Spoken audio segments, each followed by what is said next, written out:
Richman Shopโนหนึ่งเรื่องเติมเกมเหนือกว่าทุกการเติมผู้สนับสนุนหลักอย่างเป็นทางการลีก MSL Thailand เติมได้นับร้อยเกมพร้อมบัตรเติมเกมและบัตรกำนันอีกมากมายเติมถูกเติมไวผ่อนได้มีเงินคืนจ่ายสะดวกไม่ว่าจะโอนหรือผ่อนชำระและใหม่ล่าสุดรองรับการแบ่งจ่ายผ่าน SPay Later ดูแลทั้งก่อนและหลังการขายทุกช่องทางบริการ 24 ชั่วโมงร้านเติมเกมที่สตรีมเมอร์ส่วนใหญ่ไว้วางใจนึกจะเติมเกมต้อง Richman Shop เท่านั้นแล้วมาเติมกันเยอะๆนะ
Richman Shop โนหนึ่งเรื่องเติมเกมเหนือกว่าทุกการเติมผู้สนับสนุนหลักอย่างเป็นทางการ League MSL Thailand เติมได้นับร้อยเกมพร้อมบัตรเติมเกมและบัตรกำนันอีกมากมายเติมถูกเติมไวผ่อนได้มีเงินคืนจ่ายสะดวกไม่ว่าจะโอนหรือผ่อนชำระและใหม่ล่าสุดรองรับการแบ่งจ่ายผ่าน SPayLater ดูแลทั้งก่อนและหลังการขายทุกช่องทางบริการ 24 ชั่วโมงร้านเติมเกมที่สตรีมเมอร์ส่วนใหญ่ไว้วางใจนึกจะเติมเกมต้อง Richman Shop เท่านั้นแล้วมาเติมกันเยอะๆนะ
Richman Shopโนหนึ่งเรื่องเติมเกมเหนือกว่าทุกการเติมผู้สนับสนุนหลักอย่างเป็นทางการ League MSL Thailand เติมได้นับร้อยเกมพร้อมบัตรเติมเกมและบัตรกำนันอีกมากมายเติมถูกเติมไวผ่อนได้มีเงินคืนจ่ายสะดวกไม่ว่าจะโอนหรือผ่อนชำระและใหม่ล่าสุดรองรับการแบ่งจ่ายผ่าน SPay Later ดูแลทั้งก่อนและหลังการขายทุกช่องทางบริการ 24 ชั่วโมงร้านเติมเกมที่สตรีมเมอร์ส่วนใหญ่ไว้วางใจนึกจะเติมเกมต้อง Richman Shop เท่านั้นแล้วมาเติมกันเยอะๆนะ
การแข่งขัน MSL Thailand Season 1 Powered by Moonton Official Telecommunication Partner True 5G Official Gaming Phone by Infinix Official Sponsor by Richman Shop Official Gaming Chair Partner DX Racer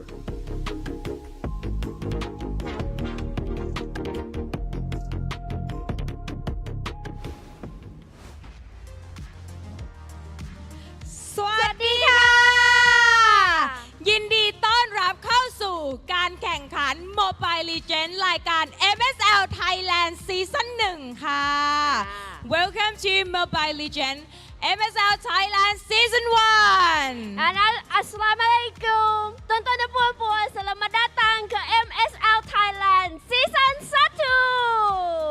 โอเคค่ะ วันนี้ก็กลับมาเจอกับมิ้นนะคะ และ พี่มาปางค่ะไอเบบี้โอ้โหน่ารักสุดๆใช่ วันนี้ก็เป็นวันสุดท้ายแล้วนะคะ วันที่เราจะได้รู้แล้วว่าใครนะคะจะได้เป็นแชมป์ในซีซั่นหนึ่งใช่ แล้วก็ที่สำคัญสำหรับคนที่ได้เป็นทีมที่ได้เป็นแชมป์ในซีซั่นหนึ่งนะคะก็จะได้ตั๋วเข้าไปแข่งขันด้วยในรอบไวการ์ดที่ปารีสนะจ๊ะบ่องชูเลยอยากไปบ่องชูเลยบ่องชูเลยเอา MC ไปด้วยได้ไหม ก็อาจจะได้ไหมคะ ต้องสอบถามโอเคแต่ว่า เราได้ 3 ทีมนะคะที่ผ่านรอบคัดเลือกมาเรื่อยๆ จากวันแรกเมื่อวานนะคะผ่านเข้ามา 3 ทีม มีทีมอะไรบ้างคะน้องมิน จะมี KOG King of Gamer Club ค่ะ ค่ะ เบคอนไทม์เนาะ ค่ะและ ที่วันนี้ ทีมสุดท้าย ถือว่าเป็นคู่สายล่าง ใช่ สองทีมนะคะ ที่จะต้องมาเจอกันก่อนที่ ค่ะ จะไปเจอ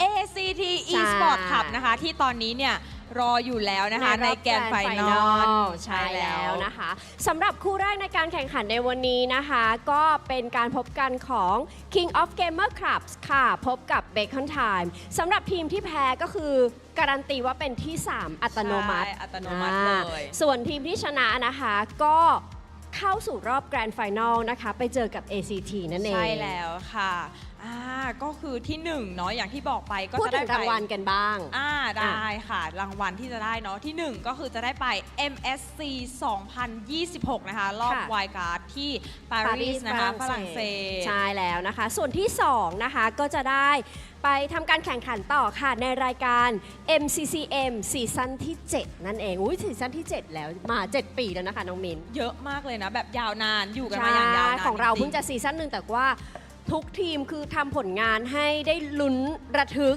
ทำได้ดีมากจริงใน อันน่ะ แบบซีซั่น1เนาะของประเทศไทย ใช่ค่ะ ทำได้ดีมากจริงค่ะ ค่ะ เหตุ สรุปเหตุการณ์เมื่อวาน คร่าวๆ เกิดอะไรขึ้นบ้างคะพลิกผันจนชนิดที่ว่าแคชอัพไม่ทัน ใช่เพราะว่าหลายเหตุการณ์หลายเรื่องราวเกิดขึ้นใน 1 วัน ใช่ เหตุการณ์แรกก็คือ KOG ชนะเทนา 3-1 3-1 เทนาก็คือตกรอบกลับบ้านไปเมื่อวาน ใช่ แต่ว่า ค่ะ ในทุกๆรอบของเทนาก็ถือว่าพัฒนาทั้งตัวเองแล้วก็ทีมเนาะทำได้ดีมากจริงจนมาถึงรอบเพย์ออฟเมื่อวานเลย ใช่แล้วนะคะ ก็ได้ที่ 4 ไปเมื่อวานแต่ว่าทุกคนทำผลงานได้ดีอย่างที่น้องมินบอกจริง ๆ นะคะ ต่อมาค่ะ King of Gamer นะคะ วันนี้ก็จะเจอกับ เบคอนไทม์แข่งสายล่างก่อน ใช่ ก็อย่างที่บอกกันเลยค่ะว่าทีมที่แพ้ก็คือจะได้เป็นที่ 3 อัตโนมัติ ใช่ นะคะ แล้วก็ทีมที่ชนะเนี่ยก็คือเข้าไปลุ้นแล้วว่าจะเป็นที่ 1 หรือที่ 2 คือเอาง่ายๆว่าถ้าชนะปุ๊บการันตีและ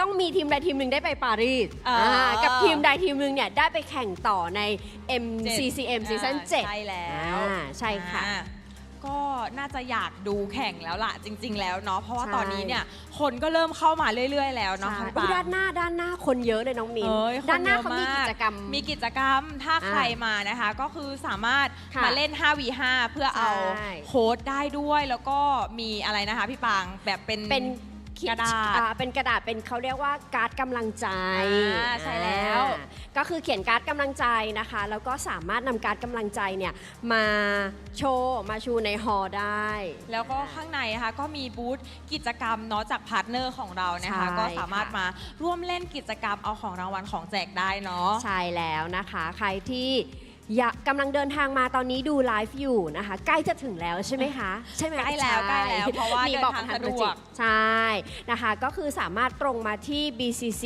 Hall เซ็นทรัลลาดพร้าวชั้น 5 กันได้เลย ใช่ น ค่ะถ้าตอนนี้ทุก ซา ค วน เสียง คอยาก หน่อยไหม ดูแล้วซาวเสียงเหรอ ซาวเสียงกันสักหน่อย ได้ ต้องมาแล้วแหละ นี่ มีการดกำลังใจด้วย ถูกเขาเตรียมแล้ว เตรียมโชว์แล้วตอนนี้ โอเคค่ะ อ่ะ ขอเสียงแฟนๆหน่อยได้ไหมคะอุ๊ย ได้ไหมคะ เบคอนห้ามแพ้ เอ KOG สักนิดได้ไหมคะ KOG อยู่ฝั่งนี้วู้ โอเค เยอะ มีกำลังใจ มีกำลังใจเหมือนกัน ตอนนี้ก็พี่แคสเตอร์พร้อมแล้วนะคะ ก็ขออนุญาตส่งให้กับพี่แคสเตอร์ทั้ง 3 คนได้เลยค่ะ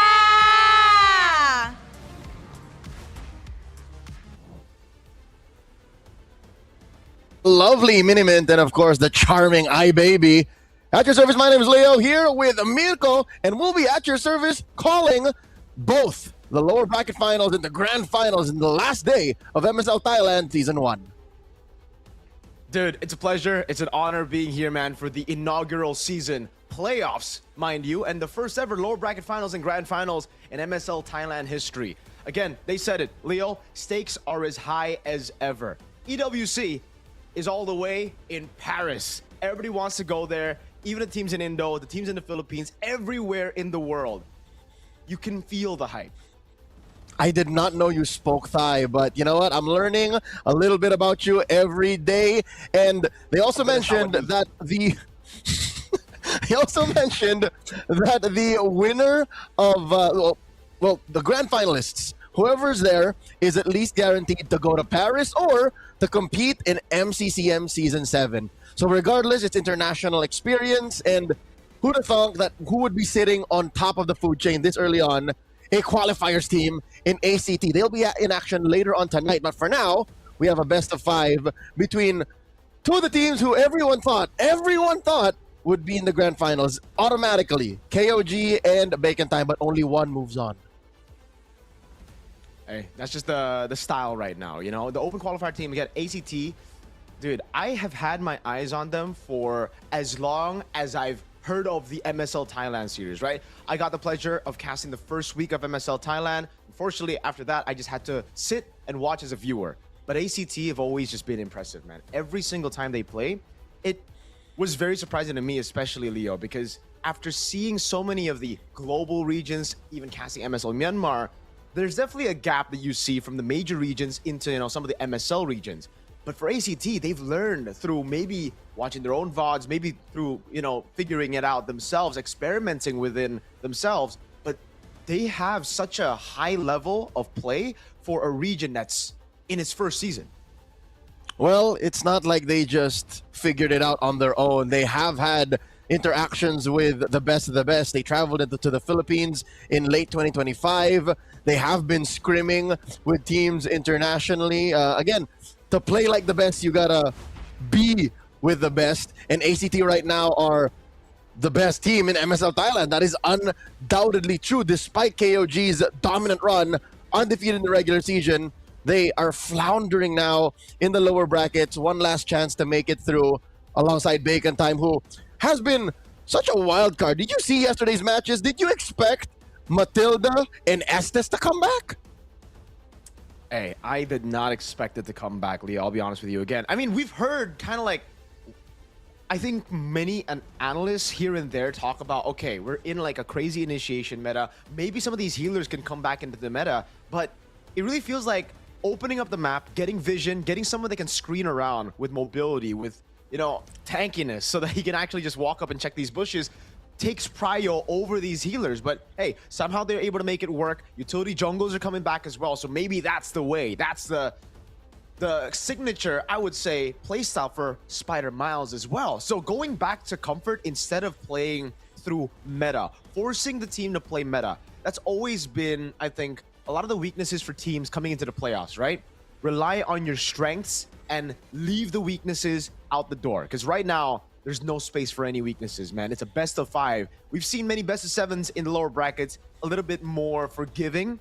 But here in the best of 5, you lose the first 2, or you lose that first game, and momentum is going to hurt you. It's difficult to go into a lower bracket best of 5 when you've watched the bigger regions go 7, and I get you. Comfort and weakness are not exclusively mutual. So that's why you have to think about how this jungle matchup will go through, because Kaizen, you can see he has a slew of picks, right? B-Boss has started to pick up more of the Boxer. He just started playing Boxer in the playoffs, mainly because it's got banned, which is understandable. It gives so much to your team when you have a hero that, again, acts like a roamer. You know, he's a frontliner, can dig deep, can secure objectives. Very difficult to fight a utility jungler in the pit early on. But really, the standouts, I don't know if you agree with me, Mirko, are the gold laners. The junglers are just there to help activate them, because to me, it's all about grift. It's all about buy-in going into this best of 5. I agree with you. I mean, we saw it constantly here as well, especially considering some of these games actually did get into the mid-game, late-game stage where team fights started to happen, where it was all at the right time of the power spikes for a lot of these heroes. Again, even in our own MPLs, we've just been seeing the prio on Claude, and I think it's very, very similar, right? Obviously, when you get your hands on Freya, though, it'll be different. Freya's always going to take priority over anything else in the draft, and that's what made the win for ACT even more impressive, I feel. They beat a Freya gold, something that even in ID, it's just, it really feels like it's forbidden. You know, when you get the Freya, it's like, nah, it's an illegal move. No way I could have gotten my hands on this pick. But again, you play with the best in the world, you get your hands on secret tech, and you understand as long as we block the Freya, deny her the range, deny her, the opportunity to jump on us, you're just as good as a little heavyweight with short arms. Like, it just doesn't work out. So today, we already have said goodbye to Grift. Grift has already been knocked out.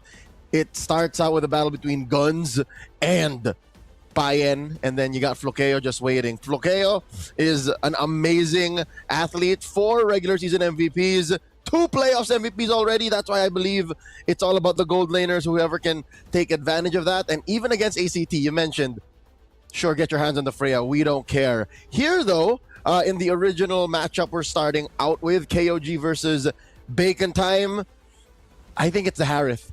Take the Harith away from Guns, and it becomes a better situation to get into. It's much easier to deal with. I agree with you. I think the Harith takes priority here, especially considering how much more team fights is prioed in MSL Thailand. We're going to welcome first, up on stage, King of Gamers Club. They look so much better now. Again, them falling in the lower bracket wasn't something we expected. But last night, they indulged in a little bit of a K-barbecue. Coach Justin went out with a 33, and a few of the other guys, and they're like smiles. They're happy to be this close to playing in the MGCM or going straight to Paris, but they gotta go through Bacon Time. They're de facto rivals in the regular season. Bacon Time's been good, man. Bacon Time's really just shown how good they can be in the playoffs as well. So just signature prio picks here and there. We got to see a little bit of those pocket picks as well come through. This is going to be a good match. Bacon Time, King of Gamers Club. Dude, I mean, every time I look at 33rd, right? He's gone by a lot of different names in the past as well. Framesy back in the day, an MSC champion, mind you, 2017, the first MSC ever with IDNS. A legendary name, and to see him still here, up in the top 3 of MSL Thailand in 2026, Leo, I got nothing but respect for this veteran. He's bringing back picks like Esmeralda. He's playing like it's 2017 all over again. It's like he's in Jakarta and he's ready to win big. Here's a reintroduction to King of Gamers Club. Again, the aforementioned 33, Kaizen, Zed, Payen, Nile. What's surprising to me is in the regular season, sure, it was all about the Filipino imports. That's the easy thing to do. But later on, you look at their play and it makes more sense. Like, it's not just about Kaizen and Payen. It's a whole team. Same could be said about Bacon Time, right? The way that they just play around the team together. That's always kind of like, I think the first step to getting an import. Once you get an import, you have to play around the imports. Obviously, there's going to be communication issues. There's going to be that language barrier that stops you from playing as a whole unit. But as time goes by, as you know, some of these imports learn the local language or vice versa, we see them connected. But we are going to take a look at this VT. มีเพียงต้องเดินไปข้างหน้าหรือจบลงตรงนี้ เราเสียโอกาสไปแล้วครั้งหนึ่งแล้วเราจะไม่ยอมให้มันเกิดขึ้นอีกเราจะพิสูจน์ว่า KOG เป็นทีมที่ยังแข็งแกร่งอยู่อีกแค่ก้าวเดียวพวกเราจะไม่ปล่อยให้มันหลุดมือเราจะไปให้ถึงแกรนด์ไฟนอลครับถึงแม้พวกเราจะต้องมาอยู่ในจุดนี้แต่พวกเราจะไม่ปล่อยให้มันจบแบบนี้แน่นอนครับพวกเรายังเชื่อมั่นในตัวเองและเพื่อนร่วมทีมพวกเราจะกลับมาให้ได้ครับพวกเรามีเพียงเป้าหมายเดียวคือแกรนด์ไฟนอลผมจะพาทีมกลับสู่เส้นทางแชมป์อีกครั้งแชมป์ยังอยู่ข้างหน้าแต่ถ้าพลาดตอนนี้มันจะไม่ใช่เส้นทางของพวกเขาอีกต่อไปตั๋วใบสุดท้ายสู่แกรนด์ไฟนอลและนี่คือช่วงเวลาที่พวกเขาต้องพิสูจน์ตัวเองอีกครั้ง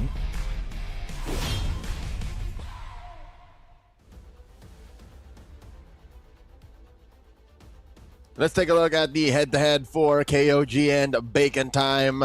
KOG stats are nigh untouchable. Again, even with the way that they've struggled, quote-unquote, in the playoffs, they are still, pound for pound, the best team in MSL, as long as you don't look at the brackets. Hey, statistically, on paper, they're the cleanest. They've been the best in the regular season. They went through a crazy run again, an invincible run, 9-0, right? So, again, coming into the playoffs, a lot of people just thought it would be a complete sweep. It would be complete domination for King of Gamers Club.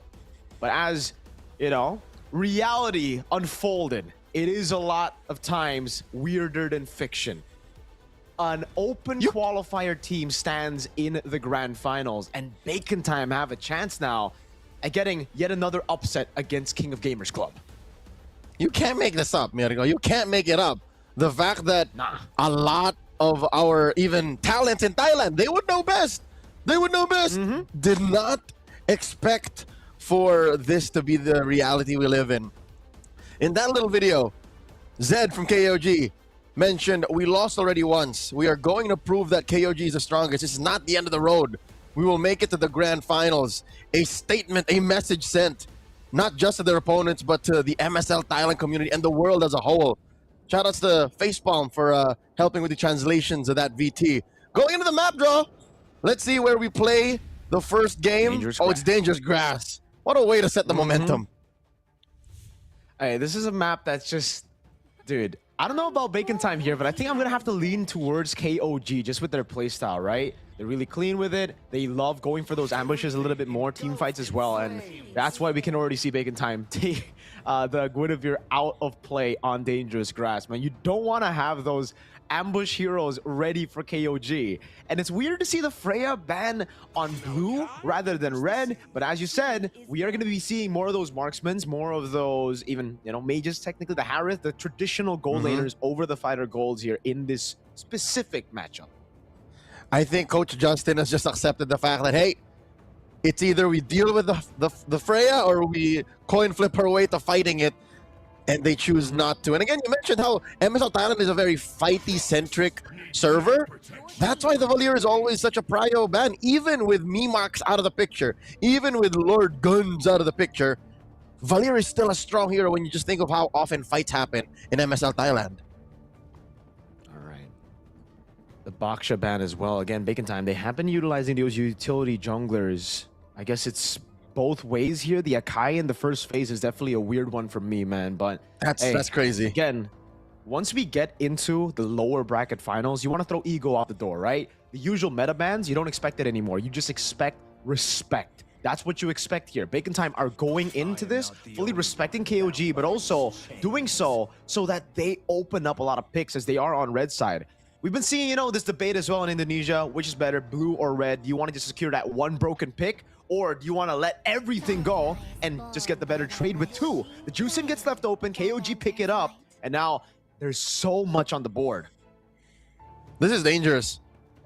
They willy-nilly just threw that Harith right in Gun's face, who, by the way, mentioned in that VT, says, I believe in my team and in myself. We're going to make it to the grand finals. Hey, both players believe in what they stand for, but with a Harith, and even in Dangerous Grass, especially since they got rid of the Akai and the Phoveus and the Gwyn, it all points towards one direction, Mirko. It all just shows you that we're just gonna start. We're gonna one trick this Harith into the grand finals. I agree with you. I think the Harith should just come through here, and they pick up the Eve as well. They're just going to go for the direct counter straight up, man. They want to win out the mid lane. They want to take the Harith as well. It's such a simple answer, but it's an answer that I personally like more than the overcomplicated ones, you know? We've been seeing a lot of teams try to resort or lean onto execution instead of just going for a solid draft. I'm Team Bacon Time on this side. I mean, on this debate. Let's take a look at KOG. They go for the Harley. All right. Do they combo it together with a weak side Claw? There you go. Up against the Eve, against the Harith as well. KOG, same response, Leo. They don't overcomplicate stuff. They're just picking up what's prio. Coach Noel and Coach Justin, like Magneto and Professor X, just going at it forever. Playing a game of chess that only they understand. Bacon Time, though, digs deep. Usually when we have to go down to, like, the Fredrin or the Akai again, it's weird. With Akai getting banned in the first phase, you go to Fredrin first phase too. Are we throwing back to 2023? What's going on? We haven't seen a lot of this as well in ID though, man. The Fredrin in the first phase, especially for TLID. For some reason, when the Jote gets his hands on the Fredrin, it's just an easy done deal win. So maybe that could be the same reason that Bacon Time pick it up. They're going to go for a simple front to back, trying to beat this execution-heavy composition, I would say still, right? It is Prio, the Claude, the Harley, but it definitely leans towards more execution as Bacon Time can just play around those neutral objectives. Bacon Time ban out an XP that can stop the Fredgen. I think the Terizla should be next, or maybe even the Glue here. But KOG, they got to take away these physical damage dealers out of the XP lane. When we see these Fredgens, these utility jungles, Leo, we usually see it comboed with Arlet, but in Indo, we've seen even the Paquito. Well, Paquito did get buffed, and that's a significant buff. I'm surprised it doesn't show up as often. I actually expect Terizla to make it through. Terizla is like such a, which is, I disagree. People look at Terizla as a little like nothing XP laner, like a vanilla XP laner, but it's usually the glue that holds, not literally the glue, but you know what I mean? Like it's what bonds the whole lineup together. So I agree. I think ban the glue, let the Terizla through. Like you're losing out either way, because there's room for Bacon Time to invest in the whole high execution angle. And if it comes down to just a good flicker penalty zone, by all means, or rather penalty zone flicker, you know, mid execution. You've even seen very creative angles with the penalty zone flicker. They ban out the Khalid instead, taking away mid prio from KOG, and that might have already kind of given it away that Bacon Time are not going for a fast clearing concussive blast roamer. Maybe they're going for, as we've mentioned earlier, a Mathilda, perhaps something else. There's a world where it's also an Estes.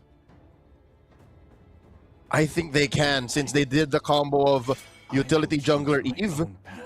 It's utility jungler Eve still. And then the Harith is kind of... You can put the Harith on a leash. He's going to chrono dash away, but not too far away. He's not going to go as far away as a Freya would sometimes. So, the Estes could come in here now. Or no, they can keep it for Red 5. Like, they can keep us at the tip of our toes. They can go for an XP laner first. Absolutely. I like that. I mean, right now, the Arlet's already banned out, right? That's the combo we were expecting with the Eve, with the Fredgen as well. No longer on the table. Bacon Time. They go for the Paquito here.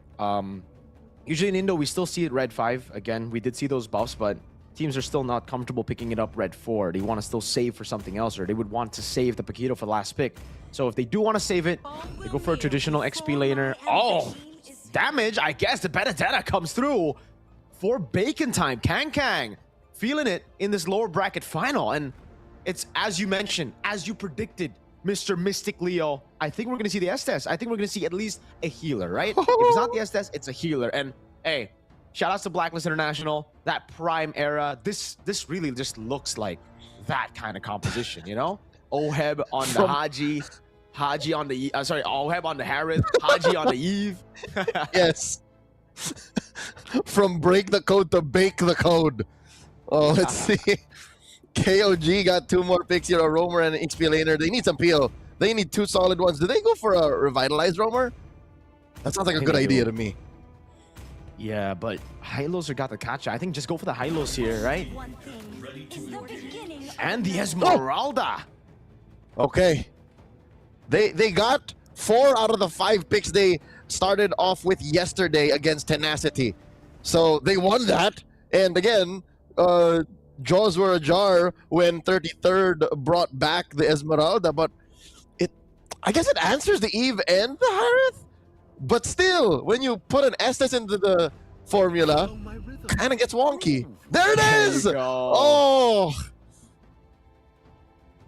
I mean, you called it, bro. You called it. The Estes comes through, and it was just a slow build up to that point to get to the Estes. We knew it was coming at the end of the day.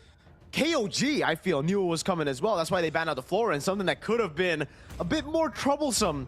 But again, for KOG, they can't be afraid, right? The one thing that Bacon Time's composition does well is play it slow, go for neutral objectives. KOG needs to try to utilize the downtime in the game to try to go for those pickoffs, to try to push their advantage, because if not, then Bacon Time are just going to control all the neutral objectives. You mentioned something specific, downtime. As long as Bacon Time are able to manage the cooldowns on Spider Miles' skills, then there is no downtime. They can just keep going. They don't even have to go home. Like, as long as mana isn't an issue, this lineup can just keep weaving in and out of combat, applying so much pressure that Payan might not even come online. Let's get into game number 1. Draft scene from a mile away. Solid momentum starters for both squads. Again, they got both what they wanted. Let's see who starts off on the better foot in this best of 5. Welcome to the Land of Dawn, folks. Oh, early on already. 33rd, getting the better of Kang up top. Lethal Ignition for Kang. He's going to go for the damage. Just a pure damage build with a utility jungler. Boss, brother man, that's a Brave Smite on the Fredrin. We usually see Impure Rage. It's a good middle ground, right? You get the sustain, you also get better clear. But on this Brave Smite, you're kind of left behind, man. The Harley ganking up top already. Kaizen going for a little bit of damage. But yeah, a lead and clear, definitely, on top of the rotations for Kaizen. I could have sworn it would have been Concussive Blast as well. There's a version that plays Quantum Charge too, to keep that pressure on with the whole juggling of basic attack skill. I don't know what B-Boss is up to. Maybe he's just doing what he does best for the past few days for his team in the playoffs, just tanking up, just being the solid peel. Because again, amongst the 5, he's the only one who could really stand up front. He's the only one who can really peel hard. This is why, though, Leo, we don't really see too many Fredrins together with like an Estes, right? Because for the Estes, you're basically saying, Exort, you're independent on this one. I'm just going to wait for my items. I'm going to wait for my skills to come up. Meanwhile, Nile, look at how active he's been already. With a clear in mid, he goes straight to help Kaizen to get those green camps. And the main win con for Bacon Time is already kind of cooked here for Turtle 1. They can't go for the neutral objective with Boss at level 3, with Spider Miles not at level 4 just yet. And Nile's already helping with a cut up top. Kang's got to be very, very careful. Oh, Kang is doing his best to reach level 4 to be able to contest at least. Okay, wow. B-Boss at 4, Exort at 4 too. Oh, eye for an eye baited out already. The taunt comes in, but Kaizen's able to blink out of the way. Zed with the zoning, Kaizen on the turtle. Now rotations from the gold lane even. Guns and Payan making their way onto the neutral objective. That's gonna be Boss walking up. The Lantern Flare knocks him off. That's the RWM, and Kang jumps in with the Petrify. He is able to find one as Kaizen secures the neutral objective. 33rd in the back, going in, trying to shred them down. Spider Miles keeping Boss alive. That's a flanker! And a falling star move from 33rd, getting a triple kill early. And it's a kill, a fadeaway by Kaizen. Guns joining the fight may have benefited KOG more. Nay, 33 more than anyone else. Oh my god, an assassin out of the EXP lane. Tell me that is not a dance of death that 33 did on all of them from Bacon Time. 3 kills? The turtle was already a lost cause. I was actually a cope. I was actually thinking that maybe they could contest, but wait, Nile does let off the exit. At least B-Boss gets his purple, but still, 2,000 up because of that single exchange. That is massive for KOG.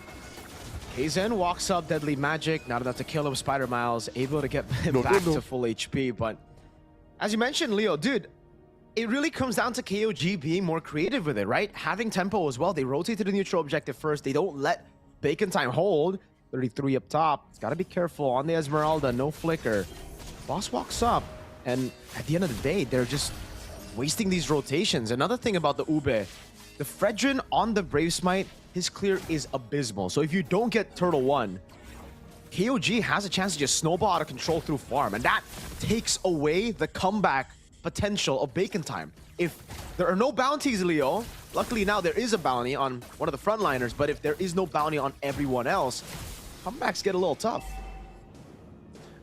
I don't think I need 10-15 minutes to tell you that Ube is playing out of time. It's a different game now we're playing compared to how MLBB was like 3-4 years ago. Ube was king back then because of how slow-paced the game is, or at least how Filipinos tried to make it slow. But this time around, KOG says, nah, we fight ASAP. We want 5 kills in the first 5 minutes. And because of that, they can take their time. They can pressure Guns before they even go for the turtle take. Turtle number 2 now. Yep. Really smart by KOG. They don't want to secure the neutral objective straight up. That's going to be Lantern Flare now. Red Tree battle. Kang seals it away as he goes in as Boss walks in for the taunt. Good disengage by KOG, and Bacon Time are happy with just a neutral objective steal.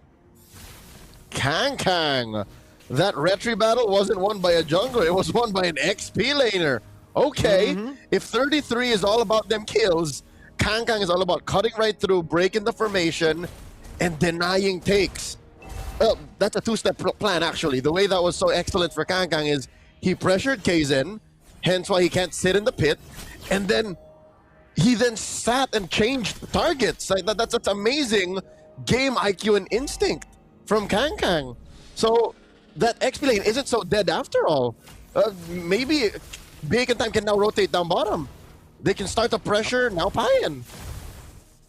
It was fantastic. And it comes down to, again, the win condition. Bacon Time, they needed that neutral objective, right? KOG, they can still play around the side lanes. They can split them up later on as well. But Bacon Time, they're full all in for this Ube strat. So if they didn't get going on Turtle 2, if they didn't secure that neutral objective, the snowball from 2,000 gold lead could have exploded, could have erupted to like a 3,000 to 4,000 gold lead as they look for getting the bottom lane. Blazing Duet by Payan. Guns pops in Zaman Force already. That's a big cycle down. Nile caught on the RWM of Exort now. He's still able to pop the Revitalize to get out. Boss, ooh. That's a big appraisers. That's a re-engage from Zed. Not too sure about that. Not in range. Good respect from the rest of the team of Bacon Time. Okay. With engages like that, I'd say there's a slight edge to Bacon Time. If Bacon Time can keep on edging the fact that we might fight, no we won't, we might fight, no we won't. Again, as long as they can manage the cooldown on Spider Miles and maybe at this point still Exhort, then they can be fine. Oh my god, Kang! Oh, he can't get the eye for an eye in time. It was baited prior to the gank. Again, KOD trying to go for the case on the map, but Boss is going to go straight onto the neutral objective. Kaizen won't be here for it. Boss just needs a solid Retri. Appraiser's Wrath as well with Retribution as Zaman Force gets used up, but he has no mana. Uh-oh. Guns in a tough spot, and it's traded just for a tier 1 up top. Was it not something we mentioned about 10 minutes ago? 33 jumping in! Falling Star Moon into the stun. Law and Order from Nile.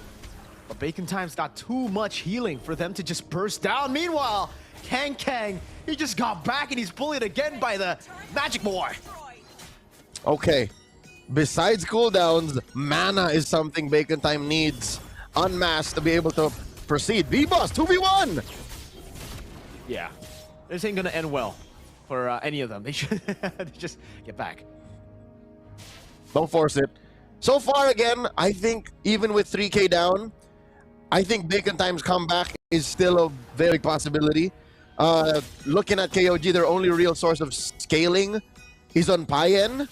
33rd should start to slowly ease up, especially when Bacon Time gets their main items. Speaking of items, there's already some heal hate on Exhort. I wonder if there'll be one more source of heal hate. Usually you build it on 2 heroes, your roamer and your mid laner. You can't exactly throw it on Estes. I think it'll probably be on B-Boss, right? I don't know So if he wants dominance to, ice on him.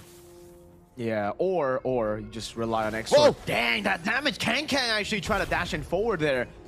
Maybe to try to find a Petrify and a cheeky little pickoff. Guns walks up, B-Boss with a walk up too, but the Lantern Flare keeps him at bay. Zaman Force, they're gonna all in onto the high-lows now. Now taking a bit of damage. Revitalize coming down as well as Kang dives to the back line. The eye for an eye, and the healing comes through as Payan is able to get the Blazing Duet now on Guns, who's out of it. Falling Star move by 33. Into the back he goes. The healing of Spider Miles is keeping them afloat, but look at the isolation in the back as B-Boss cannot withstand the damage alone. 33 is a menace. Again, like an assassin, a thief in the night, stealing away all of these innocent lives. They're not innocent, obviously. Bacon Time had lethal intent, but dear Lord, now up 5k? 33 at 4-0 and 2. What's he building? What is he on? You see how with a single Falling Star Moon, he took out Guns. Dude, I think it's just an enchanted talisman. That's how much base damage he has, and it's a talisman into the Oracle, and now at dominance ice. Okay. Between enchanted talisman and Oracle, that's damage. Oracle actually translates the damage for Esmeralda because she gives you shields, then she takes it, which is equal to damage overall. So that's why, not to mention the innate shielding Harith gets Exactly. and the Eve gets. So this is And just... the photo. And the photo, not to mention, this is...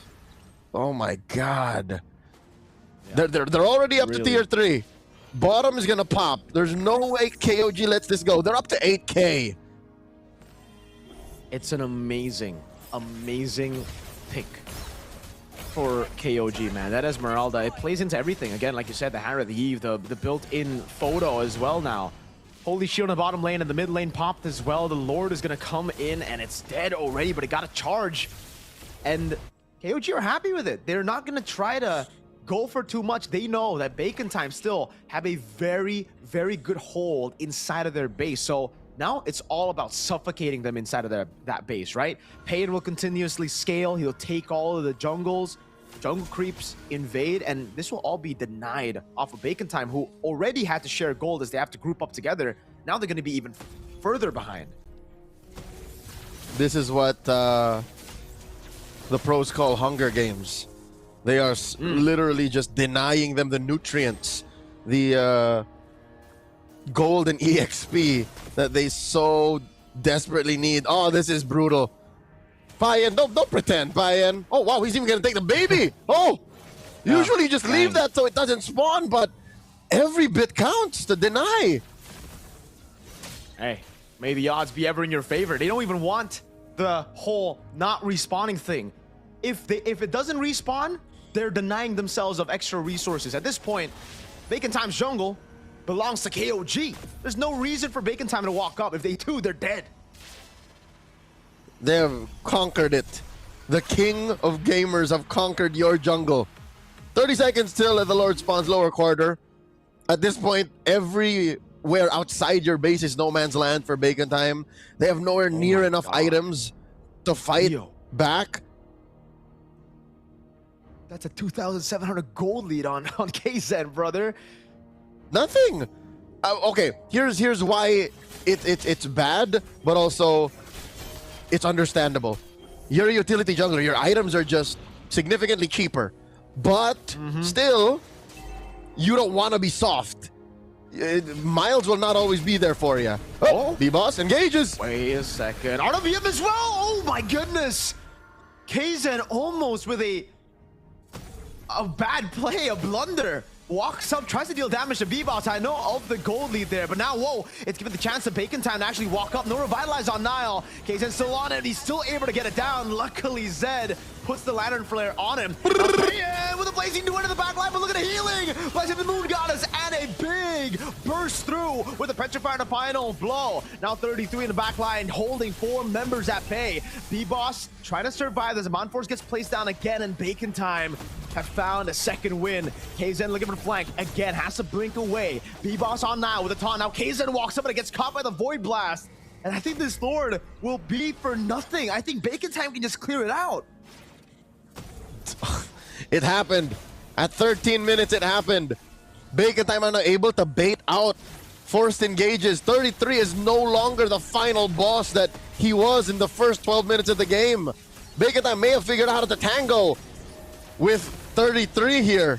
Kaizen tries to see if anyone's gonna stick, but this is what I was saying. Even B-Boss can stand the heat a little bit now. He can take maybe 5 seconds of full-on focus fire and then has to call for Spider-Man's help. But as it is, like, that's enough time. Because Guns isn't exactly not farming up, nor Kankang. Kankang has like 2 solid full items. At this point, you really have to execute clean for KOG. Yes, they have a 7,000 gold lead, but time's ticking for them, it seems, right? Like Bacon Time, as long as they play the Ube, if they play together, as Gideon once said, very together equals to win, right? KOG, at this point, they have to try to split them up. They have to try to bait out some of those resources prior to the fight. And it's through that. It's through risky plays, through deadly magics, and then a bounce back on the hat. Wiser words have never been said. I'd give them maybe 2 more minutes before they get the full-on team-wide power spike. They need maybe 1 more key item on Guns, and Kankang got his 3rd full item. I'd say, oh my god, just in time for the 3rd Lord, lower quarter in a minute. That might be when they all just say, we finally contest. Okay, real quick, check. Okay, 3 items on Guns, 3 items on Kang. I'm not even looking at B-Boss. All he really is just a walking threat magnet. Is that a book? Is Spider-Man's also building an enchanted talisman? I believe so, you know? More mana, more magic damage as More well. heals. Bit more healing, and take a glance at that winter crown. So even if Spider-Miles gets caught in a tough spot, say the dive works for KOG, they isolate some of the targets, winter crown. Bacon time, have time to then regroup around the SS. I like how Spider-Man is building it. Again, rank games, you go in immortality. But Spider-Man is nope, I want to fight back. He wants to fight back. And maybe he's looking for those item swaps, man. He's a world champion. He knows how to do it. 33. Look at Eye for an eye baited out. The deadly magic comes through. Oh my goodness. Okay. Kang gets away with the final blow. They don't bait the blessing of the moon goddess just yet. And now the hold. This is what we were talking about earlier. KOG, instead of just going for a full commitment onto a neutral objective, they got to build slow pushes. They got to try to play those side lanes. They have a Claude and a Harley, and they're playing around that now. Benedetta, Kang, sent up top as B-Boss. Holds on a neutral objective. Now KOG looking to go mid, getting the prio, shoving it in. Bacon time have to respond. And that's why they disperse around from the neutral objective. Look at the mid lane. Uh-oh. Guns out of the fight. The Benedetta still up top. Now wants to go for the fight now. Pops in Glorious Pathway as well as they look for a 3v4. But Guns is backing up top. A solo kill. Kzen is able to get the assassination on 30. On Kang rather. Mortality down. Niall pops to retry or to revitalize. But Guns is able to go through it with the damage of a Harrod late game. 1-for-1 XP for Rome. Mirko, throughout this whole debacle, Spider-Man has yet to press the ult. The blessing of the moon goddess is still locked in and loaded. So I don't know if they're going to have to wait for Kang or if it really does get that bad. But wait, they engage on the 33! He still has the flicker. He should be relatively safe. Look at the position of Kzen. Who does he go? Oh my goodness! That should be the blessing of the moon goddess. And yes, it is to keep Xord alive. Now it gets tough. Bacon time. Their biggest resource depleted as Kzen goes through those health bars with cards, with playing cards. Not a death you want to welcome. That sounds miserable, dying by playing cards. But Kang can survive it. B-Boss can survive it. Now we learn Xord can't. He is still just a soft intergalactic alien mommy. It's not going to work out. You saw how fast just through, again, 2 seconds worth of the card trick and deadly magics, he almost died. So that's dangerous. Keep it close. Wait. Oh, wait. They see it. Kzen's off the map. They're going to try. Kzen's trying to go for the end here. He has no intention of actually rotating over. 33 is doing a good job. The mid lane wave has actually taken the mid lane turret so low. Now Kzen walks up, pops in the deadly magic. That's going to be the winner crown and Demon Force used up as Guns holds his position. Better control now as Kang was waiting in the bush. He almost got a read on Kzen, but the wave up top is still slow pushing, and that's why KOG played slow. They reset again. B-Boss comes in, the RWM on Zed, but he's able to walk through it, or walk out of it rather. Kang has to deal with the wave in the mid lane, and look at the wave up top. It's gonna crash. It's gonna lead up to a free base turret. Xord has to recall. Kzen goes in. That's gonna be the Crimson Beacon on Spider-Mouse, who doesn't have the winner crown anymore. Spider-Mouse still there with the healing, but B-Boss was isolated. Now it's Kang who falls to the blazing duet of Payan. It's another lockdown for 33. Guns is getting gunned out by Payan. 33 under the base turret. Goes in even under the crystal. Base turret in the bottom lane gonna fall as 33 pops into Falling Star Moon, holds it in, just zones Xord, and that's gonna be game 1 in your best of 5 lower bracket final, going to KOG. A statement win by first seed after the regular season. KOG almost whispering to Bacon Time's ears, "This is my house." There was just too much going against Bacon Time despite what seemed like a comeback through the Ube Strat incarnate. It was just, the game was just too fast. There's just too much going at you for you to think you could get away with this. Well played for Bacon Time for a period of time, right? They were able to play around their cycles so well, but KOG, they adapted to it as well. They waited for those resources, they burnt it down, they built those slow pushes, they split the Ube up, and When the Ube split up, it's just bonding. There's no ultimate. There's no experience. Well, it's unexperience. One could argue it's just an experience. Nothing about his ultimate. There's very little bonding happening, but also it puts into perspective how amazing Blacklist International run was. How great they pioneered the Lord Dance when they would do both, clump up, control the long lane via Edward, sometimes Oheb, and then come back and just do the same thing. Like, that is what Bacon Time tried to do. It's just teams like KOG, athletes like 33, athletes like Kaizen have spent the past half a decade figuring out, how do we break this? How do we deny this from them? And that's exactly what we saw. That last Lord Dance, as long as it was, is the product of half a decade's worth of studying how Blacklist did it. And they broke it down so well. That's why, Leo, you know, like even during Blacklist time, a lot of people might want to try to like take the credit away, say it was just a broken meta, it was just a healer meta. But hey, every other team tried to play the same way. And why was it only working on Blacklist? Because they were the only ones to be able to execute it at that high of a level to actually win a world championship with it. Heck, back-to-back grand finals. So it does get tough for Bacon Time. We do have our MVP, though. A phenomenal performance by 33. An MSC champion, the first of its kind at the time. Kill participation, nice, 69%. The support emblem. And as you said, it was the Enchanted Talisman with the Oracle, the extra shielding that equals to more damage. But at the end of the day, it was just a good pick, right? It's an Esmeralda into a Harith, into a Yve, into a photo that they anticipated with the Estes as well. They planned for the Estes. They knew it was coming. Formerly known as the athlete named Framesy, he is wreaking havoc in his home country. What even is the plan for longevity for this man? Where was he when his region needed him the most? Was he just waiting for a league in Thailand? Because he's playing like he's never missed a beat. He's playing like he's always just been around, like it's 2017 all over again. September 2017 in Tamanangrek. Hey, dude, that's what we call the home of esports, man. All the esports events started there. So shout outs to Maltaman and Greg. But yes, he's been busy, Leo. I've casted a few like grassroots tournaments here and there, and every single time for Thailand, it's Framesy. It's Framesy and Izzy.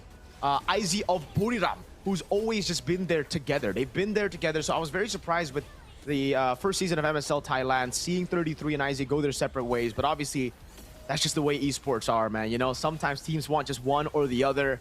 And we see this new team for Bacon Time, for KOG. We even get to see Izzy with his new team.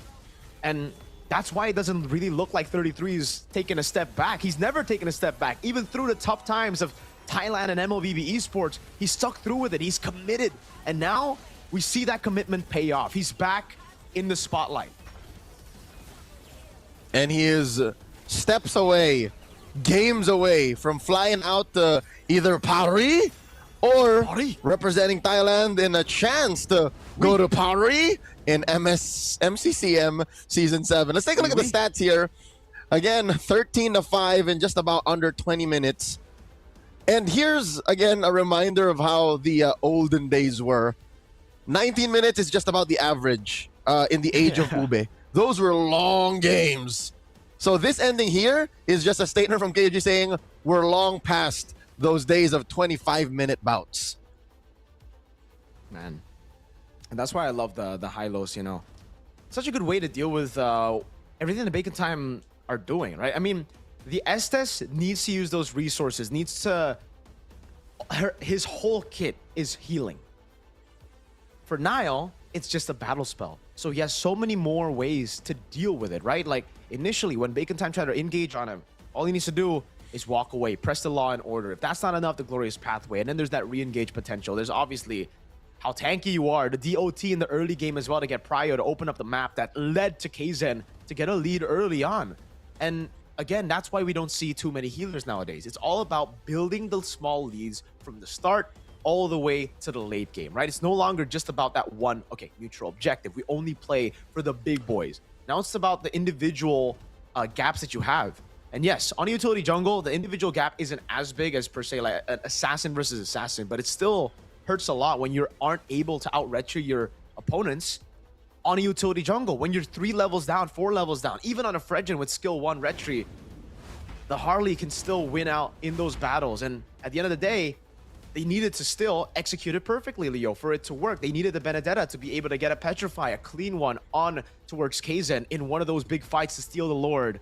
So, what do you think, Leo? Do you think they're gonna stick to this plan still, or do they shake things up early? Because we mentioned it, it's a best of 5. These games matter a lot, especially early on. Okay. Looking at history, and I'm talking about 24 hours ago history. I'm not looking back at, again, half a decade, because of that's how deep, it looks like that's how deep Bacon Time want to go. They seem to have just woken up this weekend during the playoffs of MSL Thailand saying, Coach Noel, look me in the eye. I'm going Ube. Because against ACT yesterday, they tried to play to the current metagame. They tried to play, you know, the Grox, the Rome Glues. They tried to, again, one time bring the Matilda back.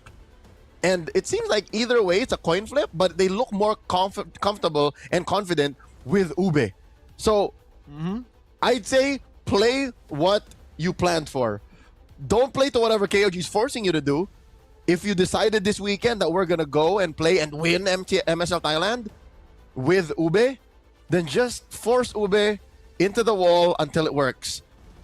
Because that might be what works. That might be what gets them the win, because yesterday they played an Estes game 1, a Florin game 2, and then they switched it up. They went glue game 3, and then game 4 they got off their tempo again. Last minute tried to Matilda, and then still lost. So you know what I mean? It seems like Bacon Time are here and there, but I say just stick to the course, young man. Just follow your inner GPS. Follow your dreams.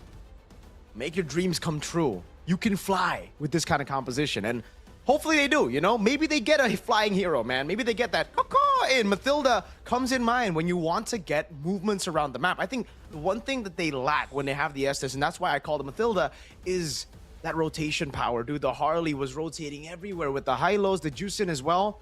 You need someone that can help them, the rest of the team with mobility, especially when you're up against the high-lows. In the late game, it just gets so difficult to rotate around. Was the Marcel completely snubbed in game 1? It was completely ignored. That was one of the many picks on board.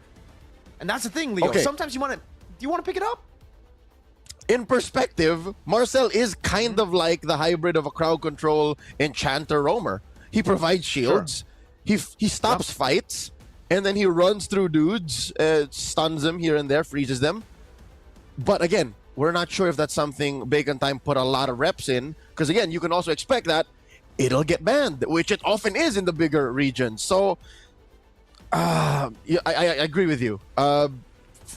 Matilda might be the best kind of Goldilocks pick, you know, not too cold, not too hot. It's just right, because it provides everything you need to be able to survive in the current metagame. Plus, it still gives you the option of, yeah, we're playing Ube. Man, what does Guns and Payan need? Like, that's also another question is, where do your cores, your gold laners, want to be when the fight breaks out? Because I'm not so sure if this is because of the last game stats, but Guns is outnumbered in KDA. Everything. Kill participation, again, KP. more Ube. Yeah, more Ube, more KP out of Bacon Time, but half a KDA? That means Guns gets beat up a lot. Yeah, and it also means that, oh man, that maybe Guns is too reliant on the Ube. The whole team is, right? Obviously, we got the Bacon Time fans in the building, still full of hope here. Supporting Guns as well. There you go. We got some fans for Guns. Bacon Time. Hey, looking at how they've played and even their roster, I mean, their hero pool, Guns has the Claude in his arsenal. I feel like picking it up gets you wins, dude. Even an ID, you know? Claude gets you wins. It's just something you need to have in your lineup, I feel. Especially when you have an Ube composition, because yes, you can build on a better team fight with a Harith, but if everybody in your roster, in your hero pool, in your composition, is reliant on a cycle, that gives the opportunity for KOG to just play the long fight, bait out those cycles, right? And we've seen it in game 1. So I think we need to see those minor adjustments. Yes, I agree with you. Maybe still sticking to the Ube, but taking away the Claude. Say, denying it away from KOG to have the side lane control. Those are the little things they can do to refine their composition, refine their win condition. Okay, so very similar bans here for KOG. Freya, Valir, regardless of blue or... Wow. Yeah.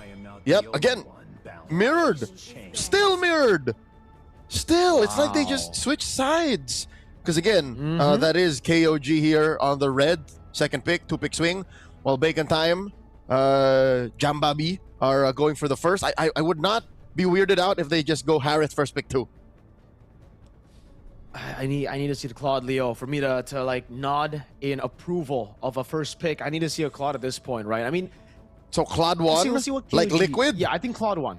Claude 1 like Liquid, exactly like Liquid. It is something that's just so safe. There's no way for you to kill it early on. The Florian gets banned early. That's the change. So what if they leave open? Or Baxia? What if they Baxia's open? Ooh, Bacon Time. Are they gonna pick up the Baxia now?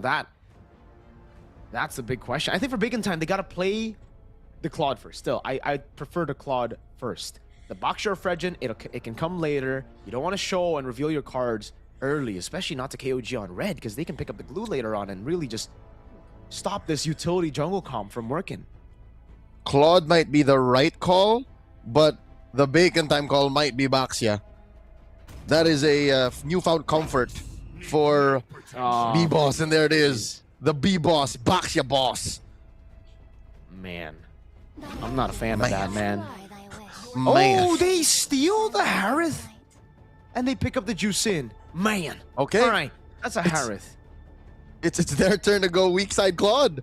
They can afford to do that because of the fast rotations out of that mid trio. So what?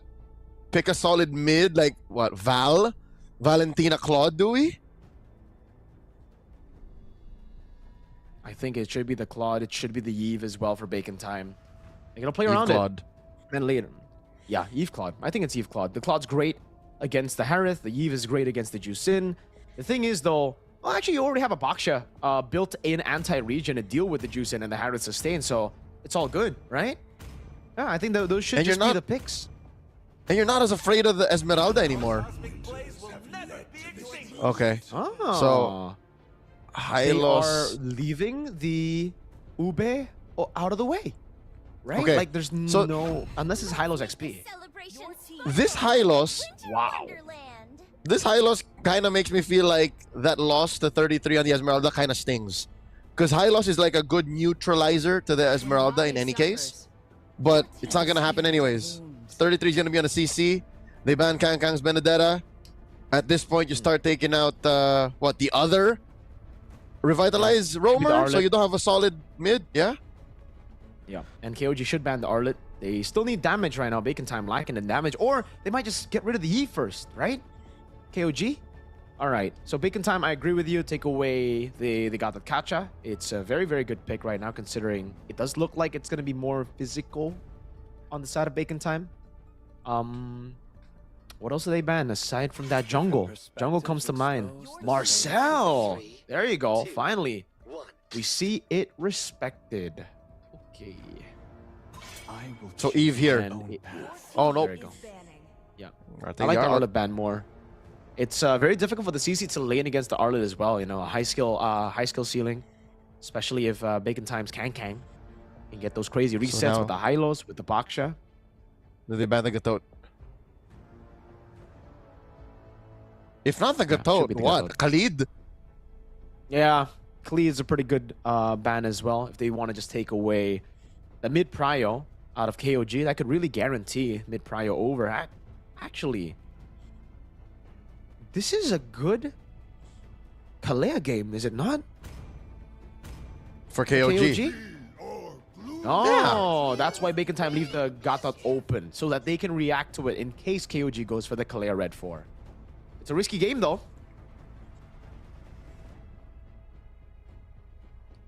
I'm not so confident because neither team's mid duo or trio are locked in just yet. Yeah. How often does this happen that the junglers roam free, man? What happened to our metagame? What happened not to a our lot. drafts? Harley, Suyo still out there? The Mord? Yeah. What? Yeah. I think the Mord is... Whoa! What? From KOG? Oh, God. Are we time traveling? Oh, Are we man. slowly time traveling? We are. Oh. If you take away the CC and the Juice in, you would just think this is M3 all over again, man. Okay. What? The Barats. This is not flex. It's just jungle. Right? Here's what's hilarious. I don't know what the hell Coach Justin is thinking, but he might just go Matilda, Florin, or Estes himself. Well, no more. No more Florin, but Matilda even. Look, Matilda Barats is ridiculous. It truly is ridiculous, dude. And they will have so much sustain, so much consistent damage as well with the CC and the Harith and the Juice in.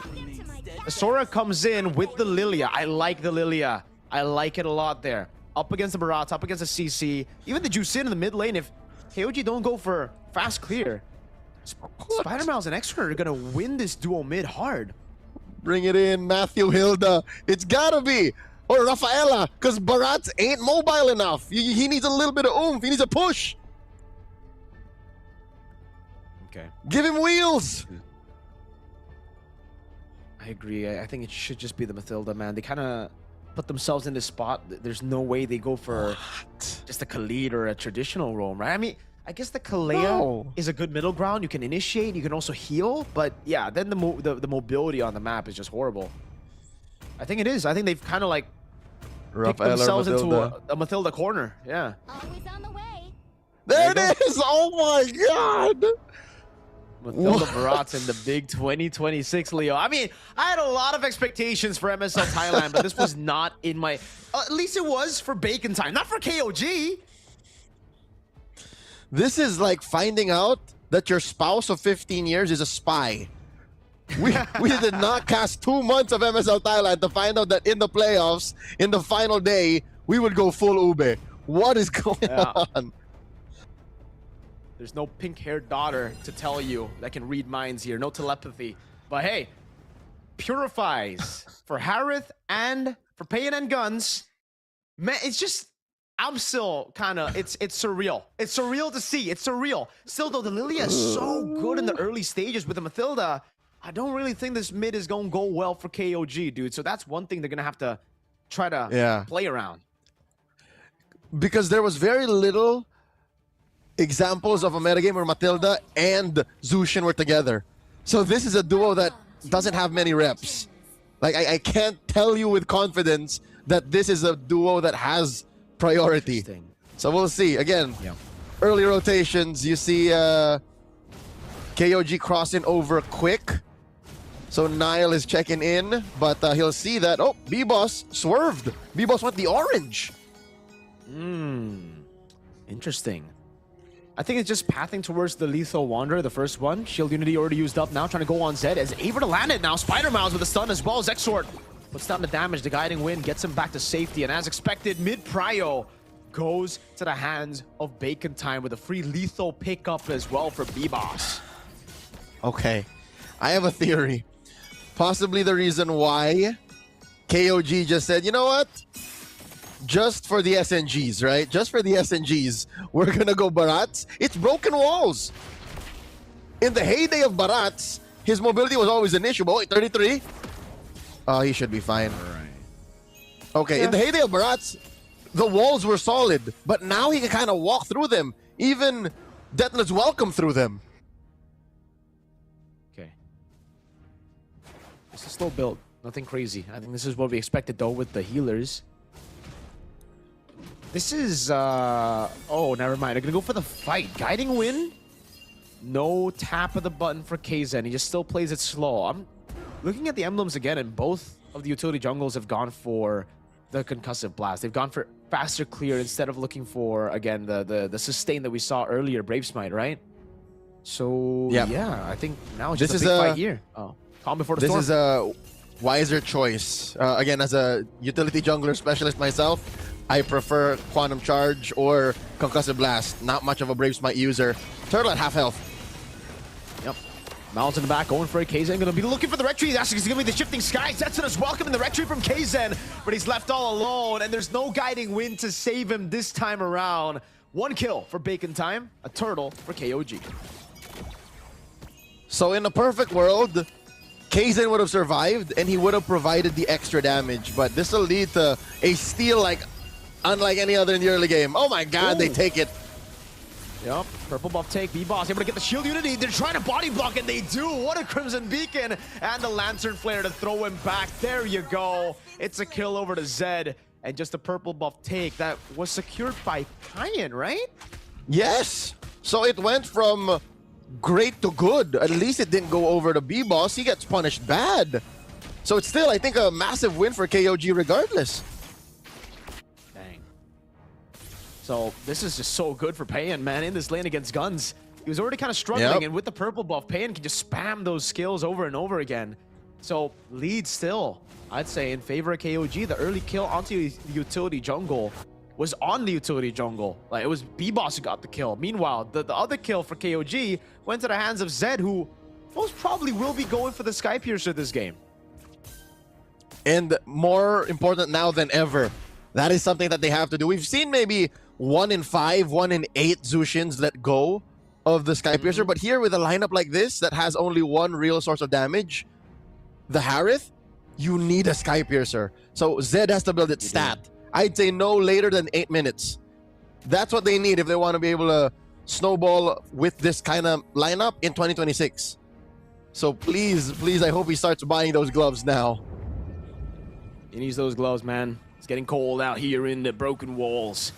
B-Boss. Oh. Whoa, I don't know about that. Shield Unity and even a Poisson's used to poke right before the neutral objective spots. You need that against 33. He hasn't been part of the fights just yet. Oh, God. I don't know about that. Well, they've committed it, and now they begin to dance. Both gold laners are here too. Circling Eagle. Over, that's gonna be the knockup on Spider Mouse. Detonus welcome to lock him down. Oh, shift these guys up top of Kaizen. So wins out the retreat battle. He's gonna go down, but the rest of the carries are still here doing damage as Zed is able to get the Lantern Flare. 33 is doing that consistent damage, shredding down the frontliner. B-Boss taken down by the Yo-Yos at 33. Another turtle and a fair trade at least when it comes to kills, but this will allow KOG to still snowball through again. Payan is just doing just Payan. He's rotating faster, getting waves just as much as is Guns, and is a level up. Oh, Guns is so desperate to get the initiative in the lane. He just goes blazing duet. Okay, I'm gonna go for it. I need to clear fast. Dude, the damage is really starting to hurt, man. It's only a 200 gold lead in the gold lane, but it's just, that's the thing about the Claude, right? Early on against the Harith, well, not early level 1 to 3 you can still win, but then after 4 and after those unlead dashes get completed with the Starlium Scythe, you really just can't. You just have to deal with it. Now they're gonna go for a turret down below, but look at the rotation in response to this. KOG will just defend his Guns, is trying to commit onto it. Payan clears it out, gets help, and there is no trade for Bacon Time. They've just rotated over to get a few hits on the turret. And here's what hurts more when you consider where this gold lane trade will go eventually. Oh my god, Payan walks in! Yeah, doesn't even use the Purify here. He knows that he has enough damage. That's going to be the guiding win to help him out with the Circling Eagle. Payan disengages, canking from the side. They're going to go, oh, chomp down. Detonus welcome and a spit out there with a stun, but he's able to get out in time, and it ends up being a turret for turret. Down below for the one up top for 33. Okay. Truth be told, that was what you should expect to happen when you go 4v5. But I think Bacon Time was okay with it anyways. It's just a matter of who spent more resources to be able to get the winning trade. B-Boss, Unite, looking for an engage. Okay, jumps into that turtle anyways. 6.5 minutes, final turtle up for grabs. Spider Mouse knocked up. Oh, look at the damage of the Yo-Yos. He's gonna have to go with the Glorious Pathway. First retreat for B-Boss as they go in. Kankan with the walk up too, but Payan comes in late this time around. Goes on over to Kankan, who doesn't have enough stacks to go in the air. Kaizen gets a big chomp down, and it's 2 kills for the neutral objective. 33 jumps in onto 2. Has the Vengeance. Is all good zones. The backliners away from tier 1, and the purple buff goes to KOG. They're gonna give it over to the Harith. Payan, very full on the mana with purple buff. You were right though. With the way that that fight broke out, the frontliners and the backliners weren't where they needed to be. So technically, they switched up. And that's how strong KOG was, even with their late entry ults. And again, the key was Payan coming in with the clutch Zaman Force, and 33 just frontline artillery, just shred that's reliable, shred that Bacon Time's frontline can't deal with right now. I think he's going to be the ramp up for when Zed gets his Sky Piercer, which I hope is on the way, until Payan goes into full-on core mode, which I was going to get to earlier. If it comes down to it, Payan has Gun's number, because Gun's, his only real counter to the Harith is a Winter Crown. It's not like he can build a Wind of Nature against the Harith, so it's just a more dangerous entry for the Claude compared to the Harith. So time's a clicking. That's the Golden Staff, man. They really are desperately in need of those power spikes. Power spakes, sorry. The Radiant Armor has been built up by B-Boss, but the main problem right now, I think, is 33 and Kaizen. They're like the physical damage, right? That's what's really been the problem for most of them here. Even with the Radiant Armor, yes, you deal with Payan, but then Payan just ignores the box shot, goes for damage on the other. Whoa. B-Boss goes for the Shield Unity. Nile gets the Circling Eagle, and this is yet another wasted Puissance for B-Boss. He's got to get a lot more patient on these resources, Leo. Oh, That's as well. he took your lunch Oh my money. God! Through the wall, goes in, Exort pops into Black Shoes in time, gets away. Uh-oh, Kaizen thrown back under target. The Guiding Wind gets him back to safety as he tries his best to heal back up, but Miles falls as well. Kang so low, 33 gets the kill on him. Guns way out of bounds. 33 gets away with the Guiding Wind, and it's rogue for jungle. That is, I'd say, a technical knockout on a couple of members of Bacon Time. So at least Bacon Time can delay the Lord take here. Zed now finally has his Sky Piercer. And throughout this whole time, 33 may have just pressed his Vengeance once. He was at the brink of death, but he refused to press it. Kaizen responds, but I think Bacon Time looking to blitz it. Oh, nope. They're gonna go. Yeah, they want to just go for it, man. 33 is going there as well. They're not committing onto it. Kaizen's back up. They've given too much time. Now it's a pure retreat battle. It's Guns who wins it up. But Payan goes over to Saban Force. Now on towards B-Boss. Kang in the back isolated. They go for him instead. Kang goes to the skies, gets full stacks, but it's still him just dead. Spider Miles next to the chopping block. Zed gets a Sky Piercer stack. First of the game. And this Lord will be for naught. Bacon Time, once it spawns, KOG will just clear it out on the bottom lane. It goes as well. So for once, I think KOG wished it was Flying Clouds, because that would have allowed Kaizen to get in there faster, secure the Lord, given that he is a level or two up on B-Boss. But alas, he was maybe a second too late. And I guess it was just a matter of damage output that Bacon Time had in spades now. Again, they have a Lilia, they have a Claude. Let's see that again. How did he miss the Retribution? It was he didn't even try! So it's kind of like, yeah, it was a B-Boss together with... They just bursted it together. And Kaizen didn't even try the Retribution. So was that a matter of just him accepting the fact that, all right, I'm too late. Let's just try to win the fight and then go from there. Huh. I think he was expecting a missed retry from B-Boss because it was late, right? He didn't even tap it. Yeah. Again, whatever it's off of cooldown now is from a engaged fight. Oh, B-Boss! Uh-oh, not. Oh, what a pullback by Kaizen. Lantern Flare as well. Let's give it the Sky Piercer stack again. Zed is free-farming the Sky Piercer. He's untouched in the fight. That's gonna be another kill over. Blazing away, coming down from Guns. But Payan gets away, and a Lantern Flare again brings Kang back. 33 goes down. Exort. He needs to get away. He can't use the Black Shoes. Whoa! Circling Eagle on the turret. There you go. No mana for Payan, but he's still enough to take him down. Nile gets him down with the Circling Eagle. And Guns is looking for the trade. The Holy Shield up top will be procced. That tier 2 down below is the only trade they can get.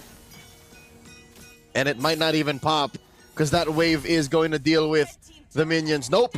All right. So at least Bacon Time gets something in return. Oh, that Black Shoes by Exort cost him his own life. Because again, it put Zed and Nile and Payan right where they wouldn't be in trouble out of the turret. Oh man, Bacon Time. They need to recover. They really need to dig in.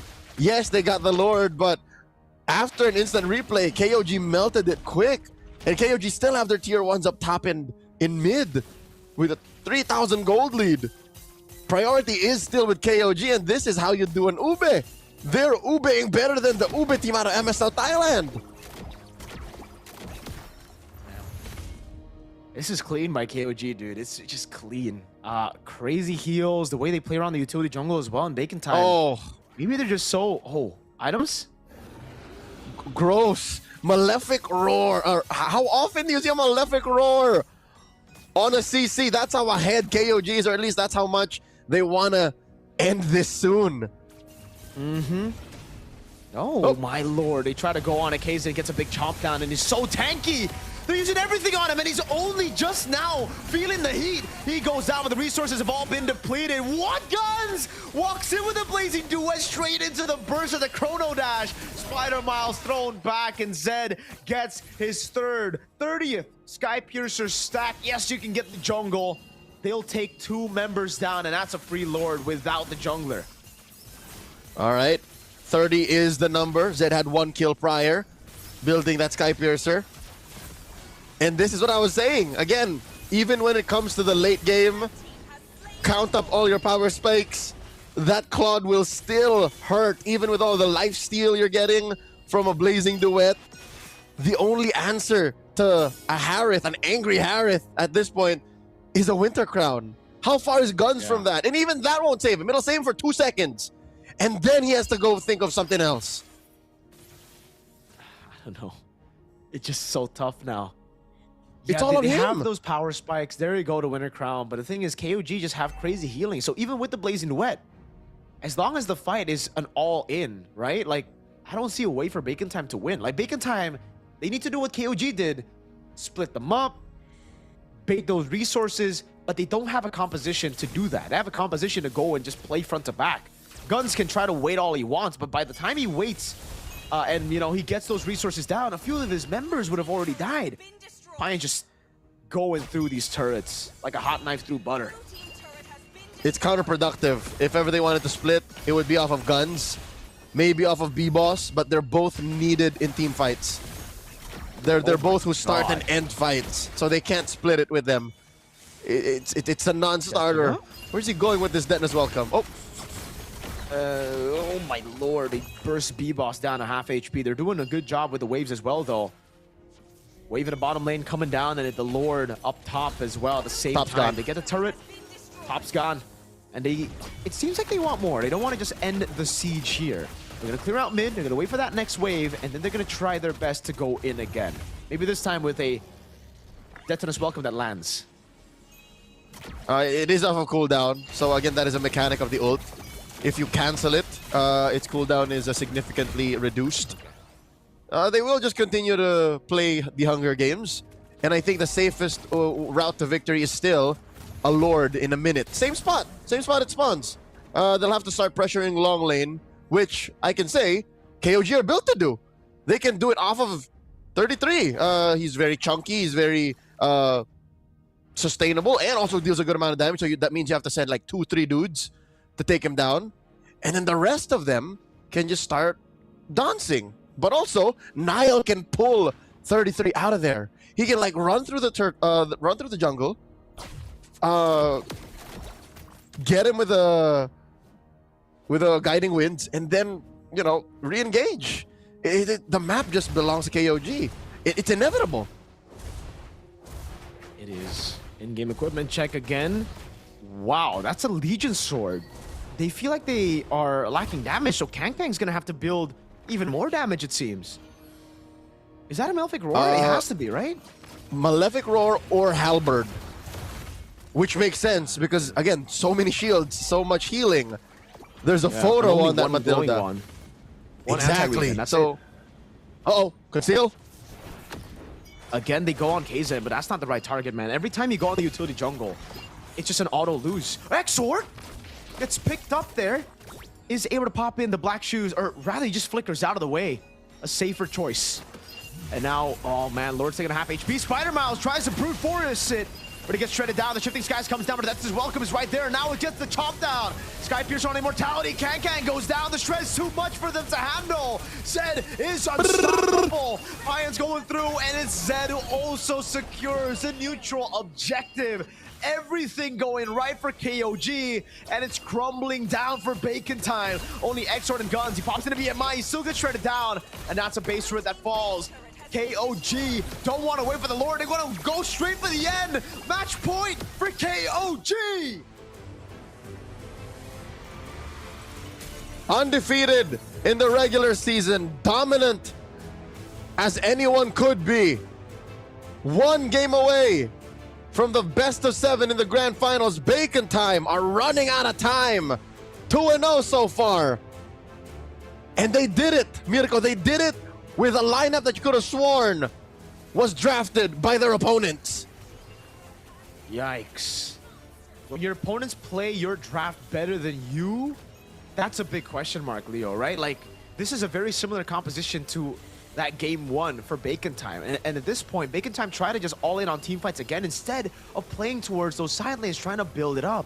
And mainly, I think it was because it was too late for them at the end of the game here, right? They just needed to go for the fight. Obviously, it was KOG who held the neutral objective, so it's kind of a forced error, but it's all the mistakes they did prior to this big one, to this big moment, where they could have split up, they could have looked for other avenues to take control of the game, but they didn't. They just wanted to have that brute force kind of play style. Team fight, we just out-mechanic them, and it doesn't work out when you have a guy who's built to tank up the damage. Kaizen, a far shot away from that Harley performance with so many deaths, but it's equally as impressive because he's on a utility jungle.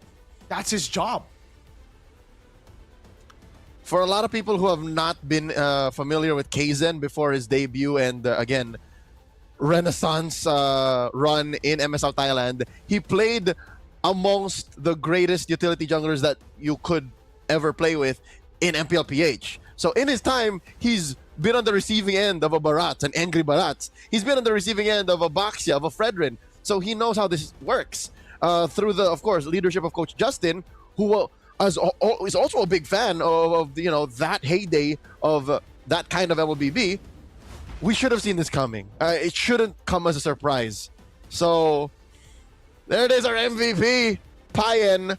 This wouldn't have happened if there was no solid core. What is an Ube strat without a win condition? 6-0-11, there for 100% of the kills. Wow. Speaking of the KP lead that Guns has over Payen, I think right now, I mean, the stats are definitely going to move on over towards Payen's side, over for the KP as well. This was brilliant, really. Well played by Payen. Not just in the way that he played the late game team fights, but especially the early game, right? That's when you really get to see a good Harith shine, because he was so active from, I believe, even Turtle 1, rotating over, putting down the aggression, putting down the damage on the opponents, and we get to see it all in the highlights again, how Payen played it. And I love the fact that his targeting, Leo, is so good. In the skirmish, it would have been very easy to just go for B-Boss, but he went for Kang instead. He knows the Radiant armor has been built up by the main tank, so the targeting is always on the other dudes who don't have the magic defense. And this also brings up what if, right? We're talking about item specifics and them being built in the right time. What if more anti-heal was built into Bacon Time sooner? Because we saw, we'll never know. Maybe there is some semblance of it in the post-game stats, but Kang was on his way to maybe a halberd. Confirmed, I think we only have one real anti-heal, right? In Exort's Glowing Wand. B-Boss has it built in with the Baxia marks. But what if one more? What if one more? What if two more? Would that have been enough to kind of soften the blow and give Bacon Time a little bit of a fighting chance? I don't know. It's hard to say, because if they did go for Dominance Ice, then they would lack in magic defense, right? It's like one or the other. If B-Boss... The thing is, I think it's because they already have a Baxia that they didn't build another Dominance Ice. They were like, okay, we have enough anti-regen just with the passive alone, but clearly it wasn't enough, right? I think mainly it was damage as well, Leo, that they just didn't have as much as KOG. KOG had an abundance of damage. I think through Zed getting a lead early, dude, that first kill really set him up for success. A Sky Piercer built up early, easy executes, great damage. The Harith together with 33 again. Whether he's on an Esmeralda or even a CC here, fantastic damage. He even wanted to go Sea Halberd there for his final item. Just almost a pure damage build for the CC. He knows that in this position, he's not really going to be vulnerable. There's a Mathilda as well to help him. So it's all about the Barats who can tank up the damage. Everybody else can just deal damage. Yep. That Sky Piercer on Zed was built at not an early time, not a late time, just about the right time. 8:45 or 9 minutes was when I started to see those gloves. And then they started to snowball on him. I think the game ended with him on 5 stacks. So 50, which again, if this game went longer, would have just all the more made it inevitable for KOG. This is a much faster game compared to game number 1. So what does this mean? Is Bacon Time running out of gas in the tank? Because, again, we mentioned this post game 1. They go back and forth, back and forth. Do we ube? Do we play closer to what the 2026 meta demands? And here we're seeing that live in action. It's happening before our eyes, before the good people in Ladprao Hall. They're like, so what is it, Bacon Time? Are you the ube team or not? We questioned it, whether they're going to have a change in style in game number 2, and they did. I think it was too much. We expected micro adjustments. We discussed through it as well. You still got to play through it towards your strength, but then we see KOG kind of steal those picks away, and maybe it was a case of Bacon Time did want to replicate the same style from game 1, but KOG just denied some of those picks away from them. The heavy team fighting with the Hara taken out, the juice in as well to split them up and to go for those long team fights. So I just give KOG props and credit for outplaying the boys over on Bacon Time. And now it gets, again, I know I sound like a broken record, but really difficult for Bacon Time. The first game already, momentum for KOG. The second game, now it's not just momentum, it's morale. Dude, it's a big mental blow to lose to your own strat. I'd like to think it's less mental and more of just professional. It's more of just fair play, sir. You played the draft better. We move on. But again, that's not the only thing we're questioning. We're also questioning how strong you believe in your own draft, because this is one of the things that I feel as a spectator, as a fan, as an analyst, as a professional. It's like, why back and forth? Even in that draft, you mentioned that you like the Lilia, you like the Sora, the last 2 picks. Like it gave a good amount of impact to the draft. But where were they going? Sure, they got the power picks that you wanted in the Claude, and they started strong with the box. Yeah, you know, those were good Bacon Time picks. It's just, where is it all going? Like I can't see the big picture now. That's a good question. I don't know. We're going to have to find out later. Maybe we have some questions as well to send to the fans in the building. I'm not too sure, but we are just a little bit away from an interview. I mean, I want to hear some answers, Leo. I agree with you. There's definitely some questions that we have to ask. And, okay. Is it to the fans or is it to the coach?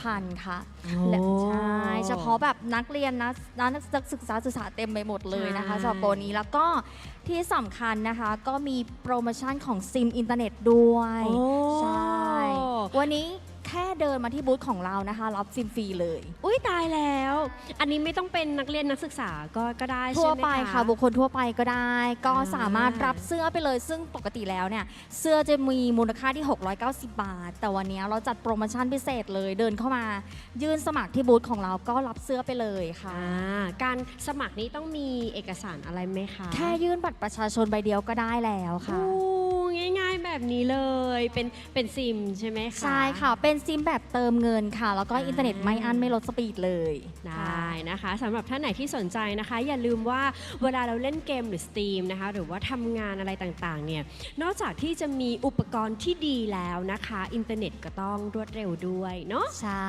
ค่ะโอเคเดี๋ยวพาหนูไปดูได้ค่ะแล้วนอกจากนี้เราก็ยังมีบูธกิจกรรมนะคะสำหรับลูกค้าทูหรือว่า D-Tag นะคะแค่แจ้งเบอร์กับน้องๆที่บูธของเราก็ร่วมเล่นเกมของเราได้เลยค่ะวันนี้เรามีของพรีเมียมค่อนข้างเยอะมากๆไม่ว่าจะเป็นเสื้อนะคะผ้าห่มนะคะถุงผ้าหรือว่าของอีกเพียบเลยค่ะโอเคได้เลยขอบคุณมากนะคะขอบคุณนะคะเดี๋ยวหนูขอเดินเยี่ยมชมบูธนิดนึงอันนี้คือได้เลยเล่นฟรีได้เลยเล่นฟรีแล้วก็มีโอกาสได้เป็นเสื้อเจอร์ซี่แบบนี้นะคะมีลุ้นสกินอีพิกด้วยใช่ไหมคะอันนี้ผู้เล่นจริงเลยผู้เล่นจริงสวัสดีค่ะเดี๋ยวหนูขอสัมภาษณ์กันเลยละกันไหนๆก็มากันแล้วนะคะ แนะนำตัวกันนิดนึงค่ะ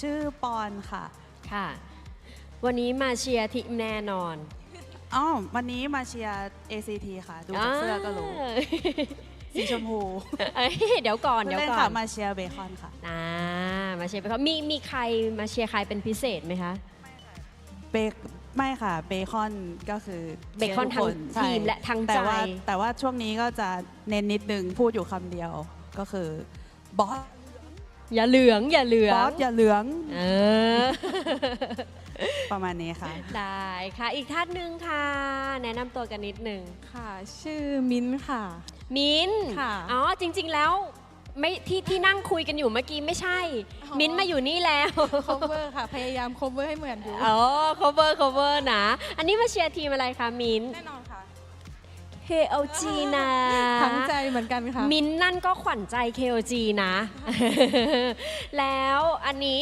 ถามหน่อยว่าอยู่ที่ไหนกันคะ อยู่ไกลไหมคะจากตรงนี้ ใกล้อยู่ค่ะ อยู่ชลบุรีค่ะ มาจากชลบุรีเลยแล้วทางนี้ล่ะคะ อยู่ คุณ รังสิตค่ะ รังสิตก็ไกลเหมือนกันแต่ก็ด้วยใจรักนะคะรักในทีมรักในเกมก็เลยมากันอยู่ตรงนี้เนาะแล้วตอนช่วง regular season ที่ลีโดก็ไปด้วยกันไหมคะ ไปค่ะ ไปมา 2-3 รอบ หนูก็ไปค่ะ ไปประมาณ 2 แมตช์เหมือนกัน โอเคซีซั่น2ก็ยังจะคงอยู่กับเราต่อไปแบบนี้ใช่ไหมคะ แน่นอนค่ะ แน่นอนเนาะเชียร์ทีมที่รักเกมที่รักเนาะโอเค มีอะไรอยากจะฝากถึงคนดูรวมไปถึงนักแข่งด้วยไหมคะ ฝากบอกว่าเบคทั้งใจค่ะมาเชียร์ถึงที่ขนาดนี้ขอพี่สักทีได้ไหมล่ะ นี่ ต้องอย่างนี้ต้องอย่างนี้โอ้ทางนี้บ้างอย่าให้ KLG ต้องเหงาอยู่คนเดียวเดี๋ยวช่วยเจอขนาดนี้จะยอมได้ยังไงคะ เมื่อกี้หลังบ้านเสิร์ฟแอปเปิลไทเซอร์เป็นกัมมี่แต่นักแข่งบอกว่าอยากกินเบคอนค่ะ โอ้เบคอนอย่ายอมโอเคก็เดี๋ยวไปลุ้นกันในเกมต่อไปหวังว่าเกมจะสนุกขึ้นนะคะโอเคขอบคุณทั้งสองท่านมากเลยค่ะ เอาละค่ะอันนี้ก็เป็นส่วนหนึ่งนะคะแต่ต้องบอกเลยว่าสำหรับท่านไหนนะคะที่ชมอยู่ทางบ้านนะคะหรือว่ากำลังจะเดินขึ้นมาหรือว่าออกไปพักนะคะตอนนี้ก็อีกสักครู่หนึ่งนะคะเราจะพาทุกท่านเข้าสู่การแข่งขันในแมตช์ถัดไปแล้วนะคะตอนนี้ก็เตรียมพร้อมกันได้แต่ก่อนอื่นเลยมาบ้างอยากจะให้ทุกท่านนะคะที่อยู่บริเวณด้านหน้างานนะคะเข้าร่วมกิจกรรมสนุกบริเวณด้านนอกฮอลล์ค่ะเขามีทั้งในส่วนของการ์ดกำลังใจสามารถเขียนนะคะแล้วก็นำการ์ดกำลังใจเนี่ยมาชูภายในฮอลล์นะคะเพื่อเป็นแรงสนับสนุนแรงเชียร์นะคะให้กับเหล่านักกีฬาที่เราชื่นชอบได้รวมไปถึงยังมีกิจกรรมค่ะถ่ายรูปภาพคู่กับสแตนดี้นะคะของนักกีฬาเหล่าไอดอลต่างๆก็ไปถ่ายด้วยกันได้นะคะแล้วก็ยังมีกิจกรรม 5v5 ด้วยค่ะก็สามารถไปเล่นเกมรุ่นลับโคสกินกันได้นะคะที่สำคัญเลยนะคะบริเวณด้านหน้าทางออกเรามีในส่วนของ QR code สำหรับทำแบบสอบถามนะคะเพื่อมีการเสนอในส่วนของข้อแนะนำคำติชมต่างๆนะคะใครที่อยากจะเสนออะไรมีข้อเสนอแนะอะไรเนี่ยก็สามารถที่จะสแกนเข้าไปใน QR code นะคะแล้วก็ติชมกันไปผ่านลิงก์นั้นได้นะคะข้อเสนอของทุกท่านเนี่ยก็ถูกส่งมาจนถึงทีมงานอย่างแน่นอนนะคะแล้วก็หวังว่าเราจะนำในส่วนของข้อคิดเห็นอันนี้ไฟกันแล้ว มีนำในส่วนของข้อคิดเห็นต่างๆนะคะไปปรับปรุงค่ะให้ซีซั่น2ของเราดีขึ้นอย่างแน่นอนนะคะเอาเป็นว่าตอนนี้ก็พร้อมแล้วนะคะเดี๋ยวมาปางขอส่งต่อเวทีนี้นะคะให้กับ3หนุ่มแคสเตอร์ได้เลยค่ะ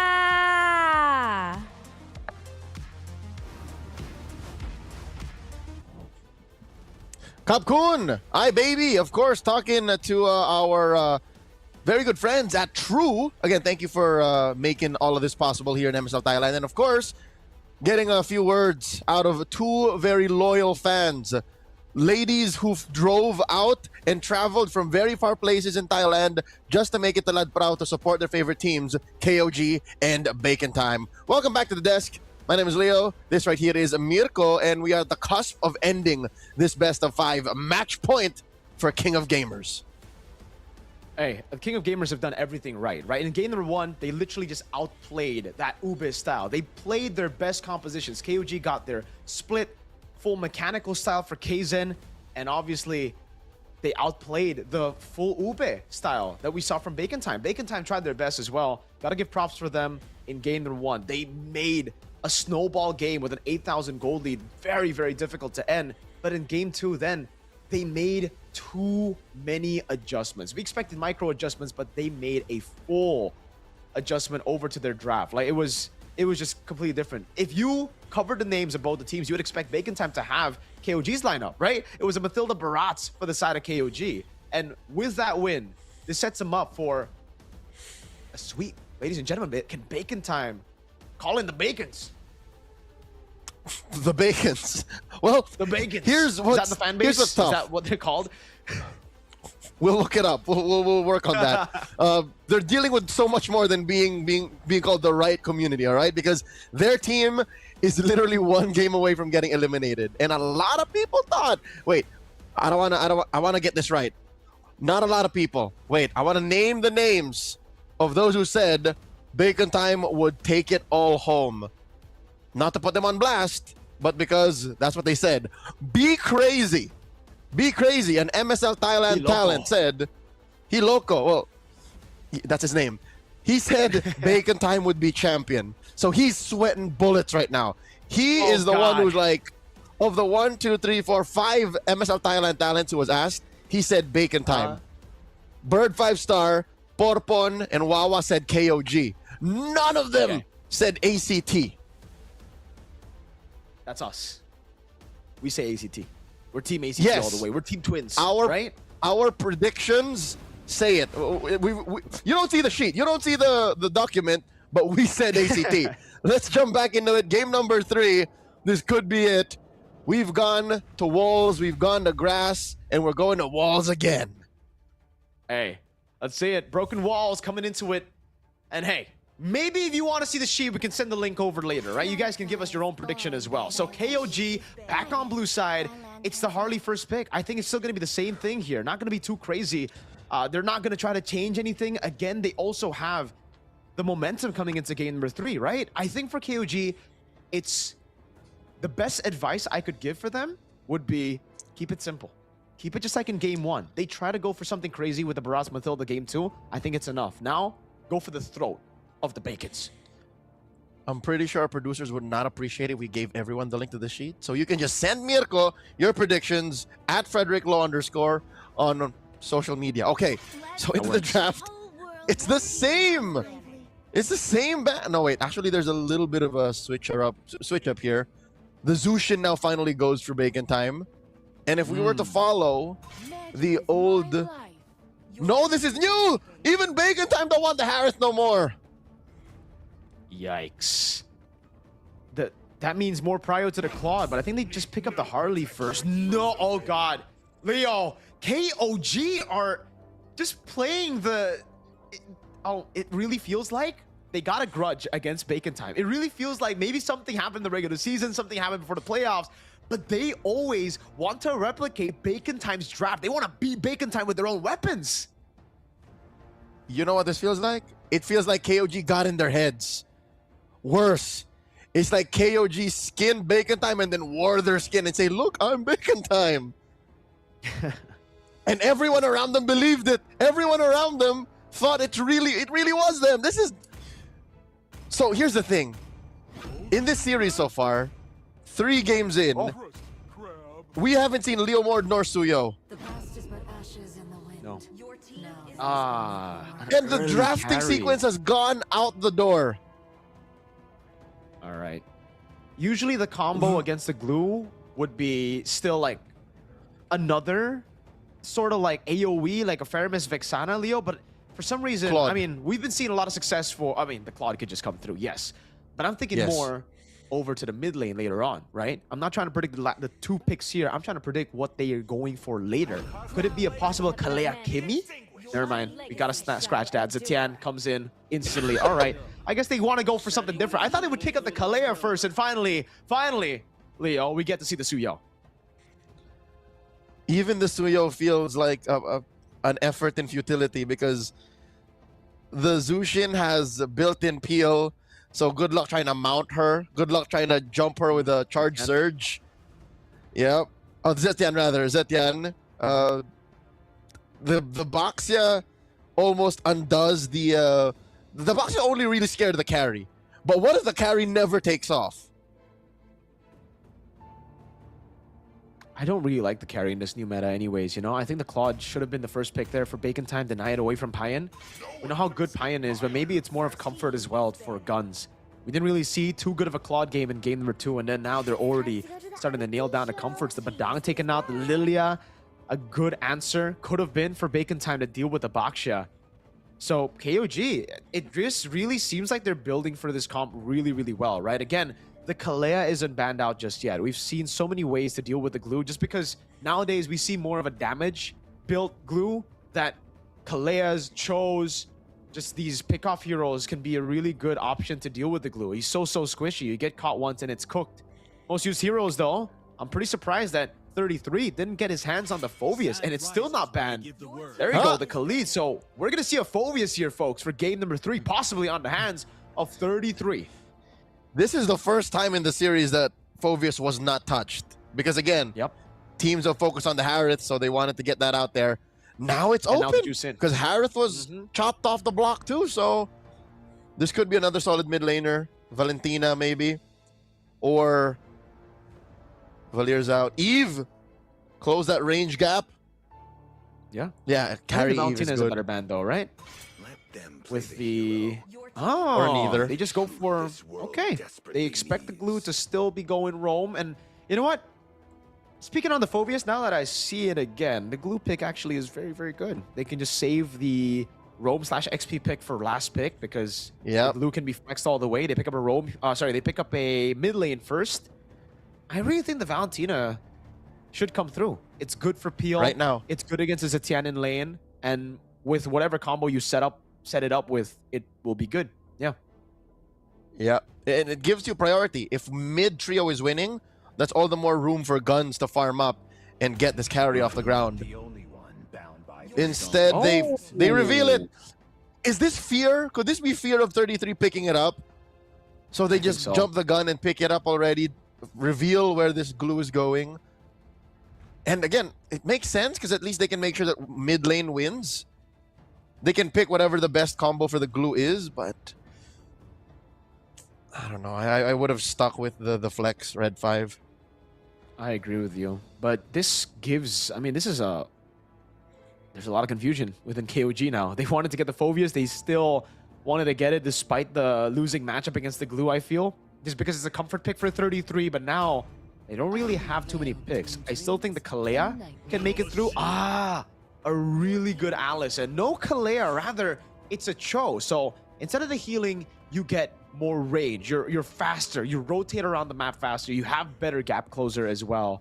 So there you go. It's just on the Cho, and why I didn't expect it is Phoveus gets a lot of benefit from... He benefits a lot from the Cho, from the Cho's kit, from all those dashes he has with the Ji Kundo and even the Shanpu. But they don't care. I guess my theory is, we keep mentioning the Kalea, they see the Kalea in the Cho, but a little bit more mobile. Oh. Okay, so unlike most Gourds, there is no combo. There's no shred combo. You usually see Gourd with a Harley, Gourd with a Harith. Here it's just Gourd. Just Gourd. Just Gourd. JG. Dude, I don't know where Bacon Time is going with this draft. Me neither. I mean, they have a lot of good components, but it just doesn't feel like it works together. I agree. And meanwhile, for KOG, they definitely have a combo. Dude, Throne of Ruin, Fury of the Phoenix, and then a Blazing Duet? Gosh, that's a lot of AoE. To be fair, KOG is playing very ult-reliant heroes. So if Bacon Time can time that out, then maybe they find the window. But that's easier said than done. I'm also glad that at least they get enough respect to the lineup of KOG that they put a Purify on Guns. Because throughout the weekend, I've seen lineups just fold because they refuse to Purify on them. Ladies and gentlemen, welcome to game number 3. KOG 1 game away from clinching a finish that at least guarantees them a slot in MCCM Season 7 or a flight to Paris. Welcome to game 3. Oui, Paris. Now with the instant clear, concussive blast, classic stuff on the Cho, goes straight into B-Boss's jungle now. Hopefully he doesn't save the red tree. Oh my god, it's always so nerve-wracking to see that. But Kaizen through that. He starts green cam on Bacon Time. You know what? I'm a fan of that. On the box shot, fast clearing. They get the lethal as well. So a new start to the jungle that we haven't seen before, I feel. And there is very little response from Bacon Time. I mean, on paper, it cost them gold, right? That gave Bacon Time 200 up. But all of their resources are still here. So it's just a matter of time till Kaizen gets it back. And he's up a level. Dear Lord, he's up a level. It's green, purple to green again. Kaizen. This time with no mid-prime. He goes for the red tree straight as well. That's a bit too greedy. But he gets out with the shield unity in the end. He just buys a little bit more time and B-Boss is able to clear it out. So it ends up being a leash for B-Boss. But again, that doesn't take away from the fact that the retribution will be timed with the turtle. And there will be more to get for Kaizen in the long run. It'll just take a little bit while. B-Boss now at level 4 has no more things to take from at least his side of the jungle, while Kaizen has 5 seconds to go through 2 green camps. The rest of KG have to find a way to delay. Taking time. It's a Queller that lands on Zed. Just a bit of poke here. Mid cleared out. Zed level 4. So is Exort. Nile walks up, dashes away from the slam, and 33 and Kankang both are level 4. They're fighting for the XP crab right now, and 33 is getting better of Kankang. He's got to be careful against the Alice. He can't just walk up like that. And he does get the XP crab, but he loses health for that. Oh, B-Boss, maybe a quarter XP down. Oh my god, gosh! Oh. Crazy burst. Fear the Phoenix lands though. Onto Exort. He flickers out of the way. Kaizen walks up and has to be B-Boss locked down completely. Has the Blade Surge to get away. Blazing duet by Payan under the tier 1. And now it's Kankang who walks up then for a pursuit from Kankang. They take him down. But Zed takes him out as well. At the end of the day, it's a 2 for 2 as Zed tries his best to make it 3 for 2. Oh, and Bacon Time are relentless. They continue to pressure the turtle here. Nice projectile thrown out. Throne of Ruin, no one home. Yeah, completely whiffing there. The red tree from B-Boss with the Soul Sever. It's a win for Bacon Time. The Mountain as well as 33 flickers out with the glue mounted. Spider Miles, no flicker. This will be a free kill to KOG. Oh god, the Patrick gets kicked under tier 2. Mayonnaise is not an instrument. To be fair, I don't think they needed the kick. Oh my god, gosh! Payan! Well played, Hexord. Kaizen walks up with the shield unity now, as well as now with the concussive blast and just the base damage of the 2 tankers. They get him down. So, you know what? I think Bacon Time, it's very evident in their play that they don't want to go down just taking it.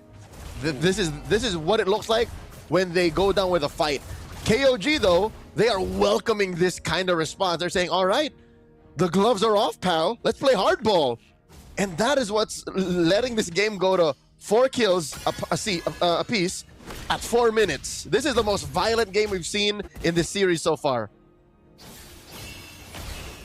The fact that KOG aren't down by too much in the early game kind of scares me, you know? Because like for Bacon Time, you'd expect that early game with the way they were able to secure the neutral objective with them getting a 3 for 2 and then a pick off on Payan for them to win out a bit more. But Payan, again, look, these individual wins in lane is what's setting them apart. It's what is stopping Bacon Time from snowballing fully in the game. That's a gold crap take despite the glue being up top to help guns. So mechanically, individually, in a vacuum, KOG has the potential to outplay Bacon Time every time. So how does Bacon Time make up for it? Sheer team play. They have to shock KOG into submission. Kang! That's a flicker baited out, but he has also baited out the Poissons now. If they can get a mount on Kaizen, it'll be great, but they don't go for it. Kaizen just goes for the lethal, and they do a good job at screening the Suyo, so it stops the insta-take. for Bacon Time. Good hits, though, for Guns, at least. On the turret up top, Kzen, whoa. Interesting angle. B-Boss on the neutral objective, holding it in. Spider Miles walks up in zones. The gold crab taken by Nile. Now his Guns is caught all alone. Has to purify Blaze. Going to get it by Payan. Out there determined, and he finds the kill. In the end, it's a zone completely on Kzen. View the Phoenix and a throw in a ruin by 33 that doesn't land. And now the frontliners are again isolated from the rest of the team. Mystic projectile. The Gush Payan gets away. Oh no! He hits the lizard. He stays alive though. How did that happen? The QC helps him survive. There is a world where even as he BMI closer to the lizard, he would have died to a basic attack from a creep. But again, Quantum Charge fortunately was off of cooldown, and his kit should at least have maybe Festival of Blood. It's a fighter emblem. Lifesteal saves the day. KOG, again, even with losing 2 turtles, keeps it close to the chest. Barely 200, 300 gold between them and Bacon Time. I hope they find a way to play tighter, because Kzen, the reason why that was a little sloppy for KOG was he retribution here in mid somewhere. He retribution in that fight against, I'd say, Miles or Kang, and then come the real turtle take, he didn't have it. And the trades are always just equal here, right? Like, what Bacon Time have in neutral... Wait, okay, I was about to say, if that turret doesn't go down, it's gonna be very, very bad for Bacon Time. KOG, that's still able to find better trades on the map, I feel. Again, Bacon Time's lead, it's non-existent with the first 2 neutral objectives here. You should be able to outfarm to get a better lead at this point against Kzen. Like, B-Boss on the Suyo, he's just a level ahead against the utility jungle. And he's just on his way to his Hunter Strike. There you go, just built it. 0 stacks, I'd reckon, on the Sky Piercer. KOG are just about to hit a power spike. That's what's scary. His Guns can't exactly stand in front of KOG either. Yes, he's very dangerous on a carry, but it's not like it's free hits. Their front line isn't a steady front line. It's not a front to back. They're trying to burst it down. Payan in the bottom lane goes for a Mystic Gush onto Kzen, but the Fury of the Phoenix cancels it in the end. Kzen with the Shield Unity tries to go for the reinitiation. Thrown a ruin by 33! Lands on 2. The Blazing Duet not just there yet. Payan, and the end goes in. PMI out of there as B-Boss gets baited with a Blade Surge, and Zed is trying his best to peel for him. Now it's 33 caught in the midst of it all as they deal some more damage with Spider Mouse there. But look at him sustaining through it all. A mount out by Spider Mouse going in again in front of Pursuit 33. Brings him on the turret, but Spider Mouse gets a double, and Payan just goes into the bottom lane instead, pushes and shoves the lane over towards the tier 2. Great team fighting IQ by Bacon Time on display. They knew to compromise Payan. They knew to make sure Kzen's peeling wasn't sound. Even 33 could not find a good Throne of Ruin. And that led to a defensive Blazing Duet, a BMI through, and then just, I guess, a consolation prize of a wave down bot, threatening a little bit of that HP on the turret down bottom. KOG are getting out-tempoed by Bacon Time. This lineup is somehow working. They are just doing it through sheer damage. Bacon Time with every gush out of Exort forces something out of KOG, and now it's their turn. Kzen wants to jump. All right, he's respecting B-Boss. It's on Payan now. It's on how he can play around these side lanes, split Bacon Time up. It's back to game 1 all over again, right? Although it's not the lead that you would expect for KOG early on. And yeah, it's just pure damage that Bacon Time's been able to outplay KOG through 33. Even though he's gone the passive on the glulets of Spider Miles, it's still A-OK. Glowing Wand of the Lightning Truncheon though, so good poke should come down for Zed. It is the Glowing Wand start for the Gourd. Classic stuff on the Gourd. And Sky Piercer, that's the thing about B-Boss. He actually hasn't gone a single stack on it yet, right? Nope. 0 stacks. So KOG can at least rest assured that there are no sudden pickoffs. Oh, another gush on Zed! Ooh, that's a big resource. Zed gets away without the flicker, so, I mean, Exor definitely would have wanted, I mean, obviously the kill, but at least a flicker. Now he just recalls back, wave in the bottom lane. It seems like Niall's trying to reset it so that Payan can push it in. This should be the angle to push in for Payan, but he instead just rotates. Oh, dude, a bit of hesitation there. Yep. He's still just That circling cost him. around that orange buff. That cost him. He's not even taking the orange buff. At about 10 minutes, he took about 20 seconds to decide, am I going to push this? Uh-oh. Am I taking my Bottom lane. orange? Yep, B-Boss playing man-to-man defense. And they're aware. They allow for this dance to happen. I don't know. I think for Payan, he should have just left the wave there, no? Like, it was a slow push anyways. It could have just been a rotation into Lord, and they could have taken the 4v5 if B-Boss rotated down below. But instead, he chose to shove in the wave. Niall's just trying his best to just open up. And I don't really think for Bacon Time they can even get on the Cho. He's too mobile. Oh, wait, that was a full shove by the quad. He cut the wave. Yep. Full-on proxied it. Niall now deep. Looking for it. Way the Dragon. Instant Purify, but the throw in the room and locks him down. 33 in the back line, and now the follow-up. His gun is able to burst him down. It's Payan and Zed in the back line doing damage, but it's going to be KZ brought into the Mystic Gush and the Shred. Payan with a blazing duet gets the kill, flickers it forward. A crazy move by Payan, and he gets a double. In the back, though, it's Zed who picks up the kill, but now gets caught as B-Boss gets 2 stacks on the Sky Piercer, and it's all on Payan against 2 members. The Mystic Projectile, Payan is able to dodge away from it. And Bacon Time get all the wins with a turret in the mid lane as well. And even if it looked good for Payan, the order in which the heroes fell was not the way that they wanted to. BMI just to check. Payan comes through. Oh! What a play! Pops into BMI, waits for it, and B-Boss left Exort alone. He instead went for the neutral objective. What an MVP performance by Payan back-to-back games. Asserting himself, and now they will secure Bacon Time with a single mistake. Exort gets punished, thinking he can take Payan one-on-one. They lose the Lord from underneath their fingers. It slips. It slips from out of their grip, Miracle. A free turret in the mid lane, a wave up top, built up, and you see the timing, they delayed the Lord take so that it spawns over at 1240 instead of 1210, so they would have time to set up the waves properly for a siege. Payan, what a dude, what a guy. Leo, we said it was all up to him, and he took on the task.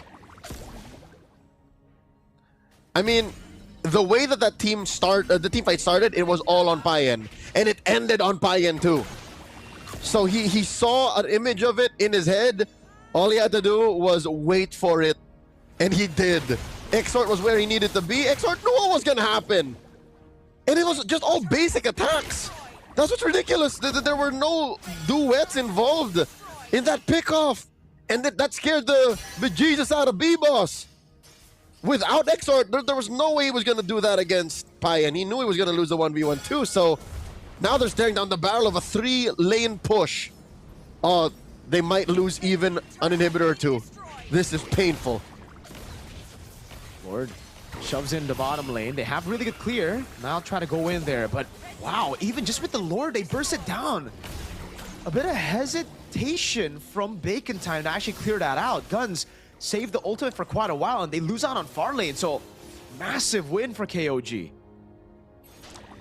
KOG are in the driver's seat. They are in control of this game. They can take it as slow or as fast as they want to. And you know what? If Kaizen is happy with his kit right now after his 3rd item, of all the heroes on their lineup, he's the one who can actually afford a Sky Piercer.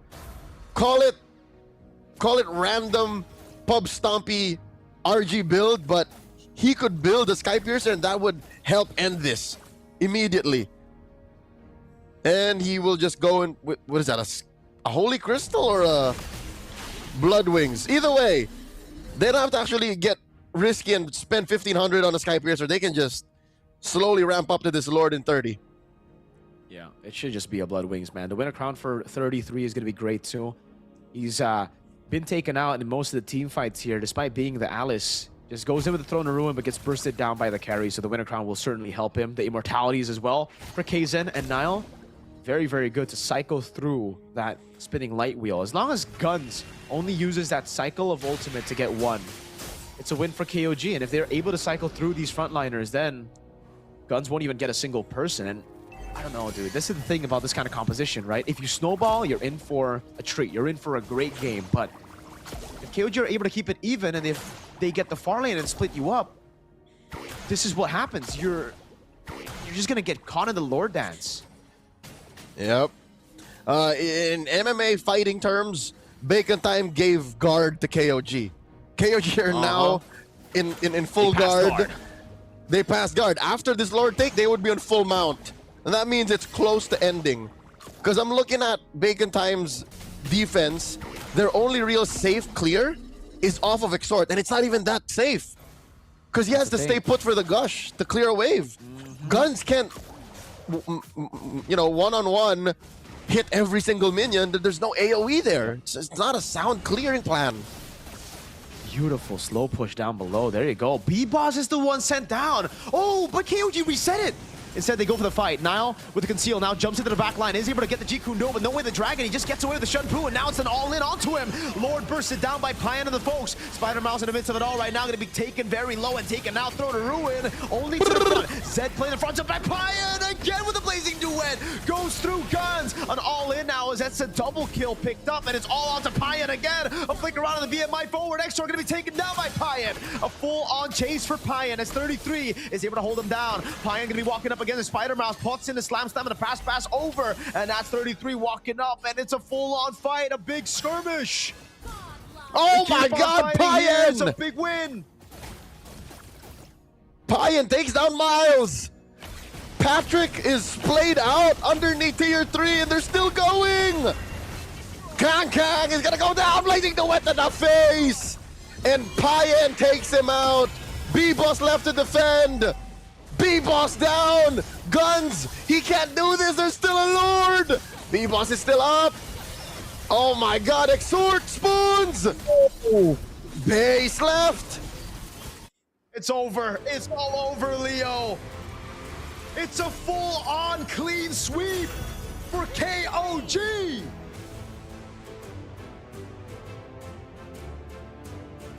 Undefeated in the regular season. Dominant throughout the maiden voyage in MSL Thailand. KOG, King of Gamers Club, goes to the grand finals, felling a Bacon Time, closing it in 3rd place. The fan favorites, Bacon Time. A rude awakening here, definitely. A 3-0 was not what even we expected. We expected KOG to go through with a 3-1. That was the predictions earlier that was shown on screen. Bacon Time, they gotta suffer through this very painful loss, man. Obviously, they tried their best. They tried to find new ways to play outside of the Ube, but it just did not work. Niall split them up at first. They were able to bait out guns and no win to nature. That's what led to Payan getting a crazy BMI into the back here. Look at the angle. It was all on Payan, right? Goes through, no ult for guns. He had to take it like a good boy. All those shots. And Payan just, he was the star of the show, man. The BMI in front as well. They played it through, and then the chase. He stole the show, Payan.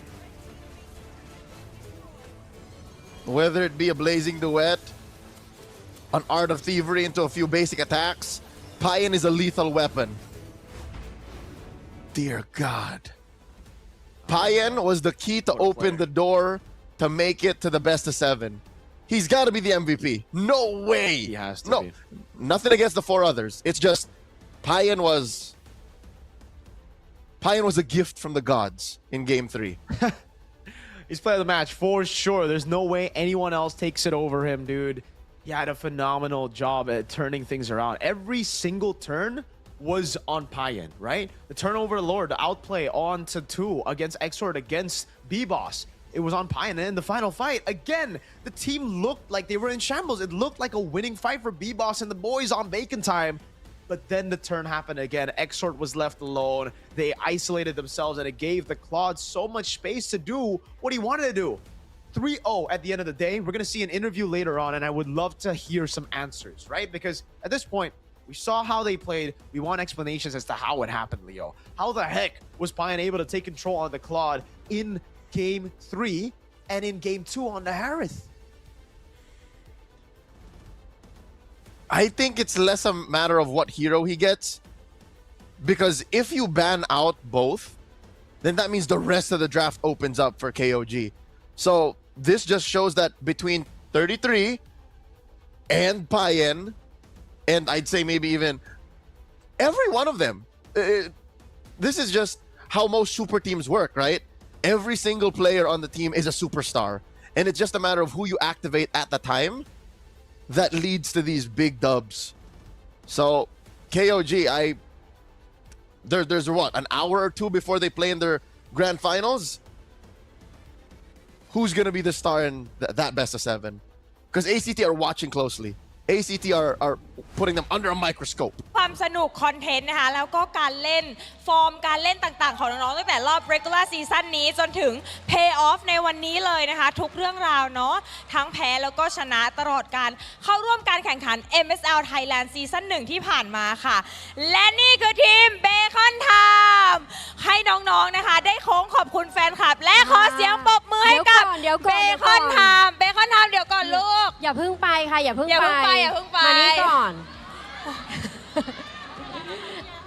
โอเคเพราะว่ายืนตรงกลางอีกรอบหนึ่งนะคะอีกสักครู่นึงอีกสักนิดหนึ่งเพราะว่าเข้าใจว่ามีทั้งรอยยิ้มแล้วก็คราบน้ำตาใช่ไหมคะแต่ว่าอยากจะให้ทุกคนนะคะยังเชียร์ทีมเบคอนไทม์ต่อไปเพราะว่าเขาได้สล็อตค่ะการแข่งขันต่อไปใน MCCM นั่นเองนะคะขอเสียงปรบมือด้วยค่ะอันนี้คือน้องๆได้ไปนะคะคือน้องๆได้ไปน้องๆได้ไปนะได้สล็อตการแข่งขัน MCCM ครั้งต่อไปนะคะดีใจเลยขอเสียงปรบมือดังๆให้กับเบคอนไทม์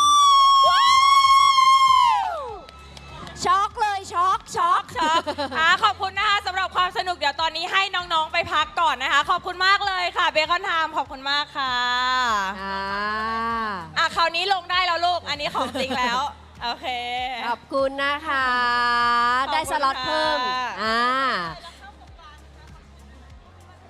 ใช่แล้วก็นี่แหละเราบอกแล้วว่าทุกอย่างเกิดขึ้นได้ในการแข่งขันครั้งนี้นะก็คือเมื่อกี้แอบเสียใจไงแบบใช่กำลังช็อกอยู่แต่ช็อกหนักกว่าเดิมตรงที่ได้สล็อตได้ไปแข่งขันนะนั่นเองมาลุ้นกันกับ2คู่นี้ดีกว่าเนาะใช่แต่ก่อนอื่นเราสัมภาษณ์ก่อนไหมสัมภาษณ์ก่อนเนาะเพราะว่าวันนี้ KOG ม้วนเดียวจบ 3-0 เลยขอแสดงความยินดีด้วยนะคะสำหรับการแข่งขันในสายล่างในวันนี้นะคะแล้วก็เข้าไปสู่รอบแกรนด์ไฟนอลไปเจอกับ ACT เตรียมแผนมาหรือยังรอบที่แล้วเราแพ้เขา 3-1 รอบนี้เราเตรียมแผนมาหรือยังเตรียมมา 7,000 แผนแบบที่พี่ฮิวบอกยังเหลืออีก 7,000 แผนโอเค7,000 ทีมนี้เขามี 7,438 แผนยังเหลืออีก438 แผนที่ยังไม่ได้เอาออกมาเล่นถูกแล้วที่ทีล่ะคะว่ายังไงบ้าง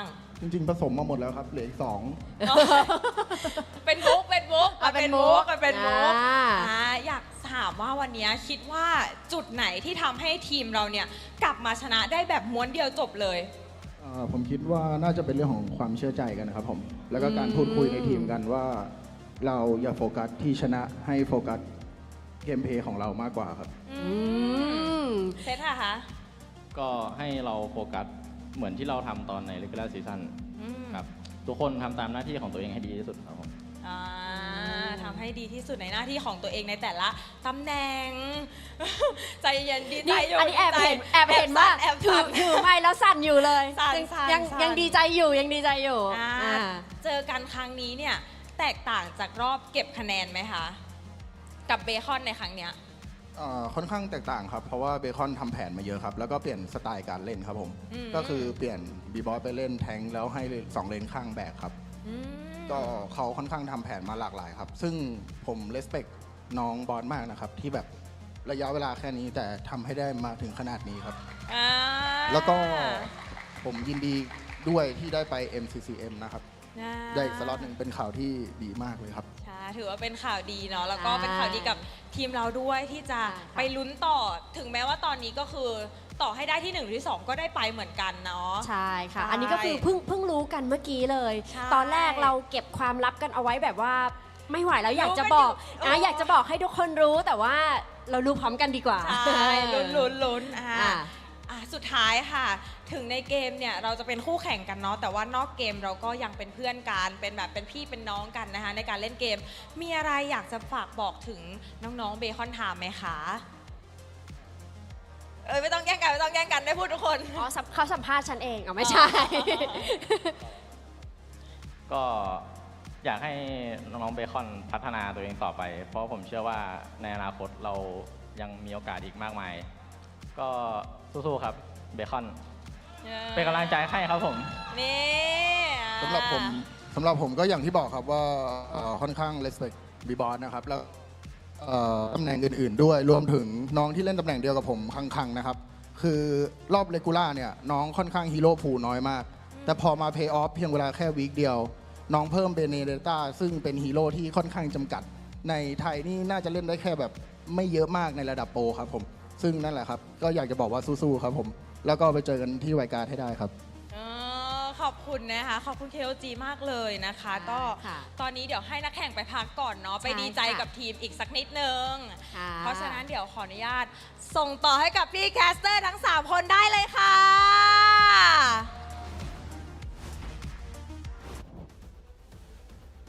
Here from Zed and 33 after winning that bout again. Zed, also known as the Thai Kyrie. I have a few translations from that interview.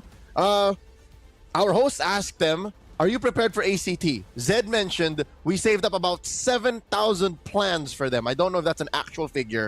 7,000? When asked about I don't know if that's an actual estimated calculation. Facepalm was just feeding me translations. What are the turning points for this match? Zed said focus, just like in the regular season, and doing our parts. And 33 said communication and trust and supporting each other emotionally.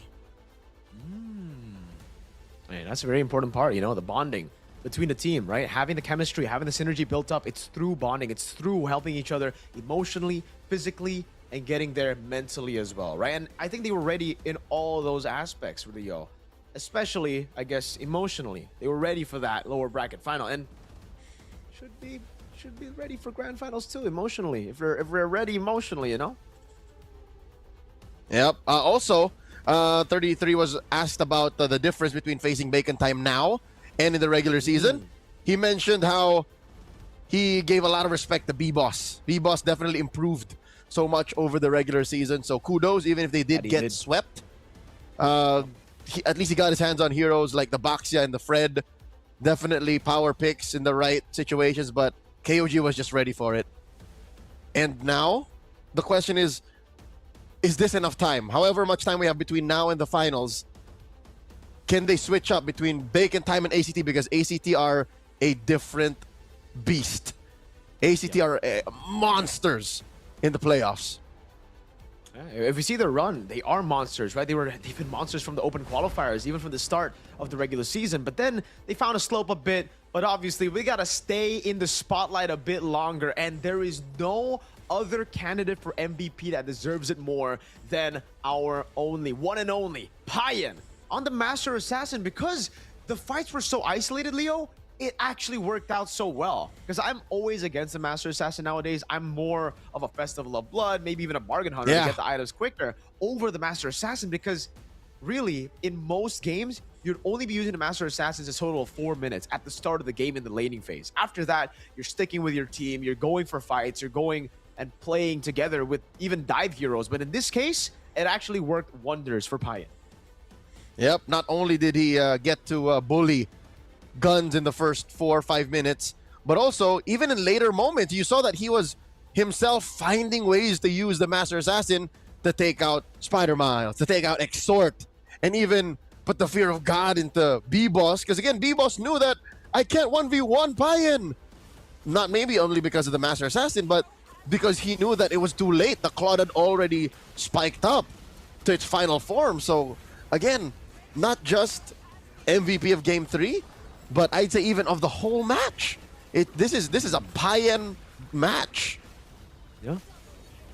Can't agree more with that, man. He's definitely player of the match. He played it all so well, even in game number 1 where they won, right? Obviously, KZen stole the show in game 1, but it was very, very different in game 2, game 3. When they needed Payan to perform, he did. And man, you see it again in the highlights, the way he was able to get in those blazing duets. And this outplay against Exort, man, he's so patient with the Claude. That's one thing that I think was lacking from Guns when he had his hands on the Claude.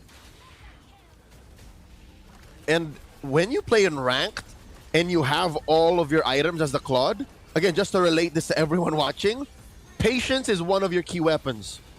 So do that, use that. Look at Payan and say, I want to be like Payan. Because even in the bigger regions, right? MPLID, MPLPH, MPLMY, this is something we see in the best Claudes in the game. They just know exactly when to use AOT, when to commit to like full-on gun downs, when to blazing duet. It makes the difference.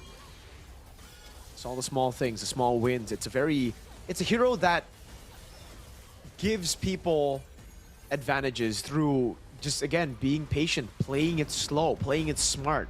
It is a very high skill ceiling hero, and Payan showed us that ceiling here today against Bacon Time, which, again, is going to be a tough pill to swallow for all the Bacons out there. I still don't know if the Bacons are what they call their fan base, by the way, you know? El Crazy, how's he doing? How's he doing? It's a 3-0 sweep, Leo.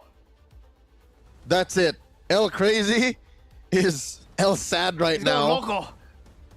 And that means only the 3 remaining MSL Thailand talents could be correct. But also, that's a coin flip because ACT are waiting. None of them said ACT, dog. None of them said ACT. We believe in the twins, Leo, because we are twins as well, you know? For those out there, fun facts, me and Leo, we're twins. Not fraternal nor identical. It's a different kind of twin. But regardless, I've spent the past 5 minutes looking for what Bacon Time calls their fans. I can't see it. I'm pressing translate. I'm trying to figure it out. At this point, I guess we just call them Bacons for them, right? Yeah. We just It's we either just call the them Times or the Bacons. Bacons. Come on. There's no in between, right? You're either a Bacons or a Times. I'd rather be a Bacons. Okay. The Bacons, we wish them luck. And again, even their opponents in KOG, show them love. And I've gotten word that the 7,000 plans are just an inside joke from their team captain / roamer / analyst, Hugo. So, you know, he just assumes everyone has thousands on thousands of plans. Everyone that they fight is Batman. Bruce. Hey, they did fantastic this time. Hopefully, Bruce, behind the scenes, can continue to work on plans, you know? Hopefully, it's more than 7,000, just like this one for the grand finals, because if they had 7,000 plans for Bacon Time, they're going to need maybe double that. 14,000 or more for ACT, because they've shown through the regular season, through the playoffs as well, that they can be very surprising, not just with their picks, but sometimes with standard picks, but an extraordinary execution, all right? Like, their execution has been fantastic, Leo. The twins, bro, I'm telling you, these twins are special. They got that telepathy. Hey, the last time we saw twins, well, to be fair, across many different regions, there are many twins that perform at the highest level. Malaysia has twins. Min and Man? Indonesia had twins. Max and now Matt? in Thailand, there are yep. Now that got split up across different regions at one point.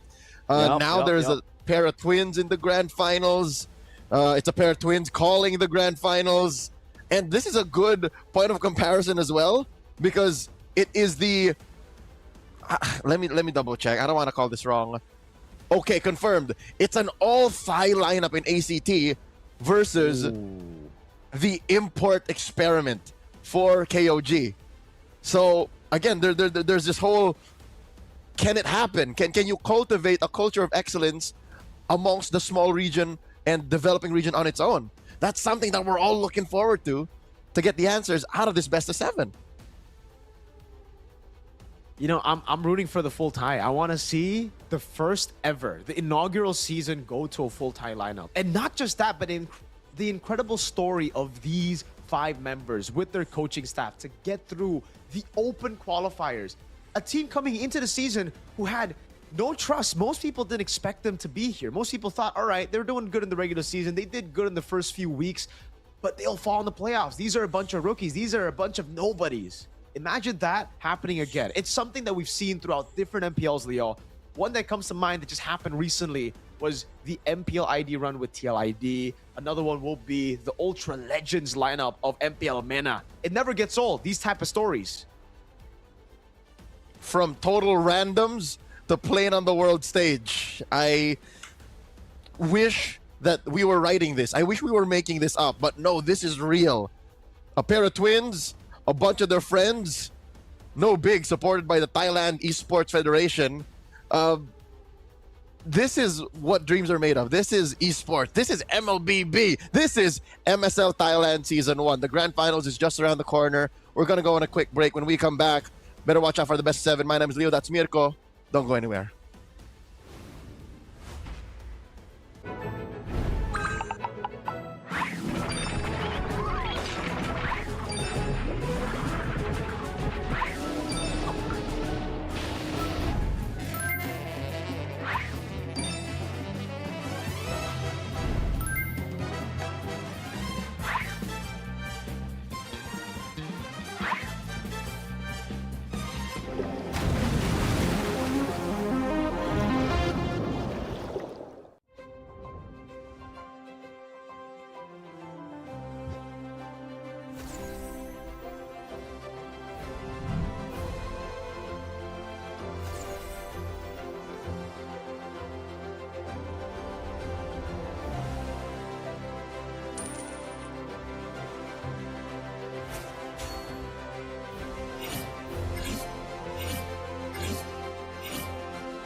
Richman Shopโน1เรื่องเติมเกมเหนือกว่าทุกการเติมผู้สนับสนุนหลักอย่างเป็นทางการ League MSL Thailand เติมได้นับร้อยเกมพร้อมบัตรเติมเกมและบัตรกำนันอีกมากมายเติมถูกเติมไวผ่อนได้มีเงินคืนจ่ายสะดวกไม่ว่าจะโอนหรือผ่อนชำระและใหม่ล่าสุดรองรับการแบ่งจ่ายผ่าน SPayLater ดูแลทั้งก่อนและหลังการขายทุกช่องทางบริการ 24 ชั่วโมงร้านเติมเกมที่สตรีมเมอร์ส่วนใหญ่ไว้วางใจนึกจะเติมเกมต้อง Richman Shop เท่านั้นแล้วมาเติมกันเยอะๆนะ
Richman Shop โนหนึ่งเรื่องเติมเกมเหนือกว่าทุกการเติมผู้สนับสนุนหลักอย่างเป็นทางการ League MSL Thailand เติมได้นับร้อยเกมพร้อมบัตรเติมเกมและบัตรกำนันอีกมากมาย เติมถูกเติมไวผ่อนได้มีเงินคืนจ่ายสะดวกไม่ว่าจะโอนหรือผ่อนชำระ และใหม่ล่าสุดรองรับการแบ่งจ่ายผ่าน SPayLater ดูแลทั้งก่อนและหลังการขายทุกช่องทางบริการ 24 ชั่วโมงร้านเติมเกมที่สตรีมเมอร์ส่วนใหญ่ไว้วางใจนึกจะเติมเกมต้อง Richman Shop เท่านั้นแล้วมาเติมกันเยอะๆนะ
Richman Shop No 1เรื่องเติมเกมเหนือกว่าทุกการเติมผู้สนับสนุนหลักอย่างเป็นทางการลีก MSL Thailand เติมได้นับร้อยเกมพร้อมบัตรเติมเกมและบัตรกำนันอีกมากมายเติมถูกเติมไวผ่อนได้มีเงินคืนจ่ายสะดวกไม่ว่าจะโอนหรือผ่อนชำระและใหม่ล่าสุดรองรับการแบ่งจ่ายผ่าน SPayLater ดูแลทั้งก่อนและหลังการขายทุกช่องทางบริการ 24 ชั่วโมงร้านเติมเกมที่สตรีมเมอร์ส่วนใหญ่ไว้วางใจนึกจะเติมเกมต้อง Richman Shop เท่านั้นแล้วมาเติมกันเยอะๆนะ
Richman Shop โนหนึ่งเรื่องเติมเกมเหนือกว่าทุกการเติมผู้สนับสนุนหลักอย่างเป็นทางการ League MSL Thailand เติมได้นับร้อยเกมพร้อมบัตรเติมเกมและบัตรกำนันอีกมากมายเติมถูกเติมไวผ่อนได้มีเงินคืนจ่ายสะดวกไม่ว่าจะโอนหรือผ่อนชำระและใหม่ล่าสุดรองรับการแบ่งจ่ายผ่าน SPayLater ดูแลทั้งก่อนและหลังการขายทุกช่องทางบริการ 24 ชั่วโมงร้านเติมเกมที่สตรีมเมอร์ส่วนใหญ่ไว้วางใจนึกจะเติมเกมต้อง Richman Shop เท่านั้นแล้วมาเติมกันเยอะๆนะ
Richman Shop No 1 เรื่องเติมเกมเหนือกว่าทุกการเติมผู้สนับสนุนหลักอย่างเป็นทางการ League MSL Thailand เติมได้นับร้อยเกมพร้อมบัตรเติมเกมและบัตรกำนันอีกมากมายเติมถูกเติมไวผ่อนได้มีเงินคืนจ่ายสะดวกไม่ว่าจะโอนหรือผ่อนชำระและใหม่ล่าสุดรองรับการแบ่งจ่ายผ่าน SPay Later ดูแลทั้งก่อนและหลังการขายทุกช่องทางบริการ 24 ชั่วโมงร้านเติมเกมที่สตรีมเมอร์ส่วนใหญ่ไว้วางใจนึกจะเติมเกมต้อง Richman Shop เท่านั้นแล้วมาเติมกันเยอะๆนะ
Richman Shop โนหนึ่งเรื่องเติมเกมเหนือกว่าทุกการเติมผู้สนับสนุนหลักอย่างเป็นทางการ League MSL Thailand เติมได้นับร้อยเกมพร้อมบัตรเติมเกมและบัตรกำนันอีกมากมายเติมถูกเติมไวผ่อนได้มีเงินคืนจ่ายสะดวกไม่ว่าจะโอนหรือผ่อนชำระและใหม่ล่าสุดรองรับการแบ่งจ่ายผ่าน SPayLater ดูแลทั้งก่อนและหลังการขายทุกช่องทางบริการ 24 ชั่วโมงร้านเติมเกมที่สตรีมเมอร์ส่วนใหญ่ไว้วางใจนึกจะเติมเกมต้อง Richman Shop เท่านั้นแล้วมาเติมกันเยอะๆนะ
Richman Shop โนหนึ่งเรื่องเติมเกมเหนือกว่าทุกการเติมผู้สนับสนุนหลักอย่างเป็นทางการ League MSL Thailand เติมได้นับร้อยเกมพร้อมบัตรเติมเกมและบัตรกำนันอีกมากมาย เติมถูกเติมไวผ่อนได้มีเงินคืนจ่ายสะดวกไม่ว่าจะโอนหรือผ่อนชำระ และใหม่ล่าสุดรองรับการแบ่งจ่ายผ่าน SPay Later ดูแลทั้งก่อนและหลังการขายทุกช่องทางบริการ 24 ชั่วโมงร้านเติมเกมที่สตรีมเมอร์ส่วนใหญ่ไว้วางใจนึกจะเติมเกมต้อง Richman Shop เท่านั้นแล้วมาเติมกันเยอะๆนะ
Richman Shop โนหนึ่งเรื่องเติมเกมเหนือกว่าทุกการเติมผู้สนับสนุนหลักอย่างเป็นทางการ League MSL Thailand เติมได้นับร้อยเกมพร้อมบัตรเติมเกมและบัตรกำนันอีกมากมายเติมถูกเติมไวผ่อนได้มีเงินคืนจ่ายสะดวกไม่ว่าจะโอนหรือผ่อนชำระและใหม่ล่าสุดรองรับการแบ่งจ่ายผ่าน SPayLater ดูแลทั้งก่อนและหลังการขายทุกช่องทางบริการ 24 ชั่วโมงร้านเติมเกมที่สตรีมเมอร์ส่วนใหญ่ไว้วางใจนึกจะเติมเกมต้อง Richman Shop เท่านั้นแล้วมาเติมกันเยอะๆนะ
Richman Shop โนหนึ่งเรื่องเติมเกมเหนือกว่าทุกการเติมผู้สนับสนุนหลักอย่างเป็นทางการ League MSL Thailand เติมได้นับร้อยเกมพร้อมบัตรเติมเกมและบัตรกำนันอีกมากมาย เติมถูกเติมไวผ่อนได้มีเงินคืนจ่ายสะดวกไม่ว่าจะโอนหรือผ่อนชำระ และใหม่ล่าสุดรองรับการแบ่งจ่ายผ่าน SPay Later ดูแลทั้งก่อนและหลังการขายทุกช่องทางบริการ 24 ชั่วโมงร้านเติมเกมที่สตรีมเมอร์ส่วนใหญ่ไว้วางใจนึกจะเติมเกมต้อง Richman Shop เท่านั้นแล้วมาเติมกันเยอะๆนะ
Richman Shop โนหนึ่งเรื่องเติมเกมเหนือกว่าทุกการเติมผู้สนับสนุนหลักอย่างเป็นทางการ League MSL Thailand เติมได้นับร้อยเกมพร้อมบัตรเติมเกมและบัตรกำนันอีกมากมาย เติมถูกเติมไวผ่อนได้มีเงินคืนจ่ายสะดวกไม่ว่าจะโอนหรือผ่อนชำระ และใหม่ล่าสุดรองรับการแบ่งจ่ายผ่าน SPay Later ดูแลทั้งก่อนและหลังการขายทุกช่องทางบริการ 24 ชั่วโมงร้านเติมเกมที่สตรีมเมอร์ส่วนใหญ่ไว้วางใจนึกจะเติมเกมต้อง Richman Shop เท่านั้นแล้วมาเติมกันเยอะๆนะ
Richman Shop โนหนึ่งเรื่องเติมเกมเหนือกว่าทุกการเติมผู้สนับสนุนหลักอย่างเป็นทางการ League MSL Thailand เติมได้นับร้อยเกมพร้อมบัตรเติมเกมและบัตรกำนันอีกมากมาย เติมถูกเติมไวผ่อนได้มีเงินคืนจ่ายสะดวกไม่ว่าจะโอนหรือผ่อนชำระ และใหม่ล่าสุดรองรับการแบ่งจ่ายผ่าน SPay Later ดูแลทั้งก่อนและหลังการขายทุกช่องทางบริการ 24 ชั่วโมงร้านเติมเกมที่สตรีมเมอร์ส่วนใหญ่ไว้วางใจนึกจะเติมเกมต้อง Richman Shop เท่านั้นแล้วมาเติมกันเยอะๆนะ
Richman Shop โนหนึ่งเรื่องเติมเกมเหนือกว่าทุกการเติมผู้สนับสนุนหลักอย่างเป็นทางการ League MSL Thailand เติมได้นับร้อยเกมพร้อมบัตรเติมเกมและบัตรกำนันอีกมากมาย เติมถูกเติมไวผ่อนได้มีเงินคืนจ่ายสะดวกไม่ว่าจะโอนหรือผ่อนชำระ และใหม่ล่าสุดรองรับการแบ่งจ่ายผ่าน SPay Later ดูแลทั้งก่อนและหลังการขายทุกช่องทางบริการ 24 ชั่วโมงร้านเติมเกมที่สตรีมเมอร์ส่วนใหญ่ไว้วางใจนึกจะเติมเกมต้อง Richman Shop เท่านั้นแล้วมาเติมกันเยอะๆนะ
Richman Shop โนหนึ่งเรื่องเติมเกมเหนือกว่าทุกการเติมผู้สนับสนุนหลักอย่างเป็นทางการ League MSL Thailand เติมได้นับร้อยเกมพร้อมบัตรเติมเกมและบัตรกำนันอีกมากมายเติมถูกเติมไวผ่อนได้มีเงินคืนจ่ายสะดวกไม่ว่าจะโอนหรือผ่อนชำระและใหม่ล่าสุดรองรับการแบ่งจ่ายผ่าน SPayLater ดูแลทั้งก่อนและหลังการขายทุกช่องทางบริการ 24 ชั่วโมงร้านเติมเกมที่สตรีมเมอร์ส่วนใหญ่ไว้วางใจนึกจะเติมเกมต้อง Richman Shop เท่านั้นแล้วมาเติมกันเยอะๆนะ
Richman Shop โนหนึ่งเรื่องเติมเกมเหนือกว่าทุกการเติมผู้สนับสนุนหลักอย่างเป็นทางการ League MSL Thailand เติมได้นับร้อยเกมพร้อมบัตรเติมเกมและบัตรกำนันอีกมากมาย เติมถูกเติมไวผ่อนได้มีเงินคืนจ่ายสะดวกไม่ว่าจะโอนหรือผ่อนชำระ และใหม่ล่าสุดรองรับการแบ่งจ่ายผ่าน SPay Later ดูแลทั้งก่อนและหลังการขายทุกช่องทางบริการ 24 ชั่วโมงร้านเติมเกมที่สตรีมเมอร์ส่วนใหญ่ไว้วางใจนึกจะเติมเกมต้อง Richman Shop เท่านั้นแล้วมาเติมกันเยอะๆนะ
Richman Shop No 1 เรื่องเติมเกมเหนือกว่าทุกการเติมผู้สนับสนุนหลักอย่างเป็นทางการ League MSL Thailand เติมได้นับร้อยเกมพร้อมบัตรเติมเกมและบัตรกำนันอีกมากมายเติมถูกเติมไวผ่อนได้มีเงินคืนจ่ายสะดวกไม่ว่าจะโอนหรือผ่อนชำระและใหม่ล่าสุดรองรับการแบ่งจ่ายผ่าน SPay Later ดูแลทั้งก่อนและหลังการขายทุกช่องทางบริการ 24 ชั่วโมงร้านเติมเกมที่สตรีมเมอร์ส่วนใหญ่ไว้วางใจนึกจะเติมเกมต้อง Richman Shop เท่านั้นแล้วมาเติมกันเยอะๆนะ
Richman Shop โนหนึ่งเรื่องเติมเกมเหนือกว่าทุกการเติมผู้สนับสนุนหลักอย่างเป็นทางการ League MSL Thailand เติมได้นับร้อยเกมพร้อมบัตรเติมเกมและบัตรกำนันอีกมากมาย เติมถูกเติมไวผ่อนได้มีเงินคืนจ่ายสะดวกไม่ว่าจะโอนหรือผ่อนชำระ และใหม่ล่าสุดรองรับการแบ่งจ่ายผ่าน SPayLater ดูแลทั้งก่อนและหลังการขายทุกช่องทางบริการ 24 ชั่วโมงร้านเติมเกมที่สตรีมเมอร์ส่วนใหญ่ไว้วางใจนึกจะเติมเกมต้อง Richman Shop เท่านั้นแล้วมาเติมกันเยอะๆนะ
Richman Shop โนหนึ่งเรื่องเติมเกมเหนือกว่าทุกการเติมผู้สนับสนุนหลักอย่างเป็นทางการ League MSL Thailand เติมได้นับร้อยเกมพร้อมบัตรเติมเกมและบัตรกำนันอีกมากมาย เติมถูกเติมไวผ่อนได้มีเงินคืนจ่ายสะดวกไม่ว่าจะโอนหรือผ่อนชำระ และใหม่ล่าสุดรองรับการแบ่งจ่ายผ่าน SPayLater ดูแลทั้งก่อนและหลังการขายทุกช่องทางบริการ 24 ชั่วโมงร้านเติมเกมที่สตรีมเมอร์ส่วนใหญ่ไว้วางใจนึกจะเติมเกมต้อง Richman Shop เท่านั้นแล้วมาเติมกันเยอะๆนะ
Richman Shop โน1เรื่องเติมเกมเหนือกว่าทุกการเติมผู้สนับสนุนหลักอย่างเป็นทางการ League MSL Thailand เติมได้นับร้อยเกมพร้อมบัตรเติมเกมและบัตรกำนันอีกมากมายเติมถูกเติมไวผ่อนได้มีเงินคืนจ่ายสะดวกไม่ว่าจะโอนหรือผ่อนชำระและใหม่ล่าสุดรองรับการแบ่งจ่ายผ่าน SPay Later ดูแลทั้งก่อนและหลังการขายทุกช่องทางบริการ 24 ชั่วโมงร้านเติมเกมที่สตรีมเมอร์ส่วนใหญ่ไว้วางใจนึกจะเติมเกมต้อง Richman Shop เท่านั้นแล้วมาเติมกันเยอะๆนะ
การแข่งขัน MSL Thailand Season 1 Powered by Moonton Official Telecommunication Partner True 5G Official Gaming Phone by Infinix Official Sponsor by Richman Shop Official Gaming Chair Partner DX Racer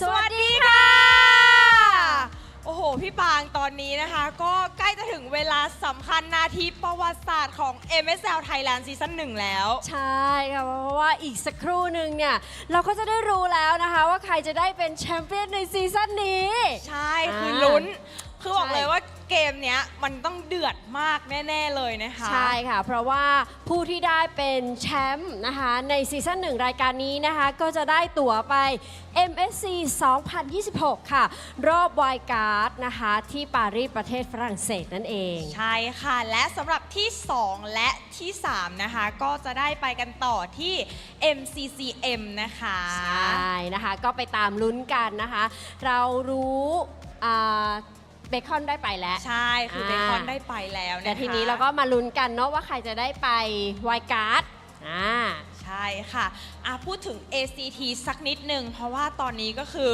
ฟอร์มมาแรงมากแล้วพูดได้เลยว่ามองไปเกินครึ่งหรือเปล่าฝั่งนี้ทั้งหมดเลยใช่ไหมคะที่เป็น ACT อาจจะมาฝั่งนี้ด้วยอันไหนขอเสียงแฟนคลับ ACT หน่อยค่ะแยกฝั่งชัดเจนมากเฮ้ยอันนี้ของจริงเขามีการ์ดกำลังใจเยอะแยะเลยนะเต็มเลยแถวหน้าเต็มเลยก็คือ ACT เนี่ยแพ้เบคอนในรอบเก็บคะแนนเนาะแต่ว่าเมื่อวานฟอร์มดีจนทำให้เข้าไปรอในแกรนด์ไฟนอลก่อนแล้วใช่คือฟอร์มดีสำหรับในรอบเพลย์ออฟเนี่ย ACT คือแบบว่ามาแรงมากจริงสุดยอดมากๆทำผลงานได้ดีมากแล้วก็ดราฟได้ดีด้วยเช่นเดียวกันแต่ไม่รู้โดนเจาะเกมไปหรือยังนะในคอมมูเห็นอยู่ไม่แน่ใจโดนไปหรือยังส่วนทีม KOG ที่เป็นอินซีดัมไร้พ่ายของเราเนาะก็ สุดท้ายแล้วเขาก็ทำได้นะ ใช่ สุดท้ายแล้ววันนี้ ใช่ เขาก็มาเจอกับ ACT ในรอบแกรนด์ไฟนอลจนได้ ค่ะ ก็รู้เลยว่าเตรียมตัวมาค่อนข้างดี ใช่ นะทำกันบ้านมาเยอะนะคะ แล้วก็อาจจะดูรีเพลย์กันเยอะด้วยแหละเมื่อคืนหาข้อบกพร่องของตัวเองแล้วก็พัฒนานะคะ วางแผนกันมาภายในวันนี้เพราะว่าเขาทำผลงานในวันนี้ได้ดีจริง ใช่แล้วค่ะ เอาละค่ะ ทุกคนที่อยู่ในฮอลล์วันนี้นะคะ แล้วก็ผู้ชมทางบ้านนะคะ ที่ดูทางออนไลน์ในทุกๆช่องทางเลยนะคะ ค่ะ ตอนนี้เนี่ยวันนี้เนาะเราก็จะได้ร่วมกันนะคะ เป็นสักขีพยานว่าใครทีมไหนจะได้เป็นแชมป์นะคะ จะได้ก้าวขึ้นไปเป็น Time to Rise และคว้าแชมป์ Mobile Legends MSL Thailand ซีซั่นแรกไปครองค่ะ ตื่นเต้นมากๆ เฮ้ยเป็น เลย โมเมนต์ประวัติศาสตร์ มากนะคะ เพราะว่าเป็นซีซั่นแรก ใช่ แล้วก็ แล้ว คน ค่ะ มาเยอะมากๆ แล้วก็ฝากกันเอาไว้ด้วยอีกนิดนึงนะคะสำหรับท่านที่กำลังเดินทางมาเราจัดกันที่ BCC Hall เซ็นทรัล ใช่ ลาดพร้าวชั้น 5 ค่ะ ใช่แล้วนะคะ แล้วก็มาถึงภายในหน้างานนะคะ เราก็มีกิจกรรมให้ร่วมสนุกเยอะแยะมากมาย ใช่ค่ะ ถ่ายรูปภาพคู่กับ Standy Player หรือว่าจะเล่น 5v5 นะคะ เพื่อรับเป็นโค้ชเป็นส ใช่ กิน โค้ช โค้ชใช่ไหม สกินใช่ แล้วก็ยังมีเป็นเขียนการ์ดให้กำลังใจแบบที่ทางฝั่ง ACT มีแบบนี้ ใช่แล้วค่ะ โอเค ทุกคนคงอยากจะดูแข่งแล้ว เพราะว่าอันนี้จะต้องเป็นเกมที่ยาวนานแน่นอน เพราะอันนี้เป็นโบเจ็ด ใช่เราซาวเสียงทางฝั่ง KLG ไปบ้าง สัก ยั นิ ง ดนึง เพราะว่าเมื่อกี้ซาวเสียง ACT ไปละ อ่า ขอเสียงแฟนคลับ KOG หน่อยได้ไหมคะ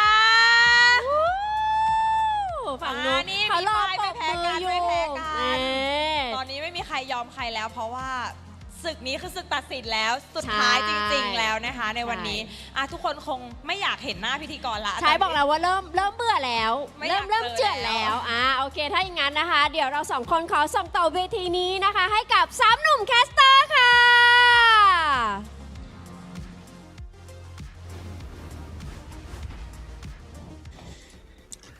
From ending the season smack dab in the middle of the standings to being the first to punch their ticket to the grand finals, they face the wrath of the Kings who have crawled their way through the lower bracket. Welcome to the best of 7, the grand finale here in the inaugural MSL Thailand Season 1 Playoffs. At your service, my name is Leo here with the one and only Mirko, and we'll be at your service for this grand affair. Hey, what a story it's been, man. What a journey it's been for ACT, for King of Gamers Club as well. Brothers, I could not be more excited to bring you guys the grand finals here. The grand finals of the inaugural season of MSL Thailand. Again, a full Thai team with no imports out of the open qualifiers have a chance to be the first ever MSL Thailand champions. And on the other side, we got a veteran, an MSC champion, 2 imports as well, and a whole lot of talent, that's for sure. Especially after seeing the Claude game just earlier, the Harrod game, back-to-back MVPs. In our opinion, the match MVP Payan has been ferocious in today's matches. For years, King of Gamers Club has been running amok in the MCCM. I've known this team, and again, out of Thailand, it's a shame that it's only now we get an MSL for the region, but here today, I don't know who the underdog is. ACT was first to the top. They were undefeated throughout their run in the playoffs. And how perfect is it, Mirko, that the name or the saying, the motto for MSL Thailand Season 1 is time to rise. As soon as the clock ticked playoffs o'clock, they said, we're rising. That's it. We're rising. Because King of Gamers were already at the top. There was nowhere to go but down, right? But for ACT, from what? 4th seed, was it? No, 5th. They were in 5th seed. I can't believe it. They were in 5th seed. And then suddenly, out of nowhere, where have you seen that? I don't think I've ever seen that in the history of esports, MLBB esports I've ever called, that a 5th or 6th team would be the first. It's been a hot minute since we've seen that, right? In ID, we saw it, but it was Onyx in Season 15 after their not so great run in the regular season. Obviously, the whole Yep Tolong Yep arc, and they were able to get the dub. They went to the upper brackets first, they got into the grand finals first, and then they ultimately won 4-3.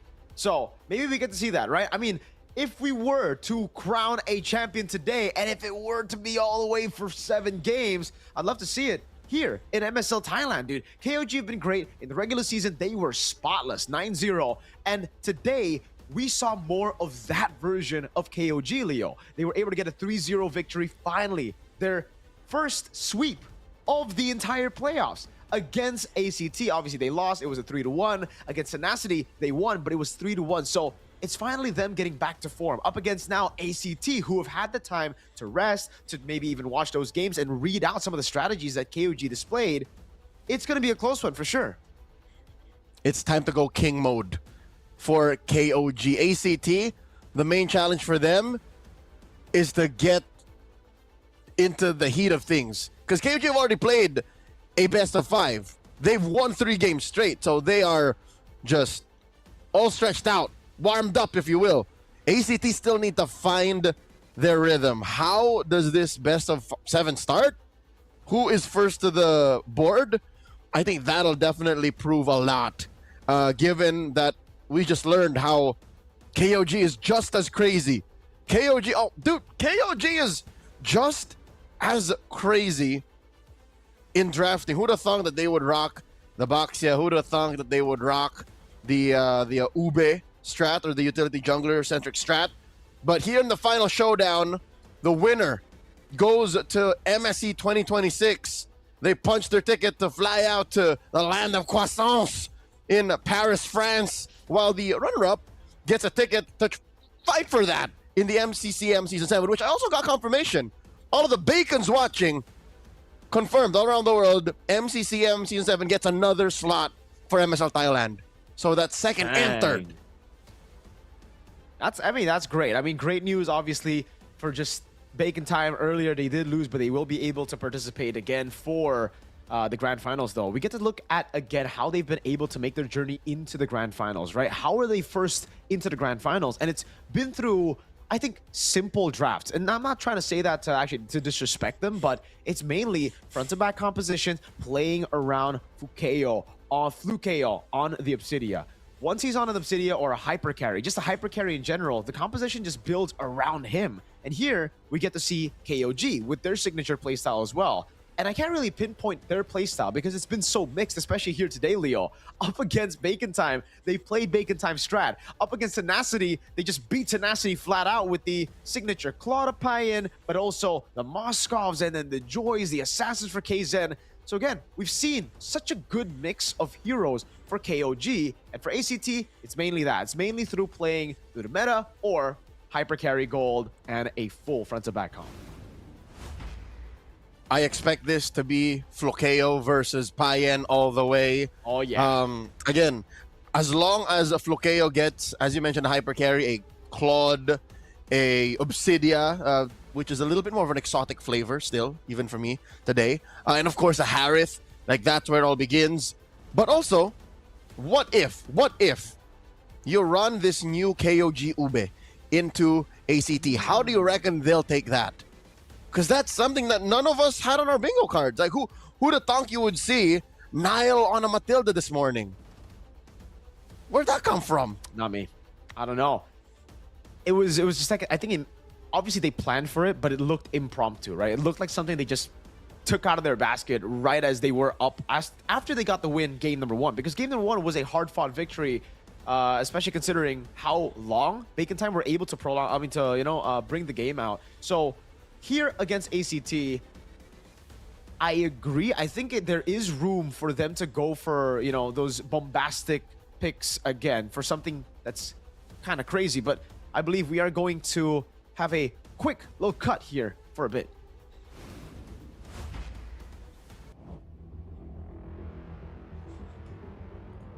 จากวันแรกของ Regular Season ทุกทีมต่างๆเริ่มต้นด้วยความหวังเดียวกันคือการไปให้ถึงจุดสูงสุดของ MSL Thailand Season 1 จากรอบ Qualifier สู่เวทีแกรนด์ไฟนอลและพวกเขาเหลืออีกเพียงก้าวเดียวเพื่อไปถึงแชมป์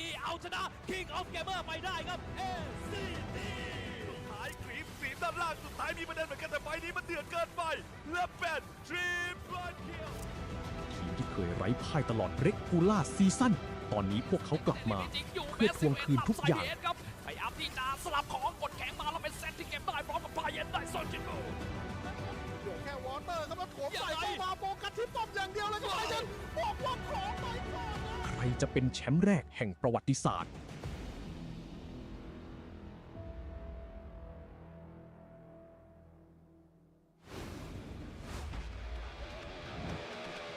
เรากำลังเข้าสู่ศึกสุดท้าย ก่อนไปเวทีระดับโลกกันแล้วครับ กับ Mobile Legends Super League Thailand ผู้ชนะในคู่นี้จะได้ถ้วยใบนี้ในซีซั่นที่ 1 ไป และในตอนนี้ครับทั้ง 2 ทีมพร้อมแล้วครับเตรียมพร้อมกับ MSL Esports ครับและ King of Gamer Crown มาแล้วครับทีมแรกตำแหน่งนี้แบกเงินของทีมนั่นคือโกเลน่าฟุกโย LCT ผ้าเย็น67จาก KOG 2 หนุ่ม67ครับ ต้องบอกว่าฟุกิโอเนี่ยเป็นผู้เล่นที่พัฒนาการอย่างก้าวกระโดดครับส่วนทางด้านของไพเย็นนี่ต้องบอกว่าเอาเพย์สุดสวยนะครับกล้าได้กล้าเสียกล้าเล่นกล้าไฟท์ปะทะเหมือนกันนะ แล้วตำแหน่งที่ต้องการหาข่าวครับหาข้อมูลให้กับเพื่อนนั่นคือโรบิงซิลวีและนาย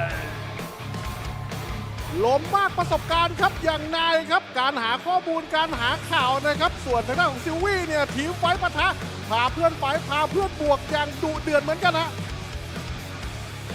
โอ้เดือดเลยครับสำหรับในแมตช์นี้และแน่นอนครับแกนกลางสันหลังของทีม นั่นก็คือมิดเลนเนอร์มากับการแอนซี่และก็เซตไครีไทยแลนด์ครับ เมดที่มีความนิ่งนะฮะรอจังหวะจ่ายสกิลทำไฟให้เพื่อนนะครับทั้งจังหวะเปิดและจังหวะพาเพื่อนออกฮะ โอ้และอีกหนึ่งตำแหน่งครับที่จะต้องการไฟออบเจกต์ให้ได้เปรียบครับการกดมือสำคัญตำแหน่งจังเกิลธาตุมืดเซรอสกับเคเซน ต้องบอกว่าเป็นป่าที่โดดเด่นทั้งคู่นะครับเพราะว่าเน้นในการเล่นออบเจกต์และการคุมไฟนะฮะทำให้เพื่อนเนี่ยเข้าไฟนะฮะแล้วเล่นในไฟได้ง่ายมากๆเลยครับทั้งเคเซนทั้งเซอร์ลอสฮะ และตำแหน่งนี้ครับแม้ว่าจะอยู่ห่างไกลแต่เขาอยู่ใกล้เต่าเสมอ EXP เลนตำนาน33ปะทะกับไคโรโซล่าลู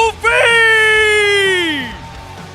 EP มากประสบการณ์อย่างเติร์ดทีครับต้องมาเจอกับน้องใหม่ไฟแรงอย่างไคโลครับนะการจ่ายดาเมจการเข้าทำไฟนะการเปิดไฟต้องยกให้ 2 คนนี้ฮะ และนี่คือโฉมหน้าของ 2 ทีมที่แข็งแกร่งที่สุด ตลอดระยะเวลา 5 สัปดาห์ที่ผ่านมา เตรียมเข้าสู่ MSL Thailand รอบ แกรนด์ไฟนอล จากจุดเริ่มต้น พวกเขาฝ่าฟันทั้งชัยชนะ ความผิดหวังและแรงกดดัน เพื่อมายืนอยู่บนเวทีแกรนด์ไฟนอลส์และหนึ่งทีมเท่านั้นที่จะกลายเป็นแชมป์แรกของ MSL Thailand ซีซั่น 1 จากรอบควอลิฟายไม่มีใครคิดว่าพวกเราจะมาถึงตรงนี้ พวกเราเอาชนะมาแล้วทุกทีม ACT ไม่ได้มาที่นี่เพื่อสร้างปาฏิหาริย์พวกเรามาที่นี่เพื่อเป็นแชมป์ พวกเราไม่ได้มาถึงแกรนด์ไฟนอลเพื่อมองคนอื่นเป็นแชมป์ KOG ยังมีเป้าหมายเดียว และพวกเราจะทำทุกอย่างเพื่อคว้ามันมา เพราะเป้าหมายของพวกเราคือการเป็นแชมป์ นี่คือบทสรุปของฤดูกาลช่วงเวลาของ Time to Rise ช่วงเวลาที่ประวัติศาสตร์ของ MSL Thailand กำลังจะถูกจารึกขึ้นเป็นครั้งแรก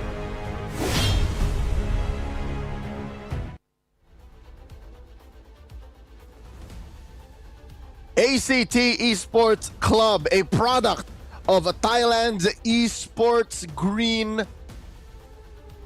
just farm of talent. The grassroots that was built by the Thailand Esports Federation coming through the qualifiers are now at the grand finals. Of course, featuring the twins, Cairo, Carnes, and Sylvie. They'll be facing off against the greatest talents that MLBB Esports could conjure up in the Mekong region under King of Gamers Club in Thailand.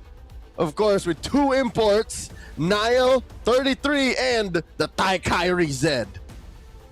Dude, oh man, what an opening, man. That wasn't just a quick cut, that was an epic quick cut. Gosh, 33 is massive as well. I've never actually seen him in real life stand next to someone, brother, but he was towering over his opponent. Damn.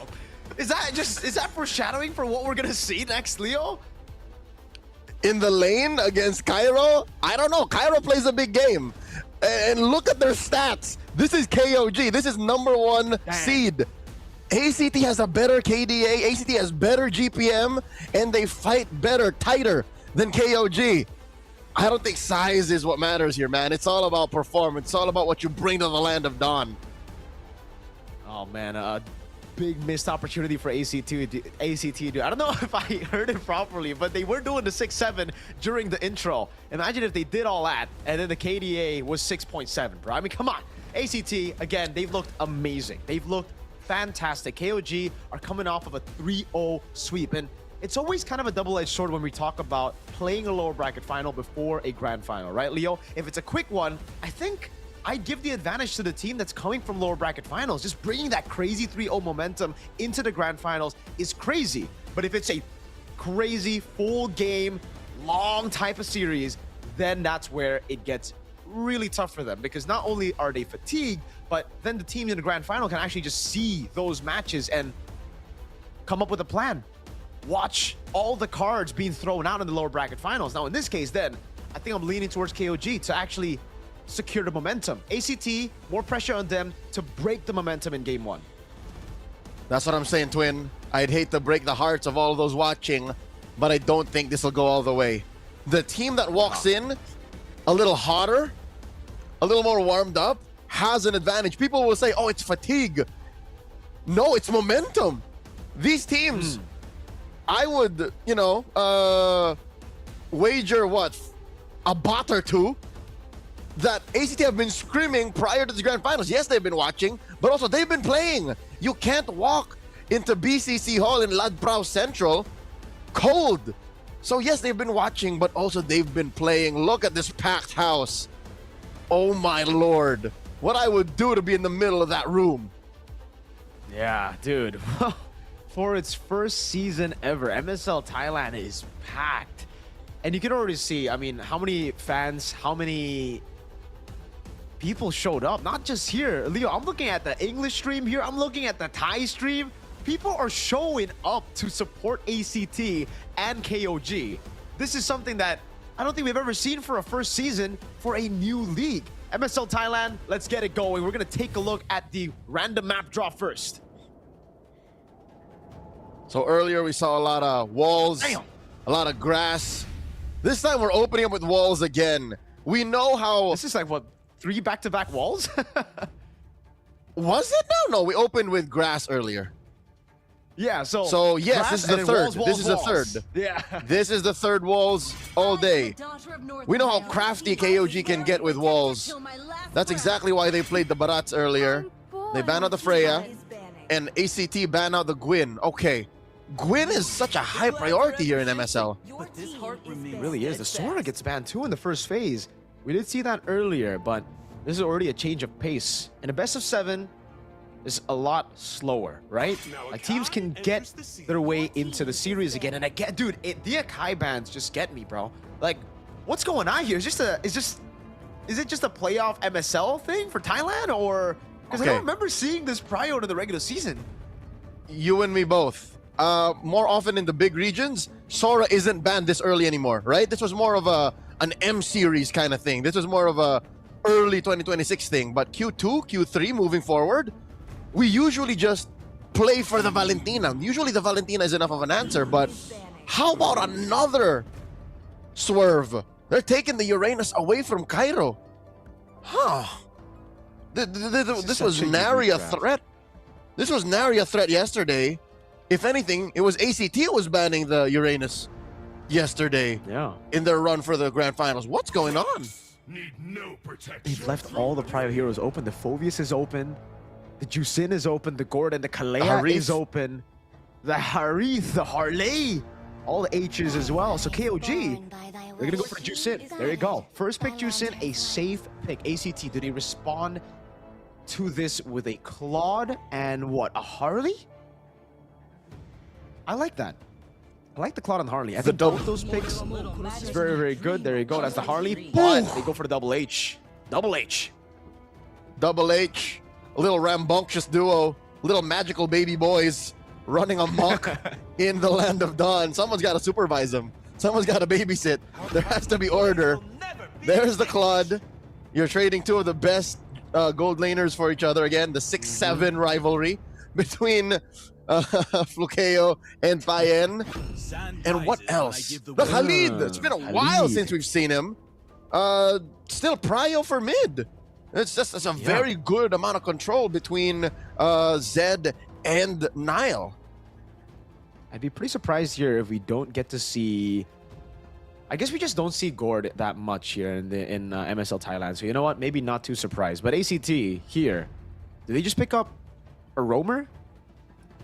Pick up is it Triple H, brother? Is it Harith, Harley, and Hylos? I think it's a pretty good pick. You need someone with the Chastised Pauldron, but they go for the Valentina instead. They're revealing all their cards very early, but so has KOG. So no flex, no secrets. It's just brutal honesty from both these teams. ACT want to brawl it out. They want to play the long game in the team fights, but also they have that explosive power with the Harith, and same goes for KOG. But it's more of a, we want to win the early game. We want to get that mid prio so that we can control the neutral objectives and set up for our possibly utility jungle. ACT, I wonder if they're going to bite on this, if they're going to start banning out those utility junglers like the Baraks that we saw just earlier in the lower bracket finals. Nope, they take away the Phoveus, just a safe.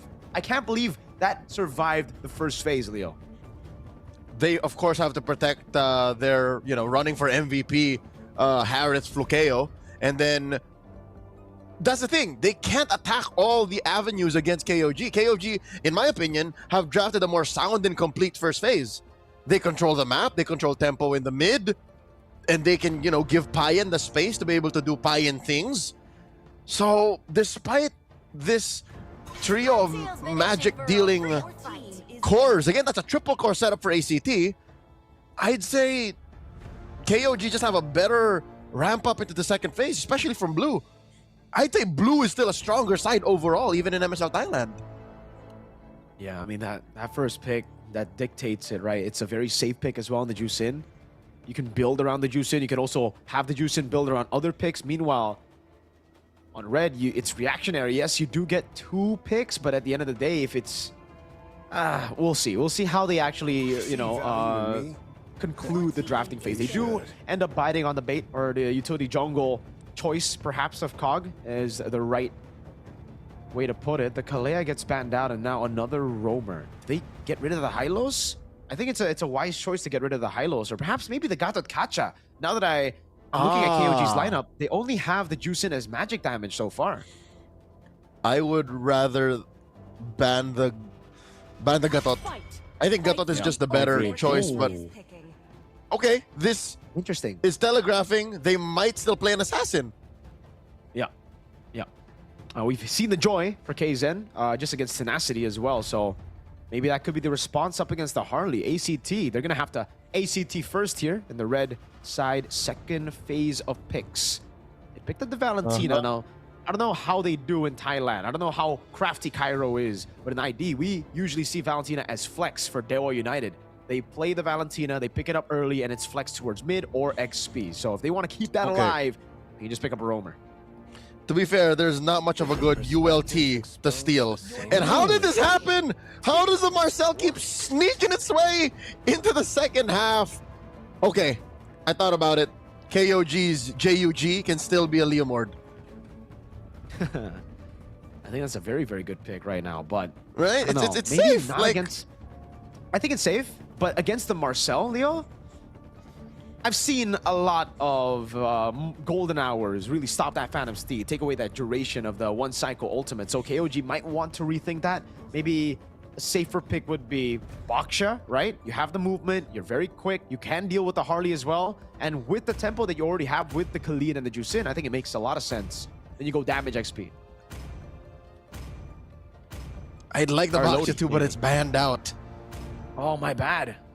Okay, so that's no Arlodi then.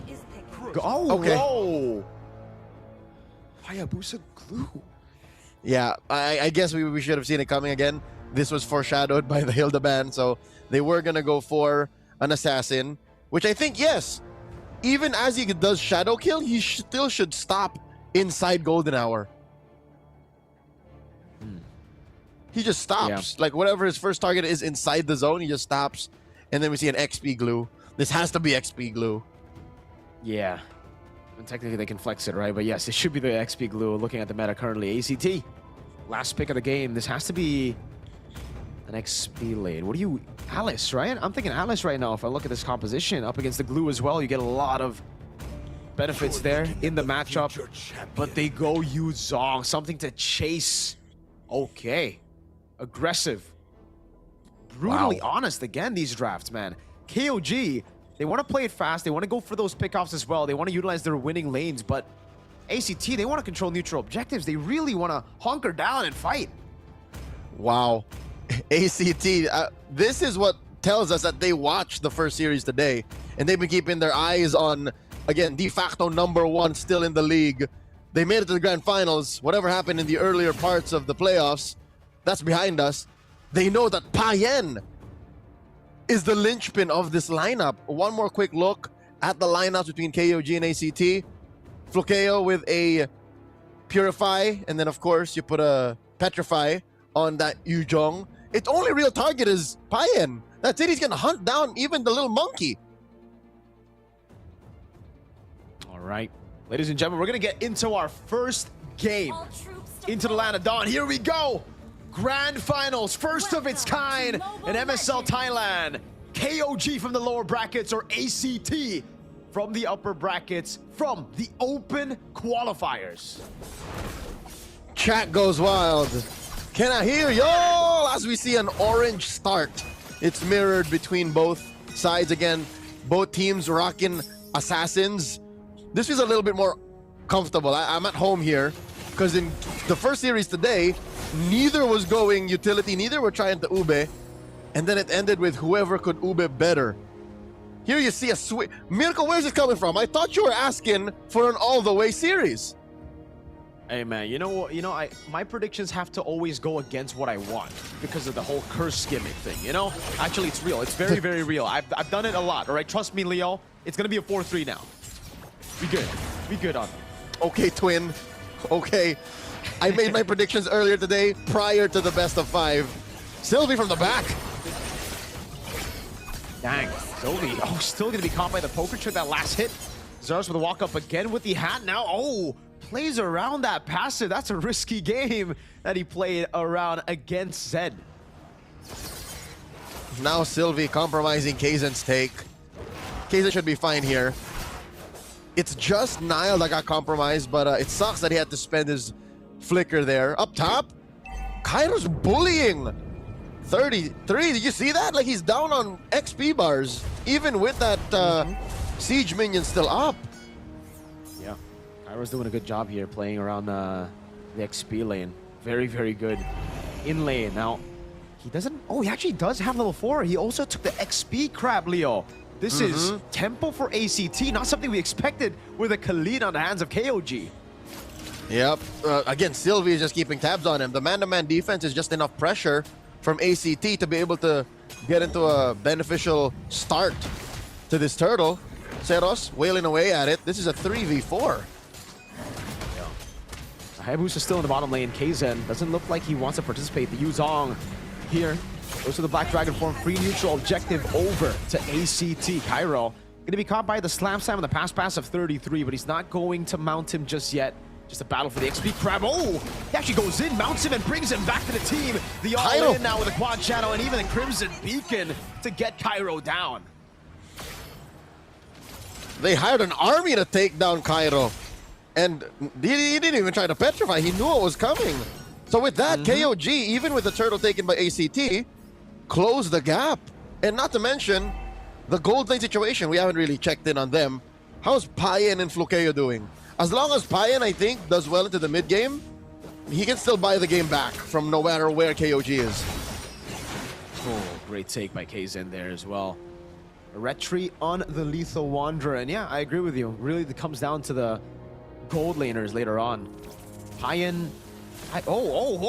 okay, we only have one ACT, so hey, Leo, technically ACT is the majority. Me and Hugh, we went ACT. KOG only has 2 votes from the talent predictions here for the Tiecasters. And the audience prediction seems to also be leaning towards us with the ACT boys. I don't blame them. Everybody loves, technically it's not an underdog story, but everyone loves a dream to come true, you know? Like this is, again, a qualifiers team out of the grassroots of the Thai esports scene. And again, a lot of them are considered green. A lot of them are newer names compared to, like, again, an MSC 2017 champion in 33 and the rest of KOG. But KOG are doing well to keep it tight. Look at this. They take a little bit of the gold back, and then it swings like by 100. And this is with them losing the first turtle, mind you. Yeah, I love that it's so slow, though. Flukeo can't get his hands on it. Kaizen wanted to get a quad shadow. But this is something that I think the Thai teams have been able to do for such a long period of time as well. Even back in MSC 2017, the reason they were able to win up against, what, quote-unquote, the bigger regions was because of how smart they are around the game. They don't play it super quick. They don't just brawl it out.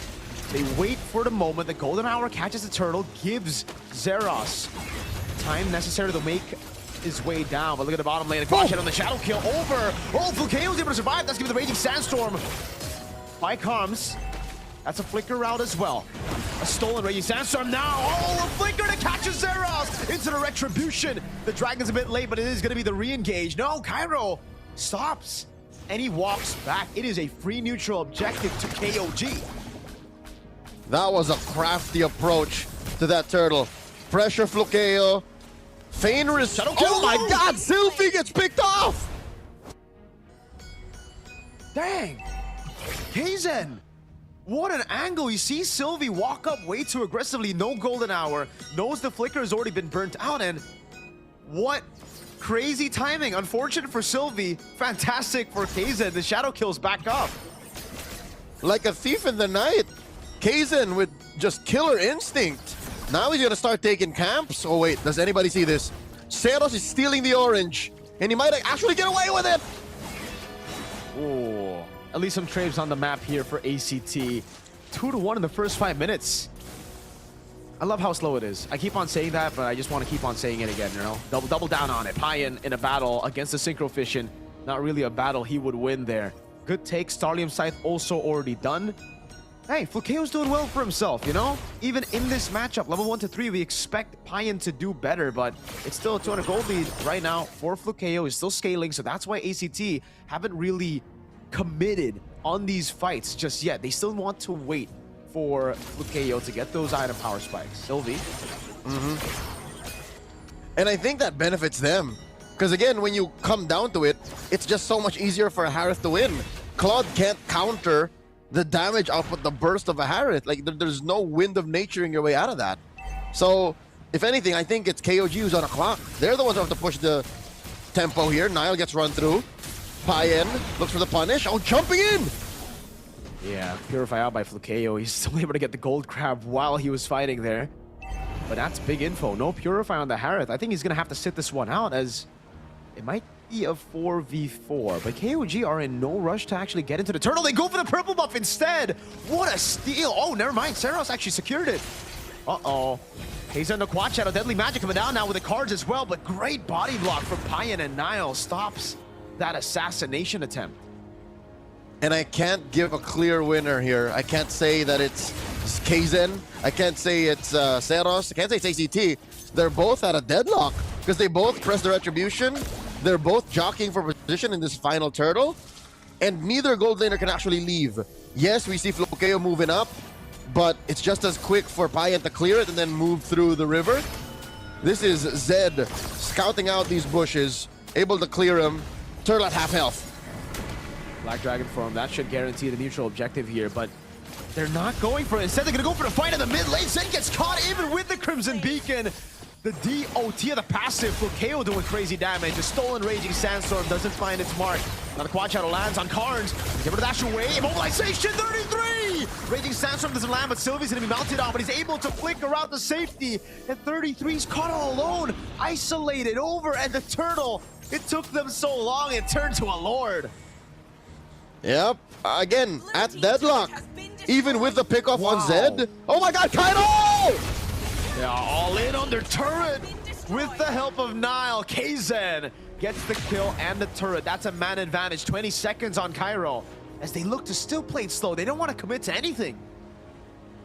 Mirko, I'd like to change our usage, our verbiage on how this game is going.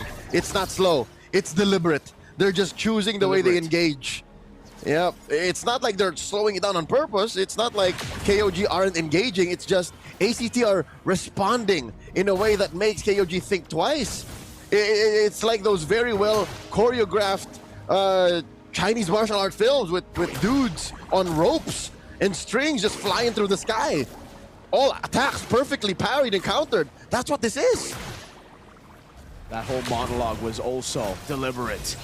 Sylvie with the walk-up, Deadly Magic, forcing the Raging Sandstorm, and even the Crimson Beacon. A trade in ultimates here. Oh, 33. I thought he was going to go in there. Kaizen jumps in, able to find Carnes, but had the quad shadow back. Oh, Flukeo walks it over. Kaizen's able to find a kill, but now gets caught by Flukeo, and it's a big shutdown. Zaman force over to 33. The Petrify's still up, but he doesn't go for the Furious Dive as Payan walks back up with the BMI, or rather blinks back up. Jungle for mid. Payan the patient. You see how throughout this. Oh my God, Zed! He survives through the brace by Sylvie! Wanted to go on their turret there, 33, keeping them at bay, and now they hold on a neutral objective. Zaman 4 is already back up, but it's a reset. Unintentional, I believe, there, Leo. Well, it was a soft reset. They're still going! Golden Hour in the back there. Sylvie doing a good job trying to bait it out. Radiant Sandstorm comes in with the Retribution on Zeros is on point as the Zaman Force, and the Furious Dive gets him down. Flukeo with the Purify. He's going through the Zaman Force. Flukeo finally dies as Zeros goes in, but now he's going to be caught by the Crimson Beacon and the Lantern Flare. A stolen Raging Sandstorm, but KOG run them down. It's a Lord for a wipeout. Take what you will. May it be the Lord. But through Payan the patient, going through ACT, they risk life and limb for that Lord, but they get nothing in return. They lose their mid lane tier 2, or rather 1, and tier 2 should be on the way out, but dear God, let's see that again. Holding on to that Blazing Duet to the very last moment, putting that BMI behind the Golden Hour, and then this was just impeccable team fighting out of ACT, and here's what sucks. KOG knew exactly how to respond to it. Yes, Kaizen died twice to find that angle, but the Lord just gets taken care of as we go through the instant replay. It's almost like it never happened. But it's still so good. After all that hold on, Shadow Kill, good flicker out by Carnes. He steals a Shadow Kill! Oh, he follows through, but Kaizen brings him into the Quad Shadow that he placed in the back. At the end of the day, Flukeo's still able to get a tier 2 for that trade, so I don't even know who to give it to. KOG with the lead, but it's only a 1,400 gold lead after all that. I'd say we gotta wait till the items come back up. We need to see where the gold is and how difficult it is. Shadow Kill on Sylvie! Woo! Alright. So how much money is on Payan compared to Flukeo? And even Kaizen to Zeros? Because, sure, Kaizen has died twice, but you can see that even against Sylvie, he can just Shadow Kill, put him down to a quarter of his health. So that's a respectable amount of damage out of that Hayabusa. It really is, man. The endless battle of God. Roar. Interesting So itemization. almost And 2,000. Yes. Honestly, really like the Hayabusa against the Harley, though. You know, I've been playing it in ranked as well, but I just figured in MPL it's different. But in this case, KOG did a really good job to set it up. They banned out the Hilda, like you mentioned. They foreshadowed that pick. They already set it up properly. And then with all the utility that they have, we were looking for a damage dealer. We thought it was just going to be on 33, just like we saw against Bacon Time, where 33 got on a CC. But no, it's Kaizen on a Hayabusa. He's done an amazing job. Not even too crazy, right? Like, again, instead of building Sky Piercer, goes for the traditional itemization, goes for just pure damage, a little bit of true damage in as well. And it's also a very good way to deal with Harith. And again, it's not like the lineup can't carry a Sky Piercer. Just wait till they actually find their footing, and maybe even Zed can build a Sky Piercer. There's barely 2,000 gold between them, And now look, even ACT have to consider how to insert themselves into this Lord fight. They find Cards! Oh, Cards, what? He dashes in, Crimson beacons in, and now all of them are caught. Sylvie caught in the midst of it all. He's gonna go for the damage. Cairo, that's a furious dive, but it's on to nothing as the Blazing Duet eats him up whole with Nile as well. A big win this time around for KOG as Carnes is 0-4-4 on the Valentina. I don't see how they can contest this, but Zeros is just staying in case he sees an angle to go for the steal. Oh God, I don't think he can do it. He's just gonna go for the orange buff. Payan is the man who secures the Lord, and Kaizen try to go for the steal. Zeros with the red tree secures it himself. Close call. Again, Kaizen had the retribution just after the Lord. And I don't know if Zeros was counting, but there's a world wherein, yes, if he goes in space escapes, just plants that hat right where it needs to be, he could have yeeted the Lord away from KOG, but he would have had to risk life and limb for that. But regardless, with a 1-0 and 3 KDA line on Payan, it doesn't tell you the full story of how amazing his squad is at acting as a threat magnet against ACT. Time after time, he's eaten deadly magics, and that's what's caused Zeros to get a little awkward in team fights. Payan is so patient. Payan just knows what to do. Yep. Just like we saw earlier in the 3-0 in the lower bracket finals. Payan on this Claude is so intelligent, so patient, and I don't know, because of that. Oh, KZ with an attempt again, pops in a shadow kill, and it baits out the Crimson Beacon. Oh, he almost actually took Carnes down again. That gave the space for Payan in the bottom lane to go for the turret. Deadly magic lands, but KZ has a rose gold immediate for KO. Whoa! This goes for the Zaman Force. It's a free far lane base turret for KOG. Very well orchestrated. Now up 4,000 gold. 33 gets his pauldrons.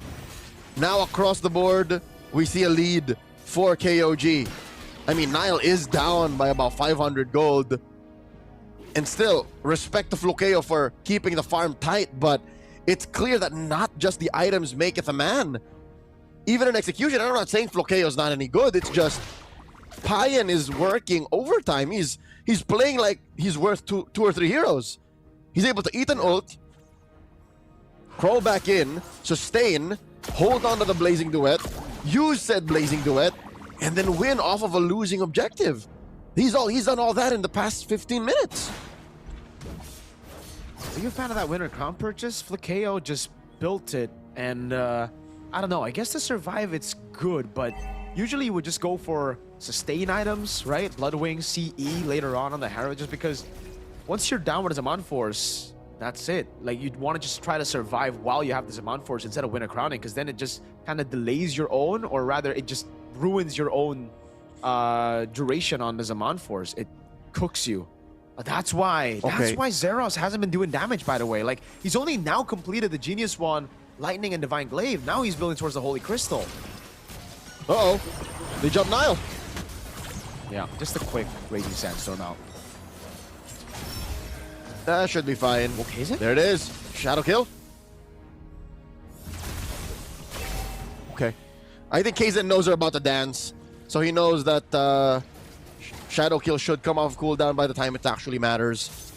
And I think that's why, in defense of Flukeo's early Winter Crown, that's why he built it. Is because he knows that Kaizen will not hesitate to just press the button if it comes down to it. So he'd rather do that than risk it with, say, the Bloodwings. Or, you know, juggle later on. He needs it now. That wave in the bottom lane is so big. Slow push with the far lane. Base turret taken out. Super minions constantly threatening the base. And it's going to be built up here. So ACT, they got to send people down below. But I don't even know who to send, right? They're sending Carnes. Not the best at clearing here in the late game. The wave clear is pretty bad, but Flukeo will have worse mobility. The guy you can send is Zeros, but then the Lord just gets blitzed. And this is just going to be an Evolved Lord. They're going to reset one more time for sure. Evolve Lord for our third Lord of the game. That's how deliberate this game has been. Whoop. Lord now at a third of its health. An eighth. Sylvie comes in. Yeah, late golden hour there, and it's actually not the Evolved Lord. They didn't let it reset all the way through, so it is just going to be a normal Lord. And maybe ACT are a bit happier because of that, right? They're probably going to lose another base turret, but at least they stay afloat. for a while longer, for maybe up until Seros gets a Holy Crystal. That's when ACT will pull the trigger. Here's what's scary, Mirko. We might not get there. Payan has already built a Wind Talker. I did not stutter. A Wind Talker. Not a Wind of Nature, a Wind Talker. So he's looking to clear these waves so much faster, take down turrets, and maybe make this Lord the last. There's a Lord marching down bottom. KOG are pressuring mid and top. Best case scenario, ACT just lose all of the inhibitors. Worst case, the game's done. There we go, Sylvie. Walks up, let's see if the game's done. Lord in the bottom lane pushing in, that's the base turret again. As we expected, one will go down. The mid lane, they've defended quite well. Kaizen threatening with the quad shadow. Good clear by ACT. In the bottom lane, even with this kind of composition, they didn't use any of the resource. I think that was a misstep by Cairo. He instantly tapped it down, so Dragon's down, there's a wave in the mid lane, and there's no Dragon. This could actually be a clear. A jump from Kaizen, good delay by Sylvie. The Retribution comes around, and now in the mid lane, it's going to be the attempt, and Payan will take it with Zed. 3 base turrets, all of it down. ACT stripped down to their crystal. It's just a bare base. One thing that ACT can be thankful for is despite Kairo's, again, what we can assume, flub, he fumbled and pressed the ult, is it'll be up for the next Lord take. That's where I think it'll be more important rather than that in-base defense wherein they already lost their base turrets anyways. Now Sylvie gets spotted by 33. Ooh. Dang, Kaizen. All right. To go in. Item check, quick one. Still pretty close where we've already checked on it. And still the major difference is on the junglers. That's 3,000 gold between Seros and Kaizen. Everywhere else, you can just kind of swing 500 gold back and forth.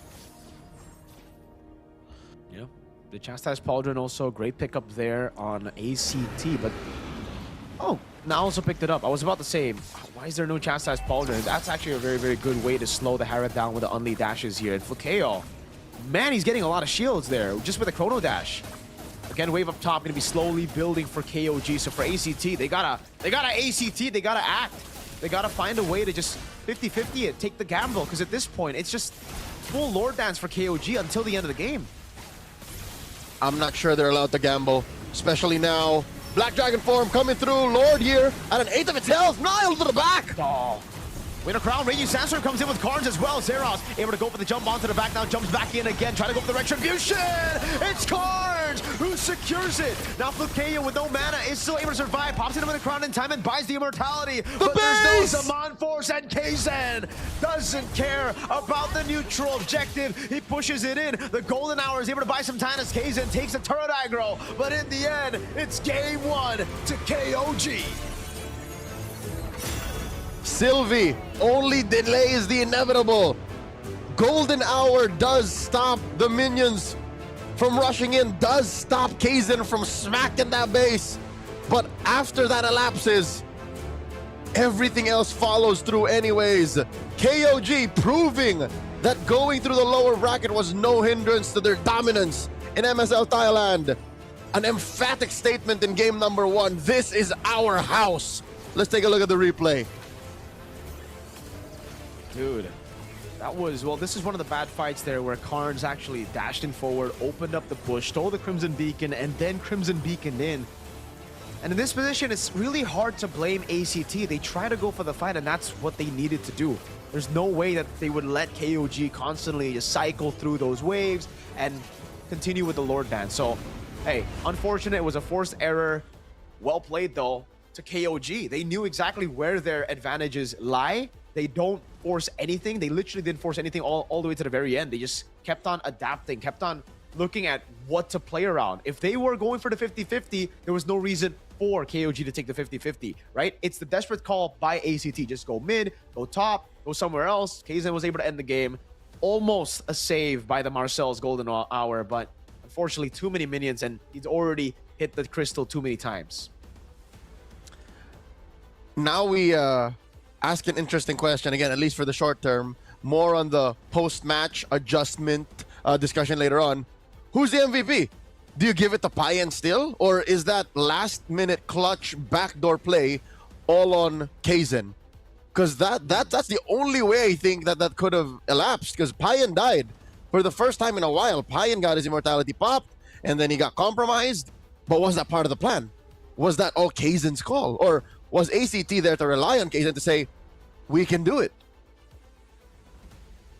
It's a great call anyways, right? I mean, at the end of the day, they were able to get it done. Yes, they delayed. Yes, it looked kind of messy in that final fight, but it's all about the results. At the end of the day, they're going to reset completely, forget about that game, come into game 2 with, I think, a similar pattern again. KOG, this is why, you know, even Bacon Time had such a difficult time going up against them in the lower bracket finals, because after the loss to ACT up in the upper brackets, they've really elevated their game in the drafts. They're no longer just the team that can go for assassin jungle. And I think that got into the heads of ACT. They saw the lower bracket finals. They're like, all right, wait, Kaizen's not playing those assassins. We got to ban the Fredja. We got to ban the Baksha. We got to ban those utility picks. Then you see the Hayabusa and they're like, wait, what? This isn't what we prepared for. There's no way it would work. 33 though, he works all the time, you know, with any pick, even the glue. We saw the Esme, we saw the CC. This man's longevity, but also his flexibility, his hero pool. Ridiculous. 6-7% kill participation. 6-7. None of this would be possible without 33 acting as the glue to the strats that KOG need to employ. And I'm talking on a macro level. I'm talking on a micro level. Micro, I think we'll see it more in the highlights. He's literally there for everything whenever someone slips up. If someone gets picked off, he'll make sure the Lord Dance or the Turtle Dance continues. If ever Flukeo sometimes, you know, feels like he can get in there, he compromises the little white-haired baby magical boy. And he attempts the mount, and then that just destroys ACT's attempts. So yeah, I kind of see that. I hate how this went under us. It wasn't very flashy, but his glue was what kind of, you know, kept it all under control. Wow. It really was like perfect all the way to the end as well. The way they played it, deliberate, the pace of it all, and the way that they utilized the winning lanes here. Once Cairo had used the resource as well, they would punish. It's a game of methodical punishes for KOG, right? Constantly. And then the back and forth around the fights here, where ACT were able to get the better of KOG, but then they try to go for more. They wanted to push through a bit more. Unfortunately, it did not work out for them, and KOG were able to punish again. Methodical punish, right? It's all about the punishments at the end of the day for KOG, because for ACT, it seems like they just overextended, they overcommitted a lot of times, and especially Cards. This was a low game for him for sure, man. Getting outplayed by Kaizen. Dashing in here in this moment was a big blunder as well, because it forced the whole team to walk in, or to initiate rather, when clearly some of the members weren't ready for it. Truth be told, Karn's positioning isn't the best either. And it's not like he's getting a smorgasbord of ults to pick from. He has a Crimson Beacon, he has a Raging Sandstorm, and that's about it. Like, those are the only things that he can reliably pick up. So at 0-5-4, I don't think the KDA alone tells you how difficult of a game this was for ACT's mid laner. They definitely could have gotten away with so much more, maybe with a different hero. Doesn't even have to be the Valentina. Valentina's very strong, don't get me wrong. It's just, I didn't feel Karns in this game. Yeah. I agree. I did not feel Karns at all in this game, man. It was a 0-5-4 performance. It was a pretty bad Valentina game for him, man. Usually you pick up the Valentina to dodge from the quad shadow, but in this game he didn't really do too much of dodging, and it's because I think he's just so conditioned to not going up against these type of assassins. There's always those honest assassins nowadays, the Harley, the Lancelot even, right? You don't really see the assassins wait in bush, look for those ambushes, especially on broken walls where, you know, it's a map with not a lot of bushes, not as many as usual, definitely not as many as dangerous grass, but Karns definitely got to fix the awareness there on the Valentina. On top of that, it's just a very squishy comp, Leo, right? When you run a Marcel and it's an assassin jungle, this is what you get. If you don't snowball at the start, that Marcel is going to get shredded down, and the Hayabusa got a kill very early against Sylvie already around the bottom lane. So that just goes to show how squishy the composition is for ACT.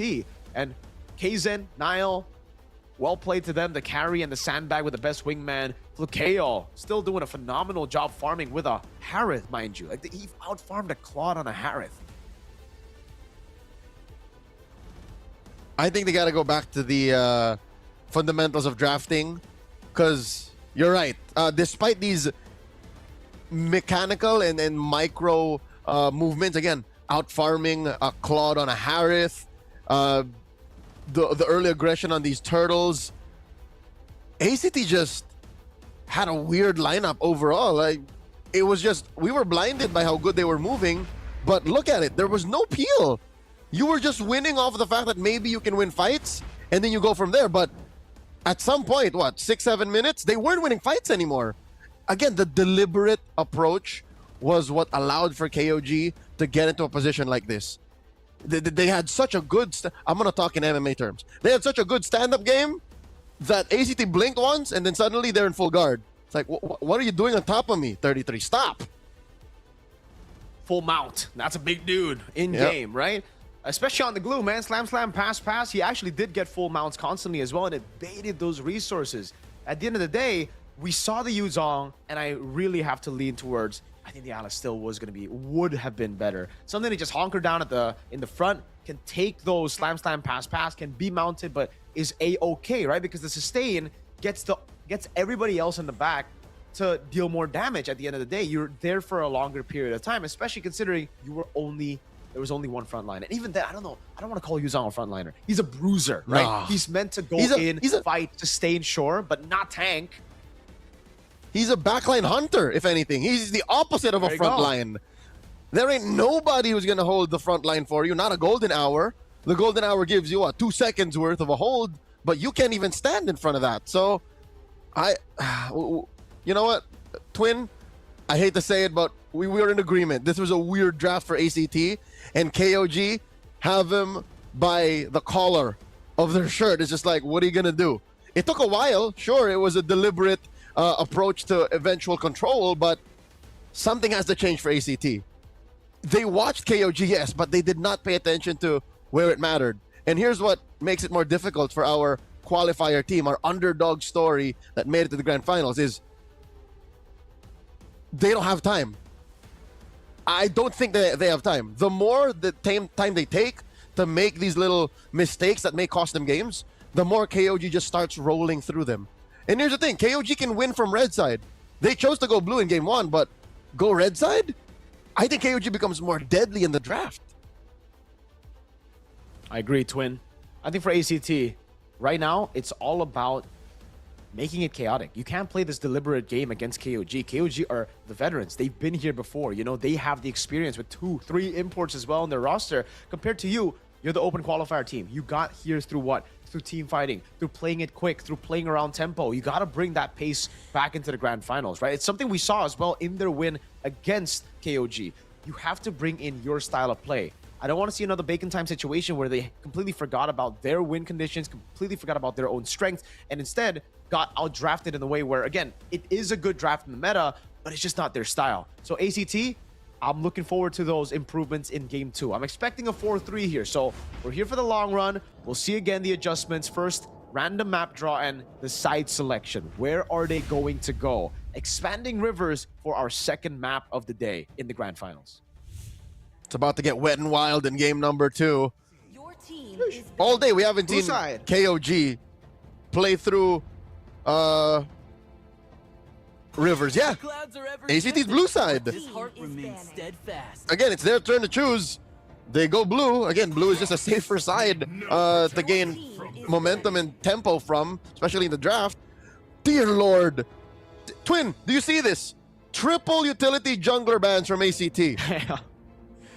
What? Yes, KZen is proficient on the utility jungles, but did you not see what he did on the Hayabusa? I mean, he's my MVP for game 1. Maybe the MVP glue got into their minds, Leo. Oh gosh. KOG, Sora banned out the Freya as well. Now, so many heroes left open. The Phobius is still up for grabs. The Jusin. Is ACT just trying to pick up the Jusin for themselves, take it away from KOG? If KOG banned the Phobius, then okay. I was gonna say something devious is afoot, but no, they take out the Uranus. Instead, just open everything. Zushin, Phobius, Harith, Claude, by all means. 5 games in, and I think these teams aren't Kalea teams. So maybe no Kalea today. Well, they're definitely Harris team. Sure, we've seen both players in the goal lane, Payan and Flukeo, play the Harrod to such a high level. Flukeo, though, there is one adjustment that I need for ACT if they want to make the Harrod work, and it's to choose their fights better. In the previous game, they were just going in right after the Lord takes, which is just a lot of times very unnecessary. But KOG, they build around the same thing. If it ain't broke, don't fix it. Go for the same composition. You see the Hayabusa ban later, you pick up something else that's open, you know? Could be the Fredrin again. That was a pretty good game on utility. And finally, we do get to see that ACT Kalea. Okay. All right. That's a Coach connection right there. Sylvia and Zeros. Yep. Coach Shadow may have been listening in, saying, we are a Kalea team. See us bounce back from this point. And KOG did not have to rush the Claude, so that's why they go Khalid Zushin first, and then finally Payan special. Now the bans. Mid. Force Karn's on a weird hero again. They take out the Zetian. Okay. Zetian gets banned out. It's interesting. I guess because of the matchup, that's the Respect Glue banned out as well. I really hope ACT ban... No, actually, they don't even need to. I was thinking about the counters towards the Kalea. God thought Zetian. Don't matter. Both mid and roam has already been picked up by KOG, and that's kind of the negative that you have for yourself if you go for the lineup that early, the Juice and Khalid. Is it just another Yves ban, or do they respect the gore? Now, ACT have always been very quick to adapt to outside meta, right? And right now, the hottest thing is Gourd, even in ID. With the Kalea, with the Harley, that's crazy. They ban out the Lilia instead, Leo. I think KOG want to give ACT the Gourd because they still have access to the Yuzhong. 33 can just dive the Gourd. And already he has Karn's number. Karn's already is coming from a game wherein he was a very little use. So 33 can already, even before walking into the Land of Dawn, just mad dog him. You know, he can mog him. So one more ban. If this is the Yuzhong, all the more you're sure that this is going to be a Gourd game.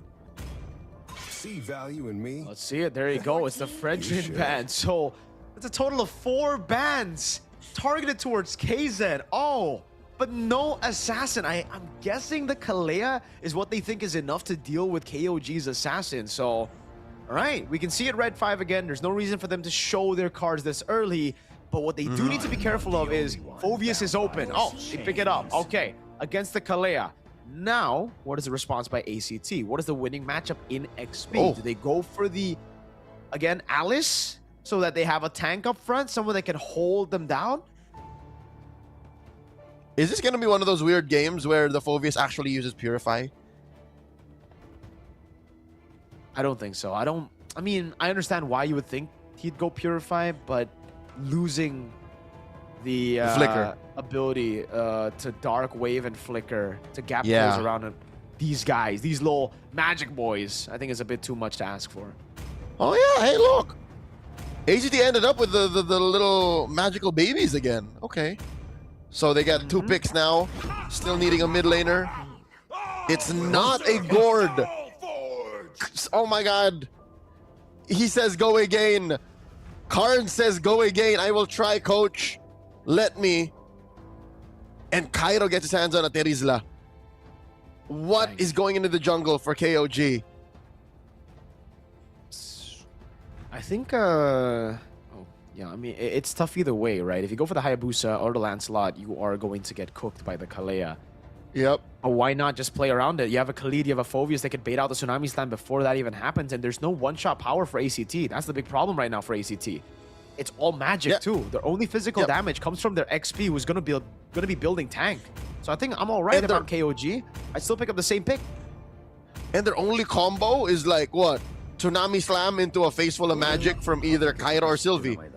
There you go. They're gonna roll the dice. Run it back. Flip the coin. Look for the dice. Is that KO? Is that Valley Ties KO? All right, he didn't make it to the playoffs, but at least he's in Lad Prao right now. He's enjoying the show with his lady friend.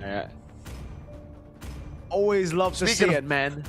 Speaking of friends, KO and I are friends on Facebook.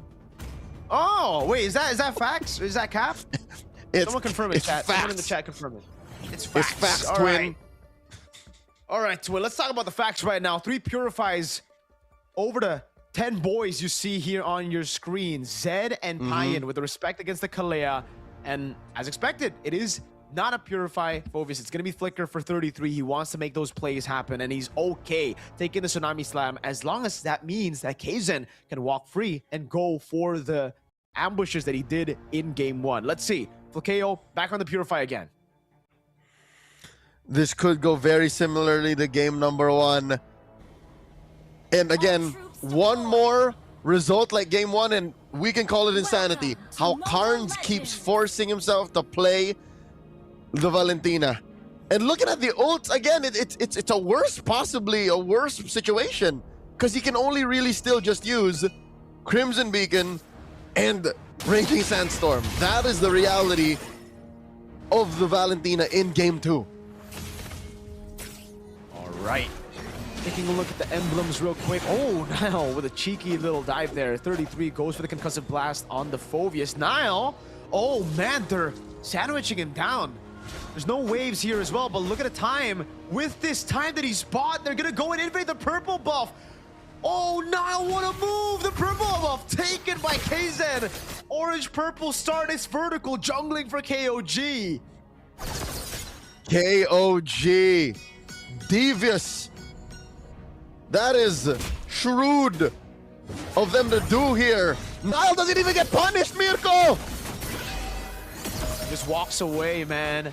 He just flickers out, rather, a blink, but this is a 3-buff start for KZ. And remember, Sylvie, he kind of needs Seros to be ahead for this Tsunami Slam Deadly Magic combo to be usable. At this point, I don't think anyone's gonna die early on level 4. He might not even hit level 4, Zeros. He's only level 3 right now, and there's only 20 seconds before the neutral objective. Kaizen, on the other hand, very easy level 4 for him. He's gonna go straight for it. I think this is just KOG who should play for tempo.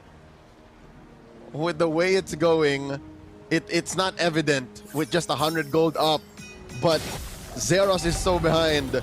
If you're looking for the combo, it's not even going to be Tsunami Slam into Deadly Magics just yet. But even the Deadly Magics alone might become Friendly Magics as KOG goes straight for the turtle. Sylvie alone can't fight this. Nope. He's just trying to spot him, you know, give vision over to Zeros. The thing is, Kaizen might not even need to retreat this. They might go from turtle to orange, or better yet, purple, right? No, they're just going to go mid. Payan doing a good job on Flakeo. The question lands on the shadow kill as well with the retry. As the Blazing Knight comes around to help him in case it wasn't enough. Hey, that's even better. Turtle to gold lane. And here's what hurts the most for ACT. It was the gold laner who went there. It's like being invited to a party and not being fed at all, sent home with an empty stomach. KOG up by 1,000 gold now. How did that mid lane turret shield not help Flakeo? Oh, well, I understand how. Oh my god. That is Nile getting jumped. Purifying through. What is that interaction? The CC immunity of the Raging Sandstorm got him out of the Tsunami Slam. Wait, That's I've what never it seen was. that interaction. Pixel He perfect cleansed. timing. He cleansed through it. Dear Lord. ACT are what we call in the business. I hope they're not. I hope they're not TILTing. Oh. I mean, I don't think the TILT happens now, but if they lose this game, especially with some of the same picks for Zeros, Carnes, and Flukeo, first pick Harith, mind you, then we might be seeing a little bit of a TILT and a big question mark form right on stage there for ACT, because we've been saying, you know, best of 7, a lot slower, or maybe we should use the other term, a lot more deliberate, right? You can get into the game, into the series slowly. But the thing is, with a 2-0 start, that's going to change. KOG are currently 4-0 on the day. Remember, they're coming off of a lower bracket sweep. This is just Daddy coming back into the house, reminding everyone who pays the bills. Reminding everyone who keeps the lights on. Yeah, who's home now? This is Lat Prao, BCC Hall. You know what it is. Orange, still a take for Kaizen. And again, it's not like ACT can take the turtle that fast. And we really haven't seen much action, weirdly enough, Mirko, from the EXP lane. We've seen Flukeo and the Payan leave their lane and then join fights, get killed in the case of Flukeo. But for the EXP laners, all they've been doing is just standing guard. Dang. It's so slow. It's so deliberate. It's so efficient. Like the way they move around the map, the way they abuse the expanding rivers as well, because they go up top, they set the prio, they rotate Payan for double lane, and he might not even stay. He might just go back up top. No, he rotates over, he walks up through the bushes up top, still getting the expanding rivers, and KOG are still the ones holding onto the neutral objective, but they don't commit. It's always the thing about KOG. They never commit on these objectives. They just play it as slow as they can. They frustrate their opponents. They build up that frustration, and it ends up with ACT maybe getting the neutral objective, but then overextending. You know what this reminds me of? At first I thought I would say, oh, it's like a Thai Blacklist. But no, Blacklist never played like this. This reminds me of a Thai Falcons. Falcons are all about the game of attrition. They always play the economy. They always attack you when it matters. And Turtle goes to them! How the heck did Pine get the shadow kill in the back? Oh my god! Kaizen! He followed it through. He got the quad shadow on it, and he patiently waited for the blink back of Saros. 33 trying to cut the waves now. Oh no, Cairo is going in with a hammer. He has the body of Smith, but the penalty zone is going to be canceled. Now the DPZ with Blazing Duet comes through onto Cairo. The Tsunami Slam. Sylvie sacrifices his life for Cairo, but the turret will fall as well as that kill. And here's what's unfortunate about the situation for ACT. They spent battle spells to lose their roamer and the turret anyways. So KOG are now ballooning forth, 2,000 up. And again, it's all deliberate. It's all calculated. And I think that's what makes it so weird for this very young squad. Again, an average age I'm calculating, most of them are just under 18, if not at 18. And they're playing on such a big stage, playing with the big boys in KOG.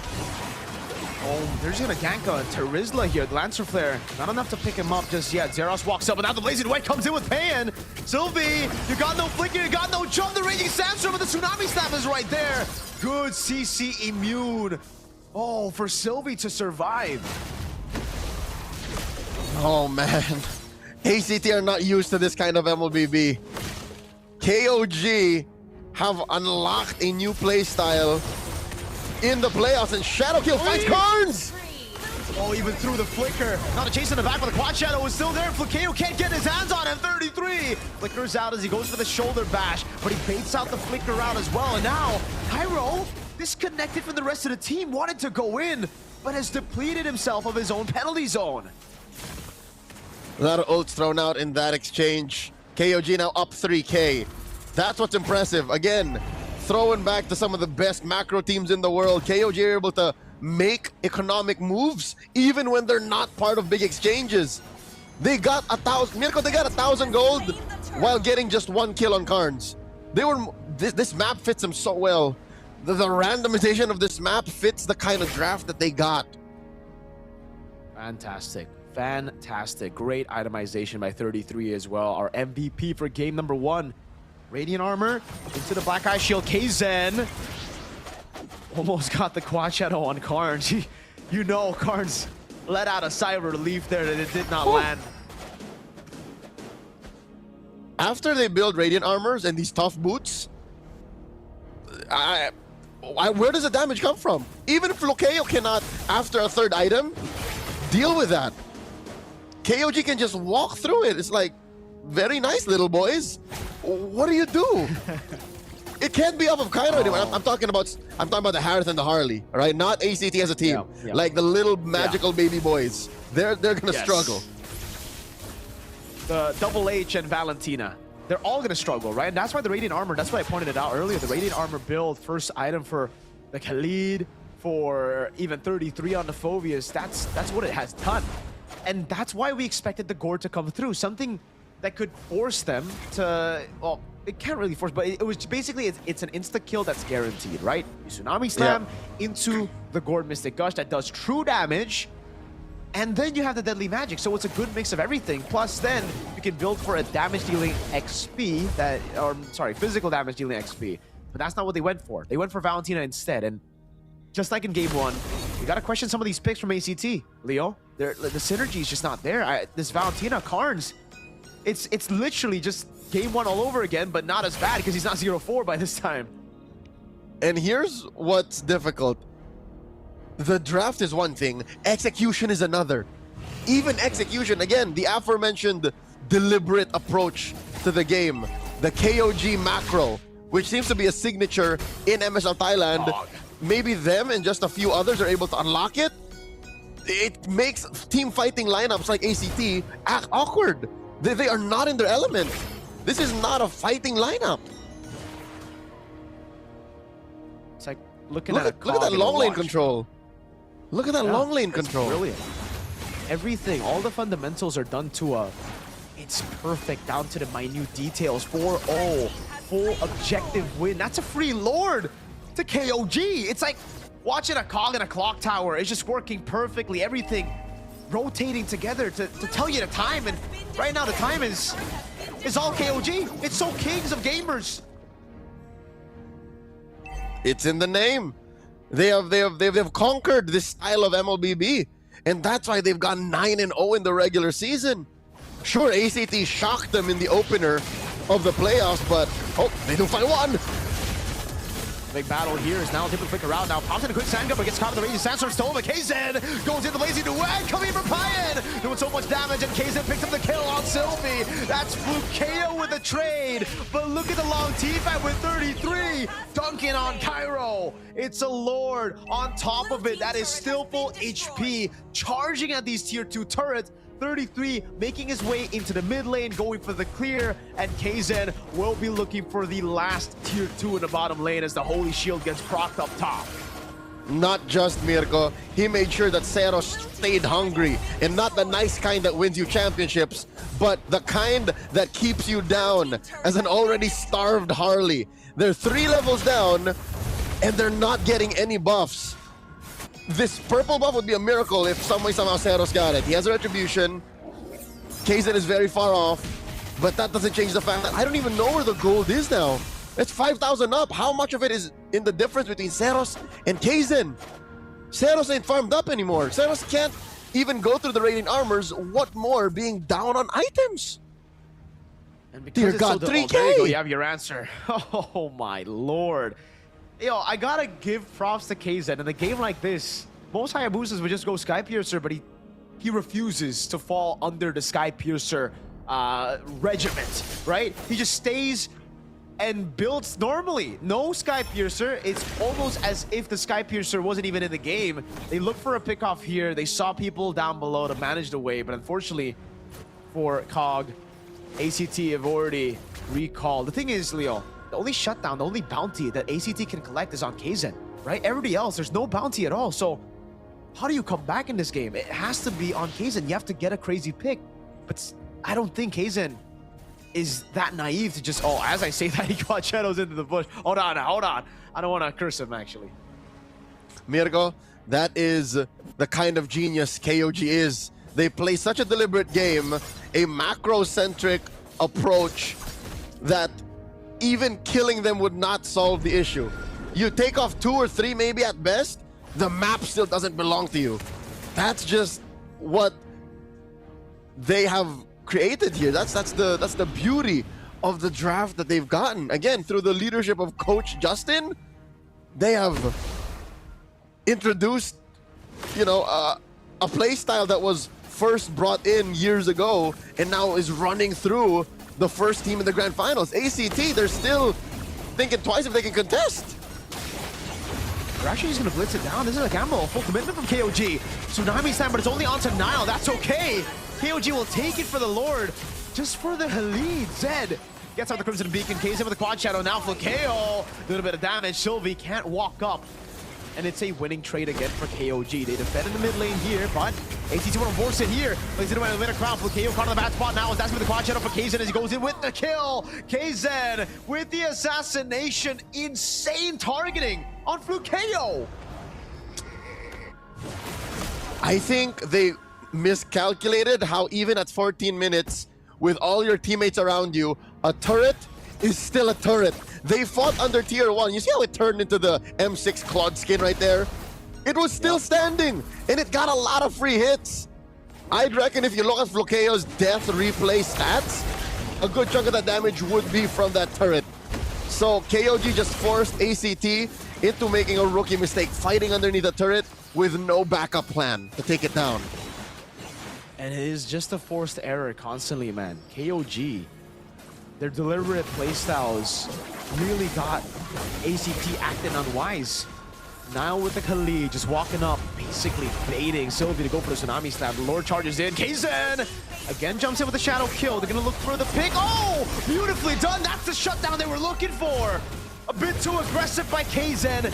And ACT finally gets something back, but they lose out on far lane turret. It's a bit too pricey even with the shutdown. Immediately the gold lead gets a chunk out of it. That is the kind of bounty you have on a Hayabusa at 5 kills. So you see now how it went down from almost 6,000 to just a little under 4. KOG have to reconsider how much Kaizen was willing to go for. You already saw symptoms of this kind of, how do you say, brazen approach to the lead, right? He would quad shadow into a bush, not sure what was in there. Here it happened inside the base. Many a championship, Mirko, was lost because of being in a wall behind like that. We'll find out if KOG still have the discipline to close this one out, right? This could be the turning point for ACT. They're still back in the game. It was a 5,000 gold lead that was constantly building up, now down to a 2.6k gold lead. And we take a look at the items again. Rose Gold Meteor for Kaizen. He's noticed that, again, the burst is very, very it's there already, sorry, for ACT. Lightning Truncheon, Genius 1, and Divine Glaive is on the way to the Holy Crystal. That will change a lot. That is the big power spike they're waiting for. Have they gotten enough to bypass the Radiant Athena of 33? That's the question I have now. I don't think so. It'll take everything. Flukeo, a few juggles on that dash, a few hits, some right clicks, Seros deadly magics, some from Karns as well. But I think 33 can still just take everything. Yep. Slow, Shadow Kill, and Retribution from Kaizen. Tsunami Slam desperate on now. The penalty zone in the back line is paying. Goes in Blazing Duet, 33 in the back as well, doing a good job onto Seros there. As that's going to be Flukeo doing damage with his Zaman Force over on Nile. But they do it so well, they play it so patiently. No more resources to chase, but KOG have gotten what they wanted. The Lord for free. And they get a flicker out of Sylvie, a purify out of Flukeo, with nary a battle spell spent. So KOG were definitely in control there. They knew how much they were getting. They knew how much or how little they had to pay for the price. And a little bit of silver lining for our underdogs here, ACT. They at least get to taste their orange. Put it on Seros. Oh no, wait, they put it on Flukeo. Okay. Tsunami Slam again though. It's desperate Raging Sandstorm from Nile. Not combo with the flicker. Oh, Kaizen finds the quad shadow to get Zeros down. Now it's paying with a winner crowd and the Blazing Duet. Cairo all alone, Flukeo gunned down by Payan. And now it's 33 who walks up, gets slain in the end by Cairo. But the base is wide open. And KOG get game number 2. That's 5 games in a row today for KOG. If today's matches were just a best of 9, they would have made it through. But alas, it's a best of 7, and KOG's momentum is undeniable. 0-2 again. What do you expect from a draft that looks similar? ACT, the adjustments weren't right. Not enough. Even though Kaizen made a mistake here, it was traded for a turret, a base turret that basically guaranteed them neutral objective. How deliberate they play, and then in the end it was just desperate plays over and over again, forced errors committed by ACT. KOG really had them down, man. They held them down. They knew how to read them out. Flukeo, insane mechanics, but when you're fighting against a team who have that macro advantage, who's able to build the lead before the fight even happens, that's what happens. The mechanics don't matter. The Purify was already baited as well. GG. Well played to KOG. And they are one game away from going to match point. Again, first to four wins the inaugural MSL Thailand Championship. Okay, if game one, in the first few minutes, the first couple of lords, it looked like it was a Chinese film with stunt rope and perfectly countered fights. I think ACT have gotten the wrong idea. I think they're looking at this as an early 2000s Thai martial arts film with hard-hitting kicks, and they thought they were Iko Uwais, allowing them to get hurt. You're not supposed to. You can't trade like this with KOG. It's not that kind of movie, sir. You have to be able to at least respect them on that level, or else you're not going to get to the top level. Man, I want to watch the raid. Shout out to Joe Taslim, for no reason. I mean, hey, W to KOG. They really made it work. It was fantastic. There's not really much to say there. It was just the adjustments were not right for ACT. Again, like you mentioned, they took these fights, and I really have to go back to the point that I made after game one, Leo. They got to make it chaotic. They got to make their composition play fast. Then KOG. They got to take away the mid-prio. They got to be the ones to make the move first, because I see a good team fighting team in ACT. I see a team that can go toe-to-toe to KOG, against KOG in the team fights. It's just they haven't had the right picks to do so. Mirko, counterpoint. What if it's not about the team fighting anymore? What if it's about how well, even with Hayabusa, KOG are able to deny fights? Hell, I'm answering my own question. It's because they are able to deny fights. Quad Shadow is such a big tool in Kaizen's toolbox. He's like, yeah, what if we fight? And what if no? What if I just disappear into the shadows and then we fight later when I'm ready? That's the genius of KOG. Truly is, man. I think, for me, MVP for both games so far. Kaizen, fantastic. 91% kill participation, 6-1 and 4 GPM off the roots as well. And no Skypiercer, plays it disciplined, doesn't go too crazy, and just stays within the boundaries of what a Hayabusa should do, right? Doesn't do anything, doesn't overcomplicate things. We go through the highlights again, and we get to see the brilliance of this guy, man. The assassination, the patience to go for the quad shadow, to hold the quad shadow, to go for a shadow kill, then quad shadow combo. He just used so many different variants of combos here as well, right? He pops the shadow kill, the quad shadow's still on him, so just in case the shadow kill doesn't get the job done, he can still quad shadow forward, skill one, then back away again. One might say he's a combo king. And it's not like he played perfect, right? He committed maybe one or two major mistakes that could have been corrected, like that death inside the base or the blind shadow here and there. But still, that's how far off I think ACT are catching up to the tempo KOG are playing at. Even when their jungler wasn't playing perfect, he was still the MVP. So I think ACT have to correct on both fronts. They got to get better drafts, and they have to play on their toes. Get Carnes off the Valentina for a start. There has to be a better hero for him. And now the question that I want to raise is the TILT starting the show, Leo? Because once you've made these many errors in a game that is all forced by KOG, the built-up frustration will get to you, dude. That TILT will start to hit. Now the question is, has it hit? If they do make the correct adjustments, who's to say that the tilt hasn't already stopped them now, right? Because look at the game again. The way that they played here, it's like we see a downgrade from the previous game. At least in the previous game, they were able to make it longer. They were able to get some fights going. This game, it was KOG controlling the pace all throughout. All the neutral objectives as well going to KOG. There are no trades at all for ACT. Mirko, not to mention how this started out with just sheer brutality. Again, playground tricks. Just this happens in ranked games when you end up in a 5-man that you weren't expecting, and then you end up losing your first buff. Kaizen started with 3 buffs. For those of you who don't remember, in this 18-minute game, Kaizen started with 3 buffs. So fix that first. At least get into a position where in the early game to the mid, it's at least a 50-50. and then play off of Flukeo. We know that Flukeo is capable.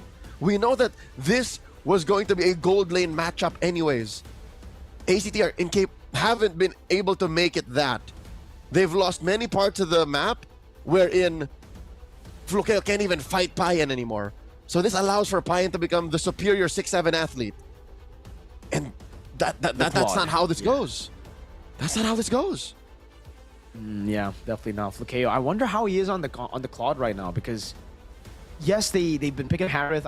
I understand go Harith if you're really just looking for team fights, and the Harith would be superior in most cases. But if you wanna, it's two things now. If you pick up the Claude, right? One, it's still a pretty good pick for you if you can play it well. But I think more importantly, you take it away from Payan. This guy's crazy on the Claude. Maybe he's crazier on the Harith. That's why they prior the Harith? It's a big question mark for sure. Big question mark. Gonna be thrown at Shadow. He's gonna have to figure this out because it's so tough. You deal with the jungle, you ban out all the utilities, you still see the Hayabusa, right? You take the Harith because you don't want Payan on the Harith. You see a Claude and it's played even better than the Harith. If you take the Claude, who's to say they don't just go back to the initial style that is banned away and denied away from him? Okay, since we're on the topic, what if ACT ban the Harith, pick up the Claude, just for good measure, ban the Moskov? I know that's a 3-step process that might not even happen. Takes too much to do that. Where does Payan end up? Like, that's a good question. Like, I think that might be the most logical way to compromise KOG right now. Does he end up on a carry? Does he end up on a Granger? Like, where else? At least it's a step. At least it's a way. At least it's effort, right? They got to try to do something different, because if they continue to just do the same thing, which they have done in the last 2 games, ban out Kaizen's utility, I just don't see it. I think he's way deadly on the Assassins right now, right? You got to deal with that. Yes, utility is annoying. Yes, he is a threat on the Guinevere. You can still ban the Guinevere. You can still ban some of the utility jungles. โอ้เป็นยังไงเจอเรา2 คนแบบนี้ นะคะแปลกตากันนิดนึงแต่ว่าขอพักเบรกเกมมันๆกันสักครู่หนึ่งนะคะเพราะว่าตอนนี้เราได้ออนกราวนี่บอกเลยเกมเดือดไงเกม เดือดมากเกมเดือดคนเดือดหัวก็เดือดด้วย หัวเริ่มอุ่นๆละเริ่มอุ่น ใช่นะคะก็ตอนนี้นะคะพวกเรามาทำกิจกรรม ใช่แล้วเพราะว่าคนเยอะมากก็เลยอยากจะวัดกันหน่อยว่าแฟนคลับฝั่งไหนพลังเยอะกว่ากันใช่อันนี้คุณโดยส่วนตัวคุณทีมเชียร์ทีมอะไร ก็ต้อง KOG ดีวะยืนฝั่งนี้เขายืนฝั่งนี้หน้าฉันก็ไม่น้อยหน้าเพราะว่าฉันก็เชียร์ ACT จ้าน อกจากเราจะสู้กันแล้วเดี๋ยวเราให้แฟนคลับเขาวัดเสียงกันหน่อยดีกว่าพี่ปางจะเริ่มก่อนหรือหนูจะเริ่มก่อนเธอเริ่มก่อนให้เกียรติได้เฮ้ยขอดังๆนะอย่าแบบอย่ายอมนะขายหน้านะโอเคขอเสียงแฟนคลับ KOG หน่อยค่ะไม่ยอมค่ะไม่ยอมบอกเลยฝั่งนี้ก็ไม่ยอมแพ้เพราะว่าฝั่งนี้นอกจากจะมีเสียงแล้วมีป้ายด้วยอยากให้กล้องแผ่นไปที่ป้ายด้วยนะคะเมื่อกี้เราไม่ได้เล่นเลยเล่นอะไรป้ายเราก็มีป้ายเดี๋ยวเราให้โอกาสโอเคเดี๋ยวขอเสียงก่อนอันนี้ขอเสียง ACT หน่อยค่ะ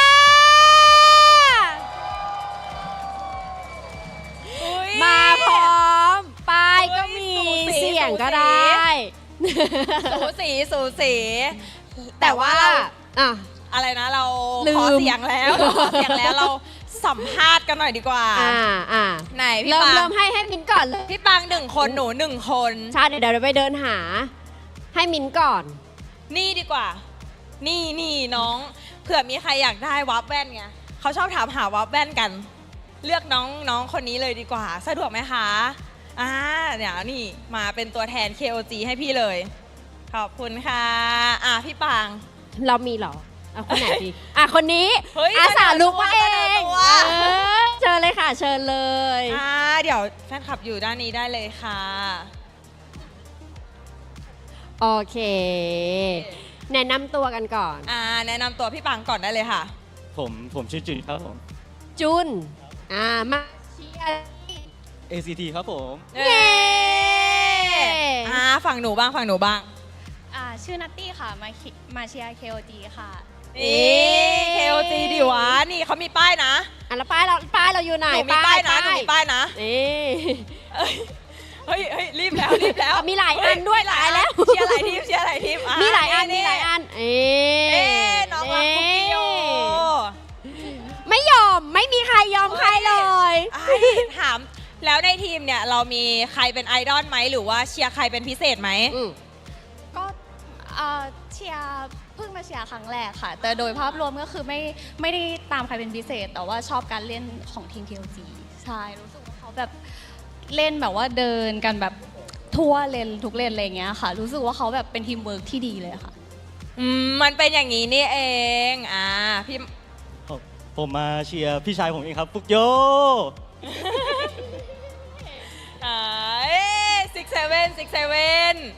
แล้วเนี่ยคือตอนนี้สถานการณ์มัน 2-0 ค่ะ เราถาม ACT ดีกว่า เราคิดว่า ACT จะทำแต้มได้ไหมในเกมที่ 3 นกฟินิกซ์มันเกิดใหม่ได้ครับ แล้วฝั่งนี้ล่ะฝั่งนี้ล่ะ KOG คิดว่าเขาจะยอมให้ ACT ทำแต้มไหม คิดว่าก็30คิดว่าอาจจะยังมีอยู่ แต่ว่า40อาจจะต้องรอดูเพราะว่าคิดว่าคิงก็คือคิงค่ะ มันเริ่มแล้วขิงกันนะคะ มันเริ่มแล้ว ขิงแรงมาก คำถามสุดท้ายดีกว่าเนาะ มีอะไรอยากจะบอกทีมนะคะที่เราเชียร์ ฟุกโยสู้ๆครับ KOG อย่าไปยอม KOG อย่าไปยอม ก็อยากให้เล่นกันแบบว่าเป็นทีมเวิร์กเหมือนเดิม แล้วก็เล่นกันแบบตั้งใจเต็มที่ ถ้ารู้สึกว่าเราแพ้ไฟนี้เราก็เอาใหม่ คือแบบไม่อยากให้หล่นเพราะเข้าใจว่าเวลาหล่นมันก็จะตื่นเต้น แต่คิดว่าทุกคนเก่งอยู่แล้ว แล้วก็คิดว่าสามารถยังทำเกมได้ดีต่อไปค่ะ โอเค ตอนนี้คือ มาแล้ว เสียงมาแล้ว ไม่ใช่เสียงแฟนคลับนะ เสียงนักแข่ง ใช่ แล้วเสียงแบบนี้เนี่ยแปลว่าหมดเวลาสำหรับพวกเราแล้ว ใช่แล้ว เพราะฉะนั้นนะคะก็เดี๋ยวให้ ให้ น้ สอ อง ง ๆ ค ไป น ดู นี้ แข่งต่อเนาะ ใช่ แล้วก็ขออนุญาตส่งต่อให้กับพี่แคสเตอร์ทั้ง 3 คนได้เลยค่ะ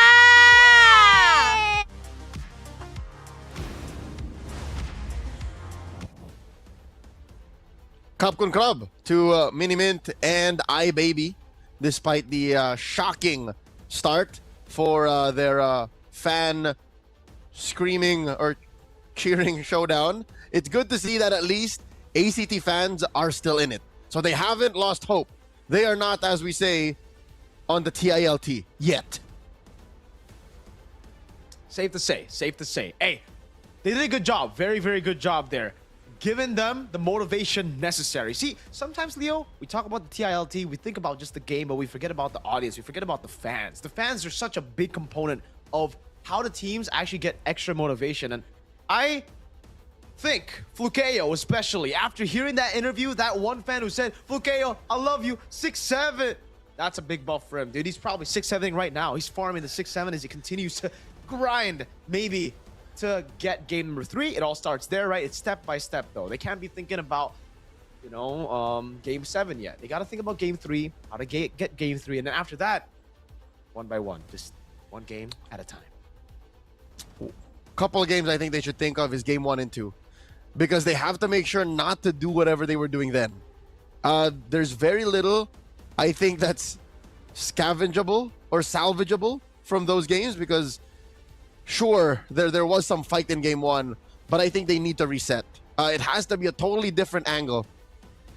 Maybe go for that gold lane trade that we were talking about, but it's gonna cost them, because consider this, to be able to do that, they might have to concede the Freya, which is, in my opinion, and I'm sure you agree.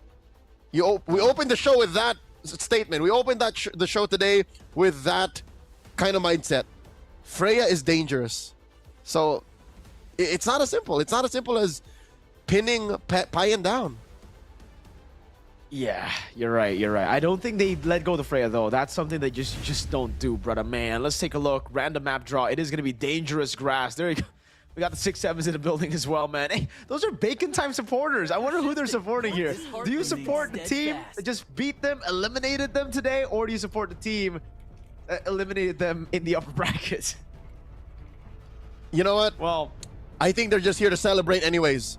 Because according to, again, our earlier announcement as the series started, they are going to MCCM. So there's a reason for them to just, be here for the vibes. People do that, right? People just stay for the vibes. They do. Hey, people love the vibes, man.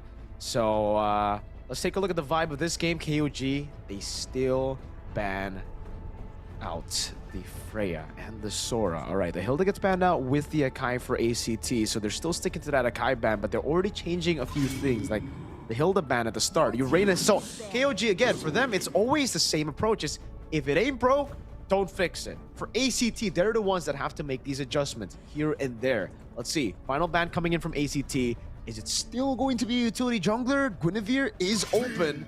I think the Guinevere, they banned the glue. They've left utility jungles open. Baksha and Guinevere up for grabs. Okay. But KOG go for the Juicin. Okay. Zushin opener. I'm still trying to understand why the Hilda this early. What is that opening up? No, but they go for the Baksha, and I really think the Guinevere is still a very, very good option to take right now for KOG. They can just go Guinevere.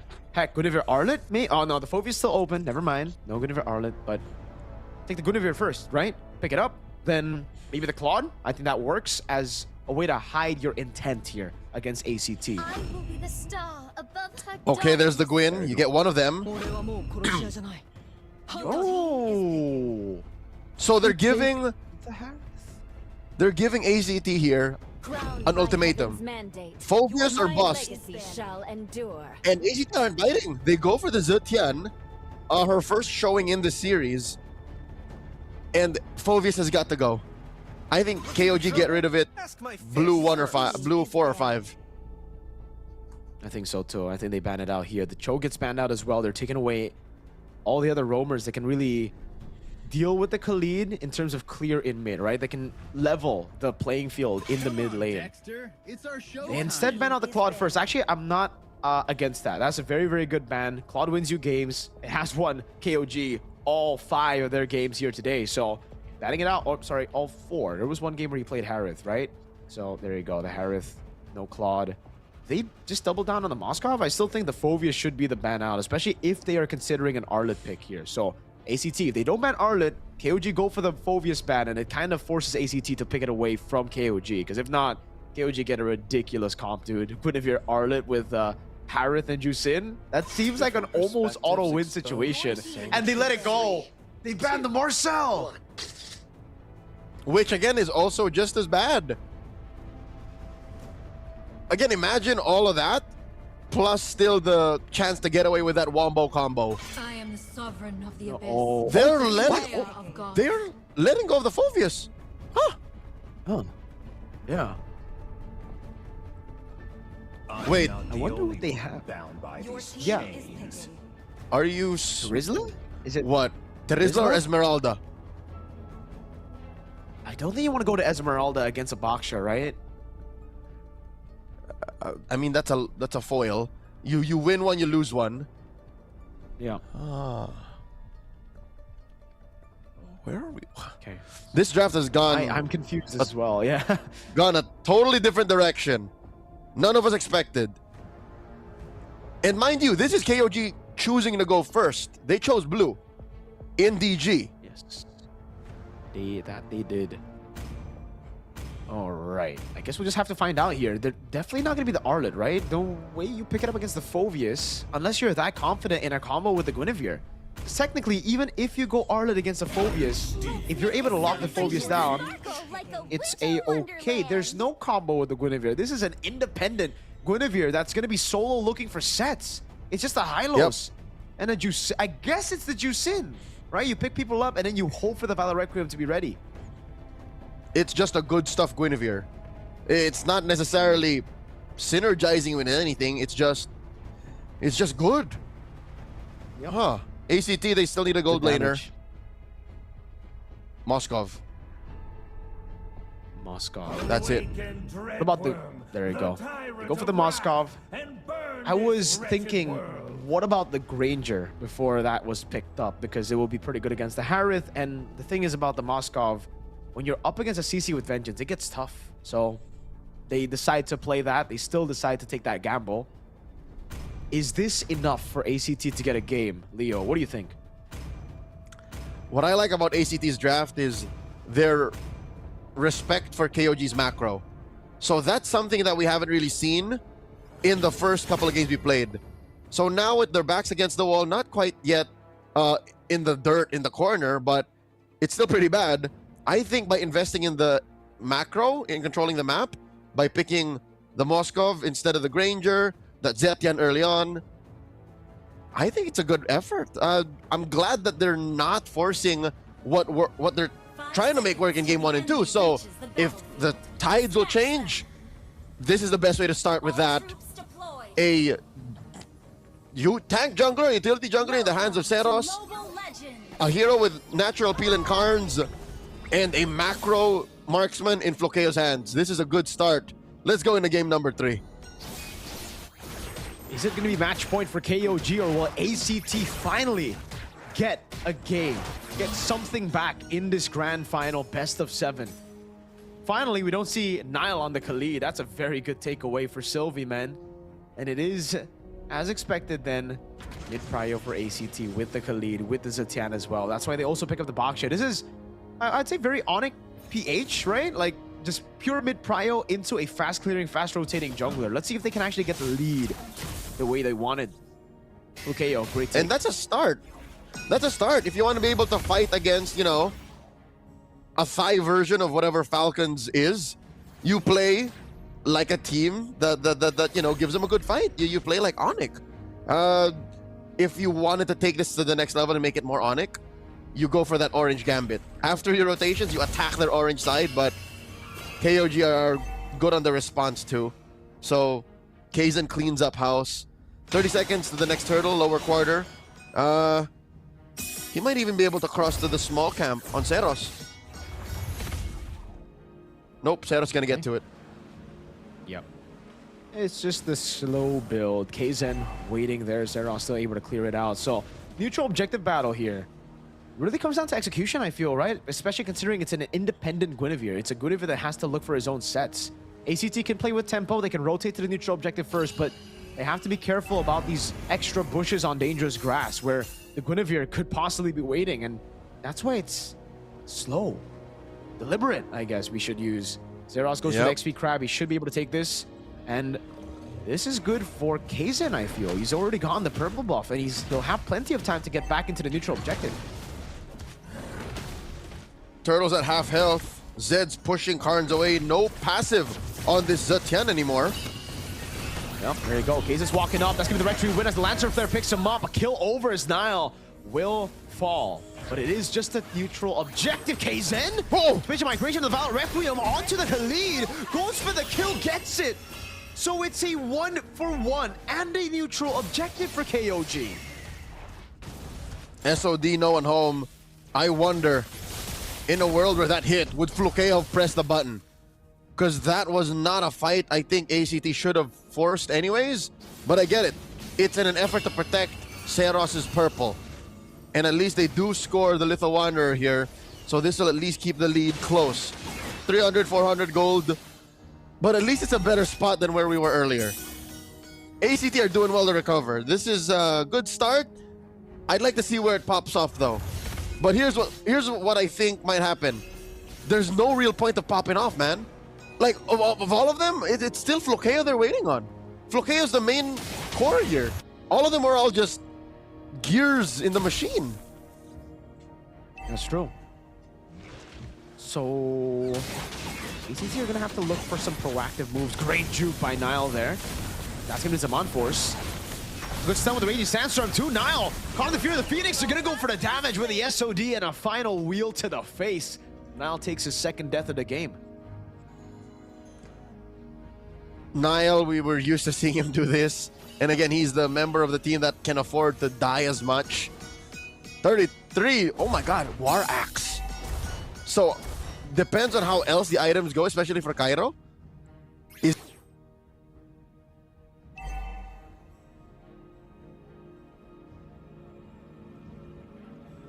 seen him get an MVP off of a hero like this. He has kicked butt with a CC prior, so let's see. Second turtle spawns, same spot. Right. Neutral objective take. 33 doing a good job zoning. Cairo gets a dark wave on him. Shield unity by Zeros. That's the Battle Rec Room, and the Rec Tree win for KZ still. Spatial migration out of there now as this Lantern Flare picks up Zeros, but KOG again. This is the built-up frustration that I'm saying, man. Like, they never want to fight. They never want to give ACT what they want. ACT are now playing fast, but KOG just go neutral objective, and then they say, no, I'm going back. KOG put ACT in the friend zone. They don't want to fight. They want to be friends. That is counterproductive to what ACT want to do. We'll just take turtles, but we won't fight you. This is, again, what's ruining the approach. They fight for KO. They just bait out the Purify, right? It's all the small wins. Neutral. Oh, KZen. That's a bit crazy. But yeah, they just build up these wins, man. No Purify means they can go and cut it. Flukeo won't be able to rotate over, right? Well, Sylvie's doing a good job, actually. There you go. So with backup, they will still ensure that Flukeo can get gold, but that means the gold crab will be monopolized by KOG. And look at how these small wins are building up to that 1K gold lead for KOG. 1.1, boom, right on the dot. 5 minutes in, 2 neutral objectives. Yes, ACT are doing a good job at damage control, but KOG are doing an even better job at building a lead. It's not a fight, it's not those kills that you would expect, but it's still small wins. It might look like it's free how they're giving farm to Flukeo, but there's an opportunity cost to everything. The fact that Zeros and Sylvie have to babysit this Moskov means elsewhere on the map, Kaizen is moving.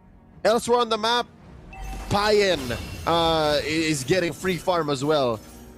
Not to mention how Zed can just flush out these brushes of ACT members. So this final turtle, again, if ACT don't get Flukeo in, could just be another free KOG turtle, 3 for 3.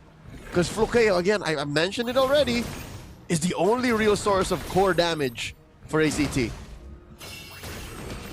Okay, Zen's already on the neutral objective. They're holding this mid bush so well. Now's occupying that little pixel brush as well, and it's, again, denied away. Spatial migration, Foul Requiem into the pickup, and the yo-yo forces Cairo to get away. That's a Raging Sandstorm that doesn't land. Where's Pathway, and now the Crimson Beacon. ACT are out of the neutral objective, and it's through KOG playing the deliberate game. A turret down below falls. That's what you expect for the Moskov, but Payen pays it back with a turret up top. Just when you think ACT were a step ahead, KOG says, nah, check your top lane. They always have the response. They always have the right answer. Nile here, flushing out brushes. And look at the pressure 33 is putting on Flukeo, bullying him to retreat underneath tier 1. What do you do? If you're ACT now, you scale. That's the easy answer. But with a Phoveus and a Baksha, much easier said than done here, right? Like, KOG still have ways to shred those frontliners. They have a CC in their composition. They have crazy CC as well. Not the hero, but crowd control with the Lancer Flare and with Kaizen on the Guinevere. It's not brawly at all. It's such a deliberate game. We say this constantly, but it is what we're seeing on the map.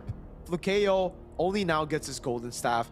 Payen is already on the way to a Holy Crystal, and to make things even worse, that's a Queen's Wings for Kaizen. Not a Winds of Crown, Queen's Wings. No, this can't be. Mirko, do you see how much gold Payen has over Flukeo?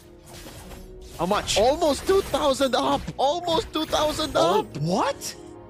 See, those are the small wins. The monopoly on Gold Crab. See? 1,200, 1,300. See, so my math may have been slightly off, but still, with no kills on either of them, that just means it's more effective space for KOG on the map. Yes.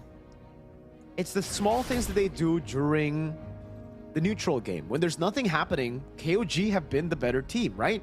They've been rotating constantly to XP crabs, gold crabs, and it has put them far ahead now because it's those small wins that get them here. 1.7k gold lead and the XP lead is quite massive. Look at Zeros. 2 levels down against Kaizen. All across the board. It's a level lead for Payan even against Flukeo.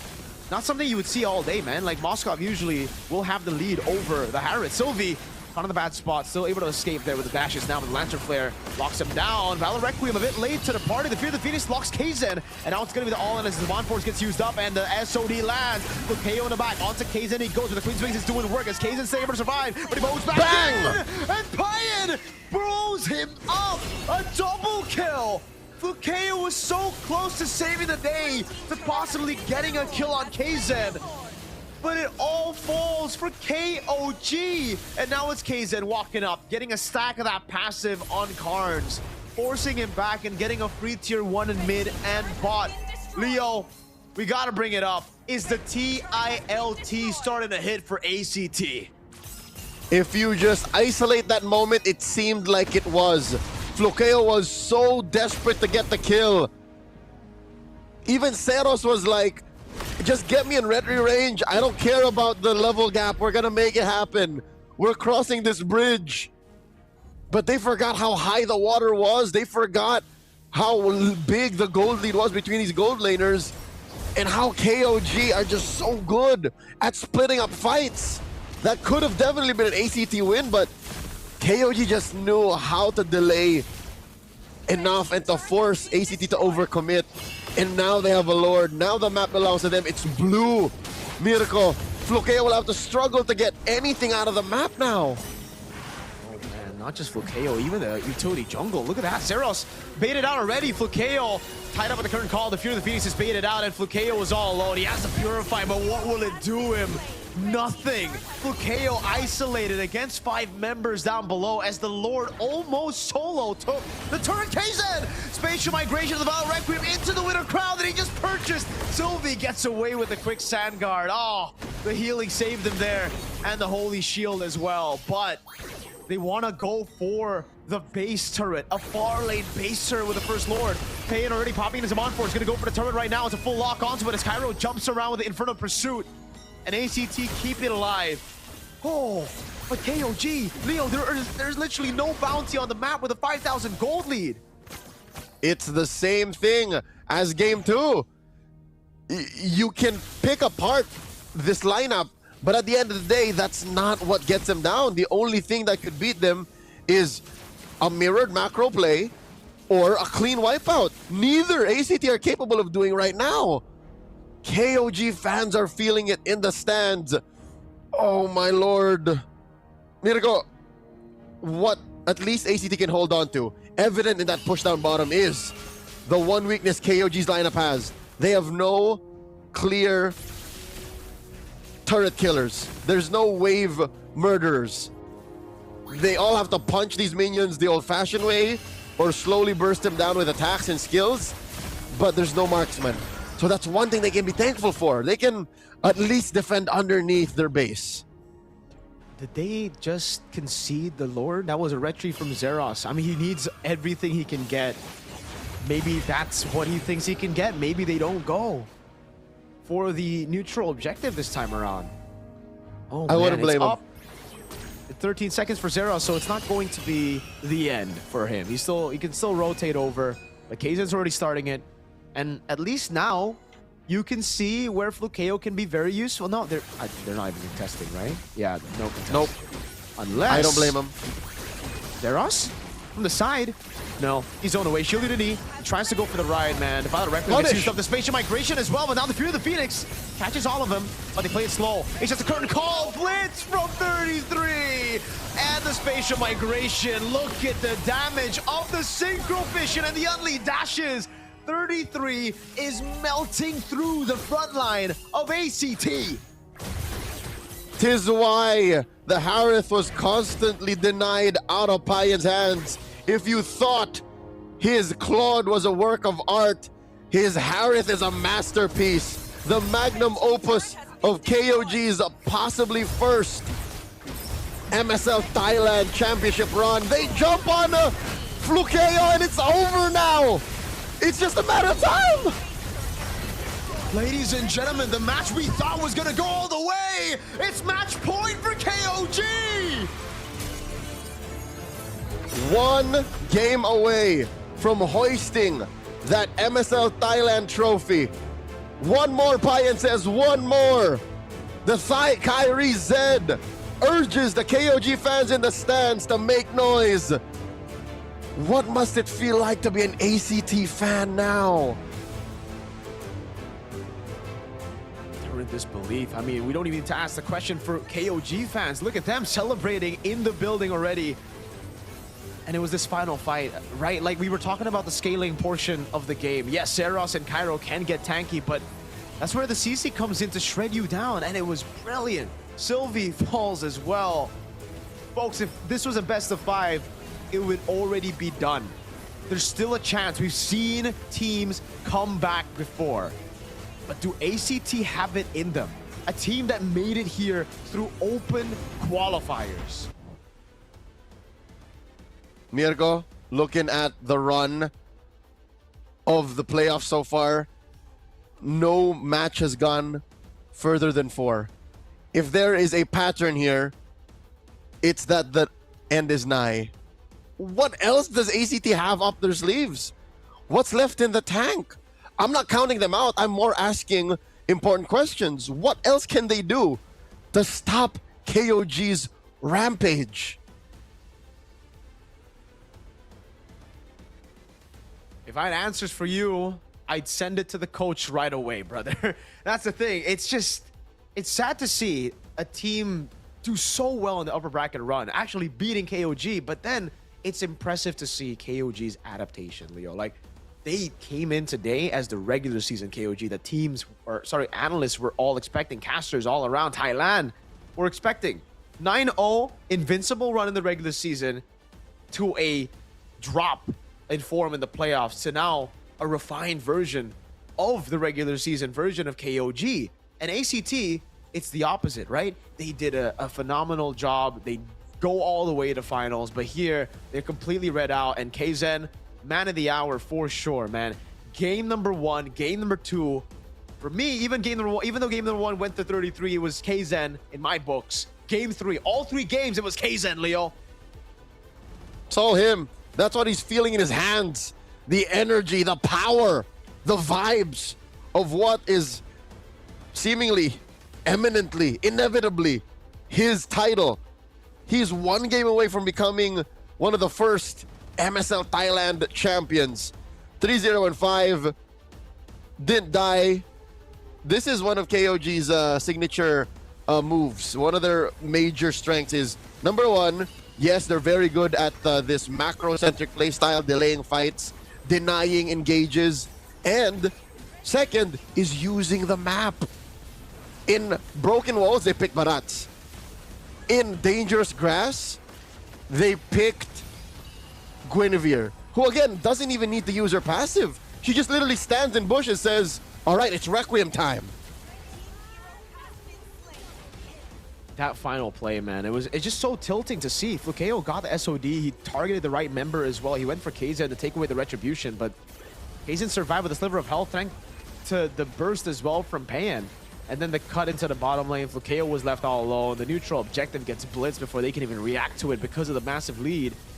And then the curtain call locked the Baksha down. Flukeo, look, he was trying to rotate, he was trying to walk towards his friends, but at the end of the day, he was like, all right, never mind, it don't matter. Hey, the KOG fans are livid as this is match point for KOG. I think KOG themselves they're happy, they're so happy. They're feeling the thrill for sure. A whopping 6-game win streak on the day. That's something usually you see in ranked, but they're doing it here. They turned the BCC Hall in Ladprao Central their gaming room, boot camp, training facility. They just literally said, okay, let's just run through everyone that stands in our way. And the games, Mirko, the games get faster and faster. How are they doing this? It's like they just keep getting better and better. I have no idea. They are getting better though. Like, even in the game time, if you guys look at it, if you guys have been paying attention to it, folks, 20-minute game to an 18-minute or 17-minute game to a 14-minute game. It's 14-minute game. Literally cleaner every single match, every single game they played. Even in their first match, we saw some holes. Bacon Time were able to get a few games, or sorry, not games, a few fights in. They were able to make it close. And then we see the stomp in game 2, the stomp in game 3. And then now here, same thing. KOG starts slow, deliberate. They lure ACT to a false sense of security, and then they tear that hope down to its core. The twins aren't doing too well. Sylvie and Saros, they're lost.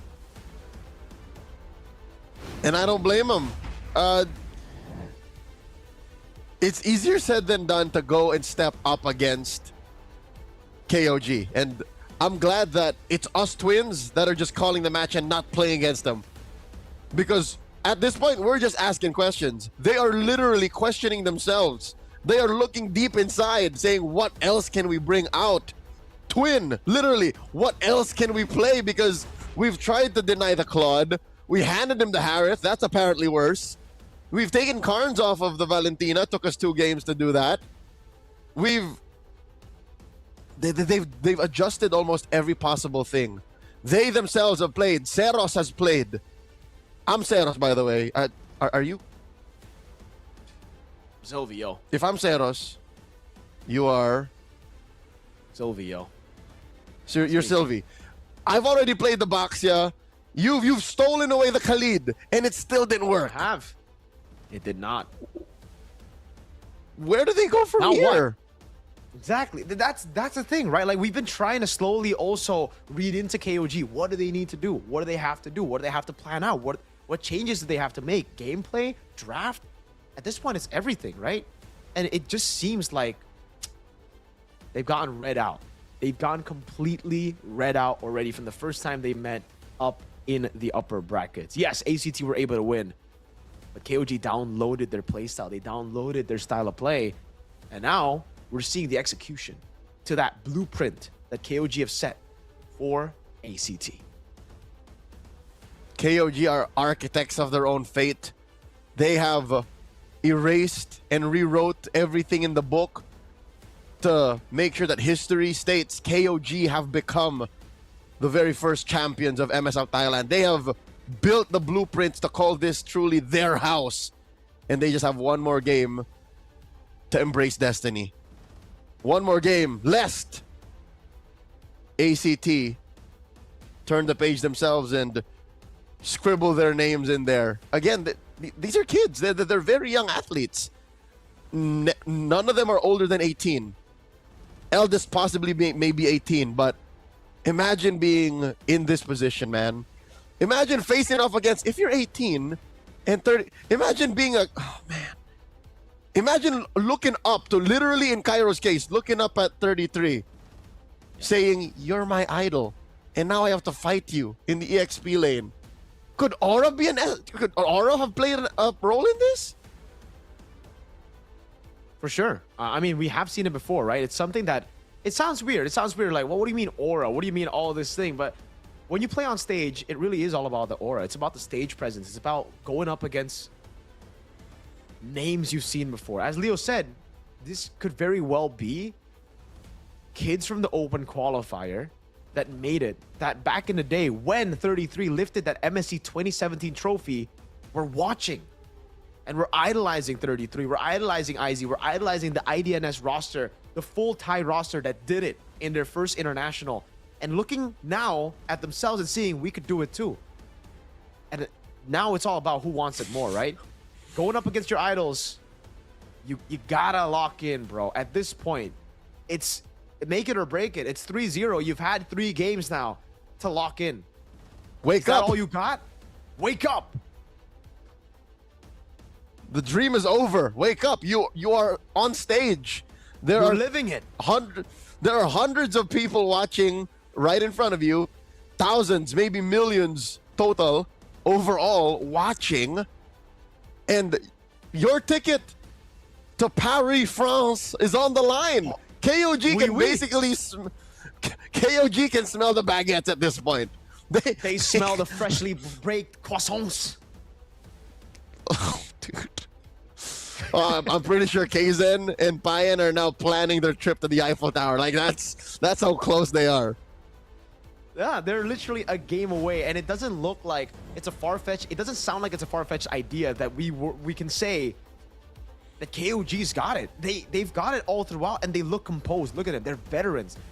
The reason they've gotten these imports, the 3 imports, and a veteran in XP is because they were banking on the fact that experience would carry them. And so far, in the playoffs, it has, Leo.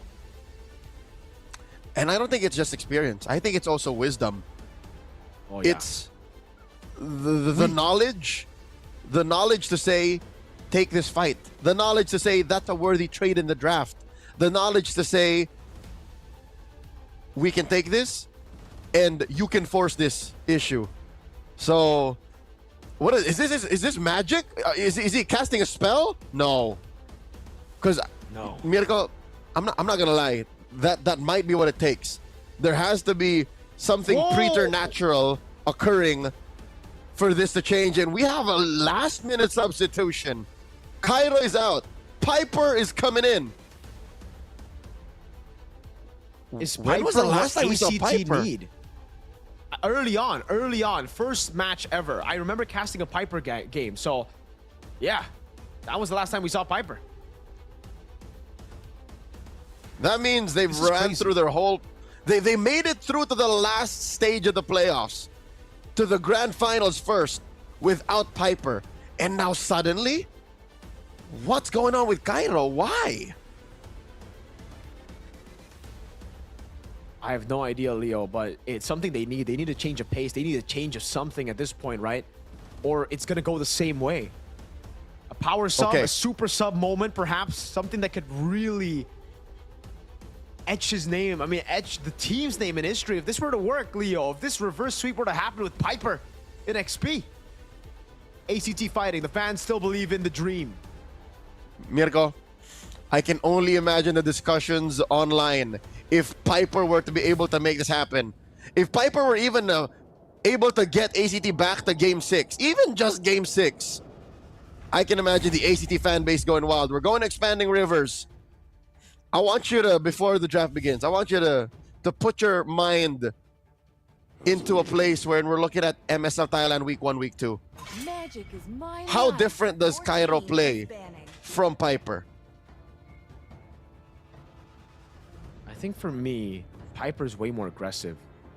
Early on, especially for the neutral objectives, he's there to just create space for Zeros. That's what made him special. That's what made ACT special early on in the weeks, right? They were aggressive. Maybe that aggression got read out. That fast tempo that I saw got read out, and that's why they struggled in the middle of the season, and that's why they had to bring Cairo. But if we were to think about that again, and we were to go back to a few of the points we made early on in the best of 7, early on in the first few games, we did say ACT need to make it quick. They need to play faster than KOG, and that means it fits the bill. Piper might be the solution to playing faster. It's just now, is it too late, right? You always have to ask that question if you're at match point to bring in someone like this. All right. A lot of factors coming through. Yes, they need a little bit of speed, a little bit of aggression, a little bit of proactivity out of the XP lane. We don't know for sure if there might be some aura involved. Again, intimidation out of your idol. 33 to Cairo. But also, something that we haven't mentioned up until now is Piper hot enough?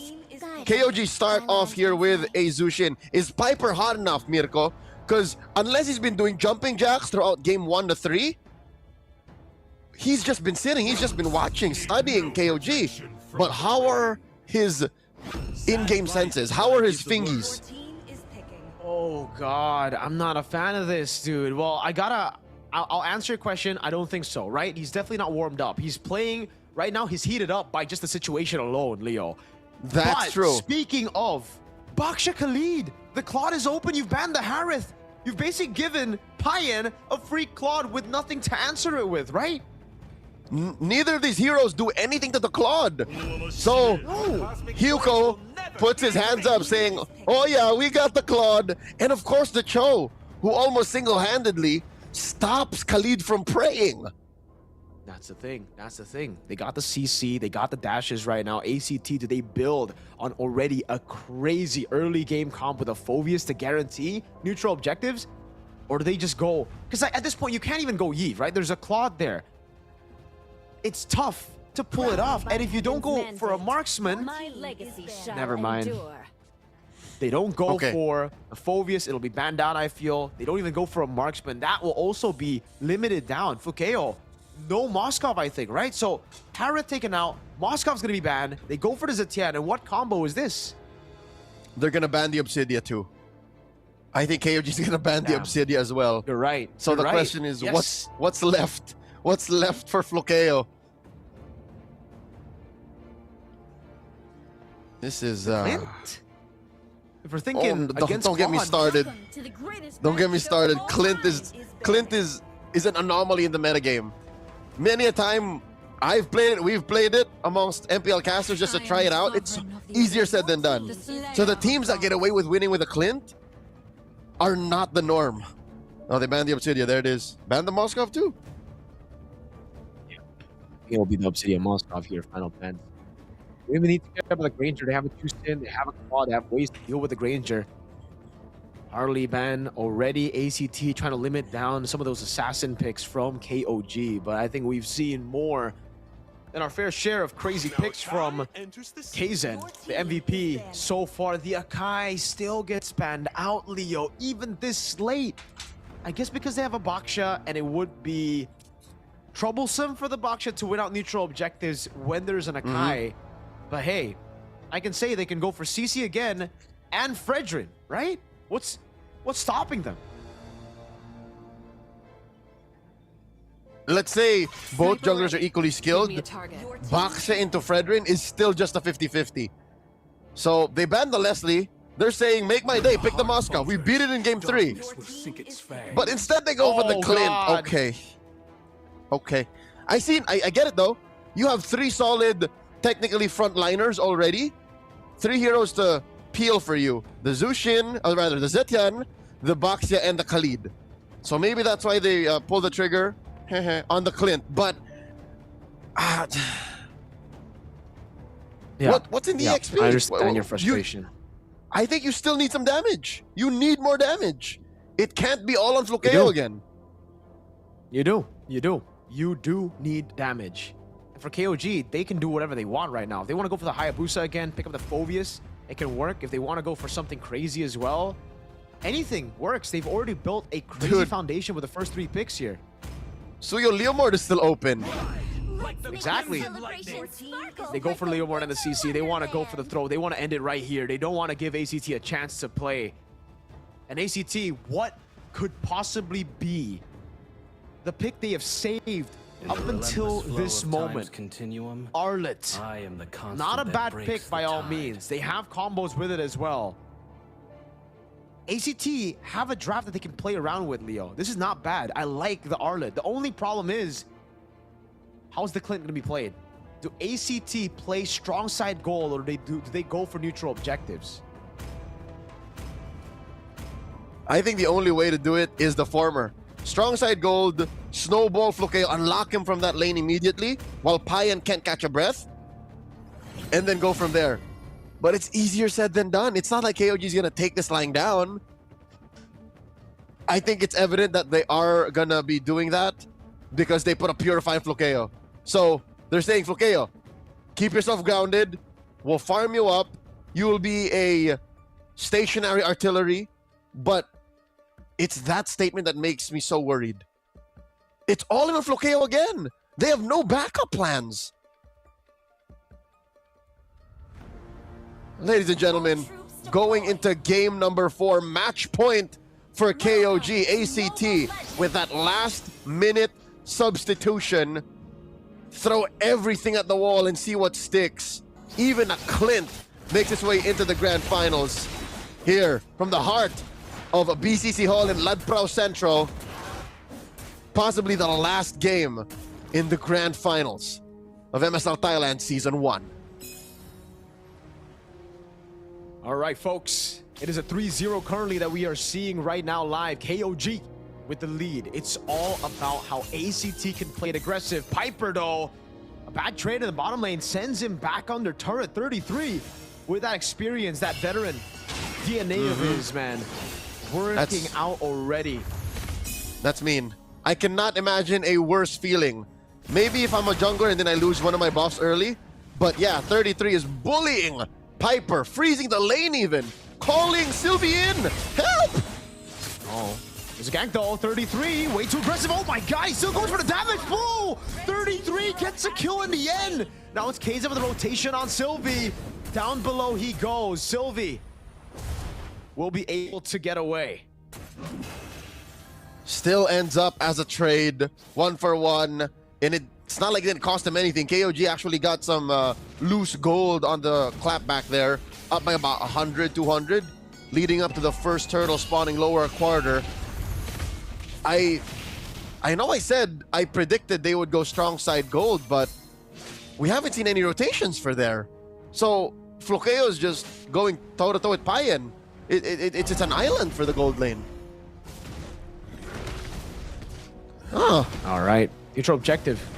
Zeros is on it. He's going to be looking for a Phantom Steed early. Onto Sylvie he goes. They're going to go for the fight instead. It's an all-in onto Sylvie right away. He's able to flicker out the safety. Oh, they're going to go for the fight, Leo. And that is 33 taken out of the equation. Turtle to ACT. KOG are getting bullied. Piper with 2 kills. Mirko, it seems to be enough. The Piper gambit is working. The Piper play.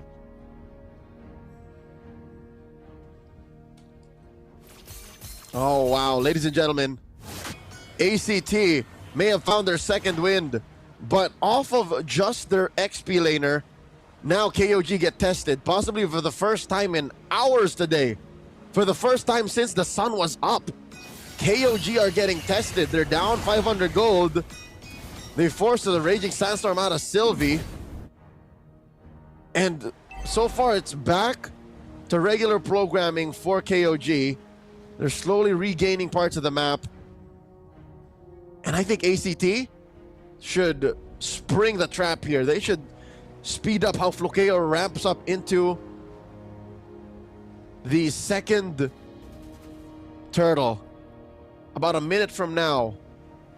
Huh. Zeros looking for the jump. Pushes Nile back. And he's gonna commit. Zed to the rescue.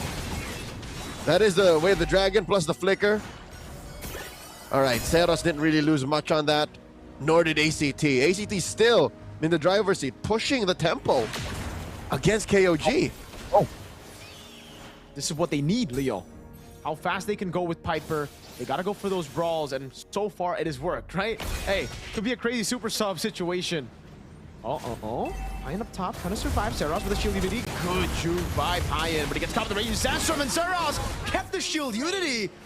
A different pace entirely for ACT, out-rotating KOG. Way the dragon, bringing him back. Lantern Flare comboing in together, throws in under turret, but Sylvie's able to get the quick sand guard in time.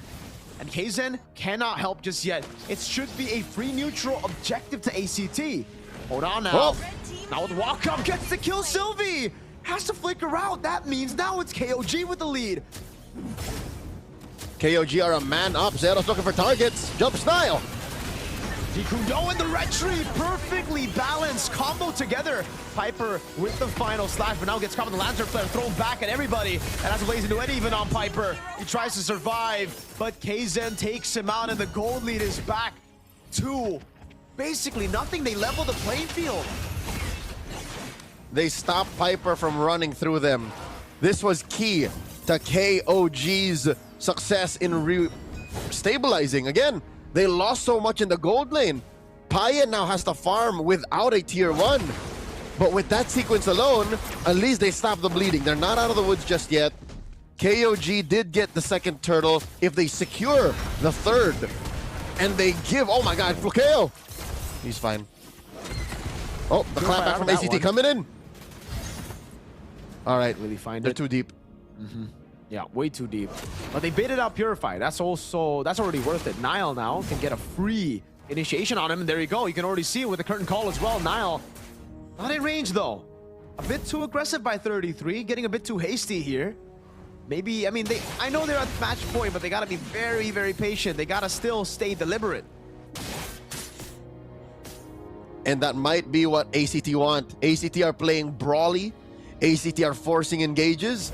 And if KOG bites, the punish comes through. Looking at the items, that's 500 gold up. Flukeo is over Payen. And then even in the jungle, Kaizen is able to recover. It was prior all the way for Seros. But I think the main point of the main pain point is off of Piper. He's up by 500 off of 33. So 33 needs to really choose his fights now because 0-1 to 1 CC early on, not a good look. Definitely not. And Nile's helping out 33 a bit more now. He knows that, 33's been ganked a bit too many times here today in game number 4. So getting him to rotate over to neutral objective faster. Piper, though, it's weird to see Piper on the other side of the map, but he didn't clear it out. Payen's just going to get free hits on a turret. Piper is going back and forth because of KOG's slow game. It's brilliant. They get a turret for free before neutral objective. And Payen is just committing to the bit. I think KOG are just going to give it up unless Kaizen has something to say. Raging Sandstorm now flickers out of the way. The Fear of the Phoenix locks him down, but Seros is caught all alone and he gets caught by the Yo-Yos. And yes, as you said, Leo, it will just be a trade. They're okay with it already. A free turret turns into a turret traded for the neutral objective. But now they go back and they continue to farm, to continue the scale. Approaching the mid-game point, 8 minutes in, Flukeo picks up a... are they gonna jump on Sylvie? All right, they're just checking range. 8 minutes in, almost, Flukeo picks up a Malefic gun. The Clint gambit has not paid off. Nary a shadow of the Clint we've seen. Oh! Piper threatening Nile. When will Flukeo join fights? When will ACT say it's ready? Unleash the Sheriff. I think right now they gotta just break the turret down below so that he forces out, he's forced out of laning phase. 33 trying to defend. He actually went for the current call and even the vengeance here. I think a big blunder from 33. He gets cooked. Flukeo picks up the kill on Nile. Goes for the way the dragon. The final slash doesn't land. Nile gonna be caught in the bad spot. Fury of the Phoenix snipes him down from all the way up top. Kaizen now walks him down. He's gonna get the killing spree on Cards. Payen doing some damage as well. Flukeo though doing a lot here with that early game damage. Is it an endless battle? Because that's ridiculous. Yep, Flukeo has an endless battle, has a Malefic gun, possibly on his way to what I can only assume is a Sky Piercer. So not fast, but not slow, just right. Carnes picks up a Divine Glaive. What? Is that his second full item? Or possibly his third? His second full item. Wow. Not a Trunch. Glowing Wand into DG. He knows the team wants to play front to back. He knows it's a pure front to back for them. So it's all about how he can shred KOG's front at this point as well, right? How he can facilitate Flukeo to get those executions with the Sky Piercer now that he's building. So great itemization from Carnes, in my opinion, coming into the neutral objective fight. It's only a 1,000 gold lead, but this is the one that could really explode ACT's lead to a 3-4K, depending on how it goes. Sylvie going up already. Now goes in for the G Kundo on the way to Dragon, straight into the Phantom Steed and the Yo-Yos. But the Fear of the Phoenix comes in as well, and ACT are forced to wait. The current call is already used up as 33 zones into the back. That's going to be the red tree from Kaizen. Raging Sandstorm, and now it's going to be Payen jumping in, but he's going to get caught with a quick draw. Flukeo flick around, Sky Piercer for Flukeo. KOG running away, but he's going to be chased down by Piper. He gets the stun, and Kaizen will fall. Zeros picks up the shutdown. That is a Pyrrhic victory for KOG's Lord Take. ACT, in my opinion, wins the trade. Now we're feeling Flukeo's wrath. Every flick of the wrist could possibly be a Sky Piercer stack. This is some roundabout way of countering that Claude, but it almost does the same thing as a Leslie, in my opinion. Ranked games, Leslie's eat Claudes alive, and this Clint has done its best impression. Again, yeah. Go ahead, Monkey Man, Little Thief, fire away with your blazing duet, but a single 2 or 3 bullet combo out of a Clint gets rid of the whole HP bar of the Claude almost instantly. He needs a win of nature, dude. He desperately needs a win of nature. Payan, his patient gameplay hasn't really worked out this time around because of the damage. It's just so explosive. So when he's patient, he just gets poked out. Payan, good BMI. Saros, though, goes in for the finish and Raging Sandstorm. Good reaction from the Crimson Beacon now as Nile is able to kite back. Piper's looking for the final slash, but doesn't have the flicker as Kzen is off bounds. He walks away, and it is where ACT will call it quits. They're going to play it safe. They're going to build this Flukeo Skypiercer slowly but surely. There's no reason for them to rush right now. Pressure's on KOG to close things out. Fair. They are down 3K, and it looks like KOG are not in the mindset of forcing anything. They will at least fight to push for this mid lane, but look at the back line! Comes from the back. That's going to be the full shield unity onto it. Away the dragon and Payan. Oh, gets taken out by the last shot from Carnes. Raging Sandstorm from Sylvie. And 33 goes to the side all alone. It's Flukeo with 4 Skypiercer stacks now. Kzen tries to get a kill back. Holy Shield still ready. Flukeo doing damage. No Phantom Steed. Wait. Holy Shield is down right at the 12 minutes. Leo! Everything is lining up for ACT. They got 2 minutes coming down right now. Fear the Phoenix as well. They're going to go straight for the base right now. As that's going to be the all-in from Kzen to try to save the game. He gets the red tree in time, and ACT, have they been a bit too much that they can chew? On the all-in to the back. Flukeo with the damage again. Jikuno on the way to drag it into the Purify, but Flukeo will fall to Kzen, who gets a triple kill. When you thought the 12 minutes on the dot, Cinderella moment of that. Oh my god, they're gonna take down Piper! Uh-oh, Piper with a vengeance. The steed is back up now with the horse. It's 33 who walks up and an unofficial Maniac. Free Lord! Lined up for ACT, but KOG turned it around. Mirko Free Lord! When you thought that 12-minute on the dot, Holy Shield's drop-in moment was a fairy tale ending for possibly going to Game 5, KOG flipped the script. This ain't no fairy tale, son. This is the grand finals of MSL Thailand, and they take the lead. Sure, they lose their mid lane inhibitor, but they now are up almost 1,000 gold with a Lord marching up top. What is going on? Wow. Redeem your codes, folks. RMS-8L2FCD right there. Wind of Nature complete for there Payan. it is. Leo, have they gotten to the timing that they need to end this game now? They have a Lord. All right, maybe not an end, but to regain control of the game. The lead's back in their side. There's no far lane base turret. It was a mid lane base turret, so it doesn't really do much for ACT. It's very defendable. Mid lane penetrations are not a terminal status. It's very defendable, and they lose all of their tier 2s. It's just base turrets left. KOG are in fighting form once again. They've fallen off their throne. They've lost their crown. But just as quickly, they may have found it again. They remember, I am him. They penetrate top lane. Mirko, bad news for ACT fans. That's the long lane. Exactly when you'd expect the Lord to come back up top. It's been top for the whole game. It spawns bot and they get the far lane up top. So, yikes. Big yikerinis. Oh, Nile with the conceal. Is he going to go for the play? Oh my god, he gets the Kuno on the way to Dragon. It's an all-in on Piper, but he's still able to survive with the Vengeance procs. The passive of Carnes as well. Now it's going to be Saros in the front line as 33 is able to go in, and the final slash lands on him. That's a full disengage. Payan gets caught by Carnes. Lantern Flare to kite back. 33 doing the best he can as Piper continues to chase. 70 seconds for the neutral objective. ACT want to go for more members so they can go for the end, but that cannot happen. KOG gets away, and there's big waves building up top. A moment of vulnerability. KOG may have approached that fight with a little bit of overzealousness. Gigil, as Payan would be familiar with. He was a little too gigil for that fight.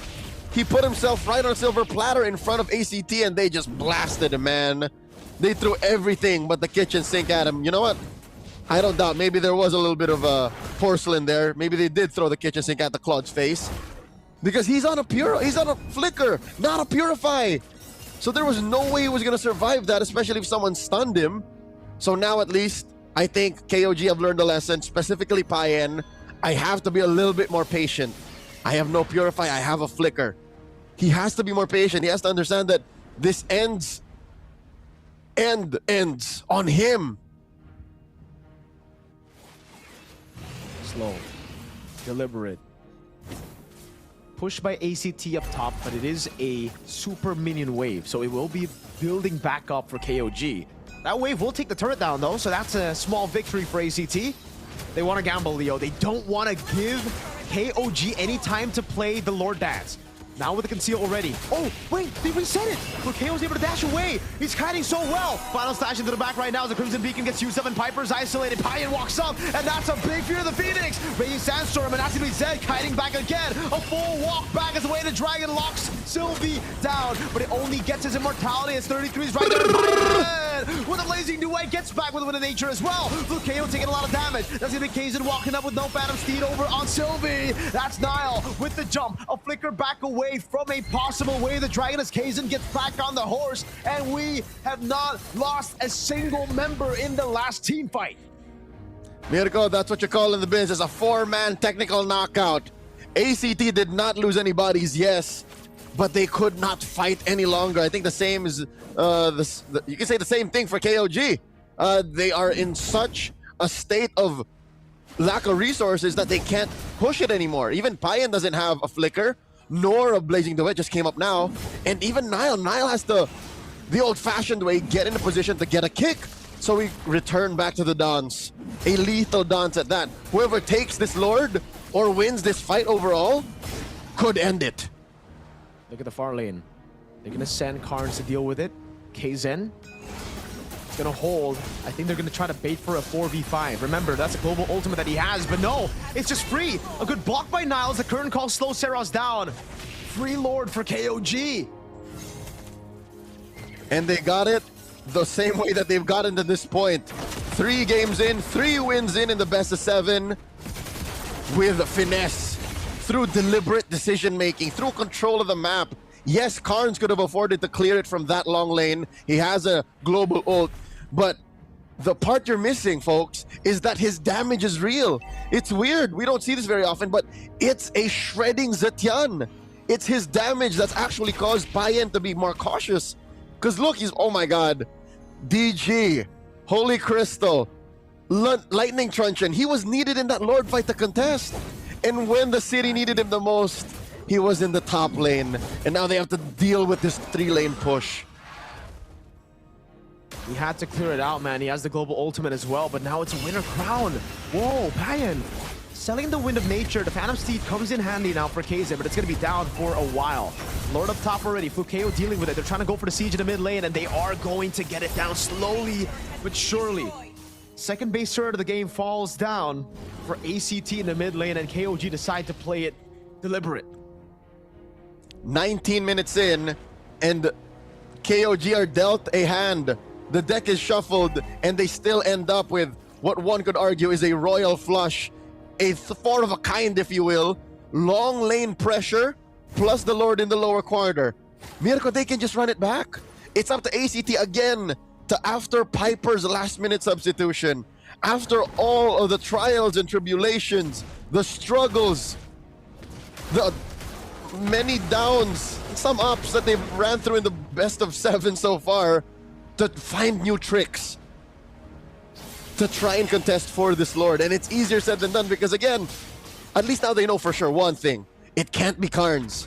You can't send Karns up to defend on his own, but logical state, it's him who can afford to do it.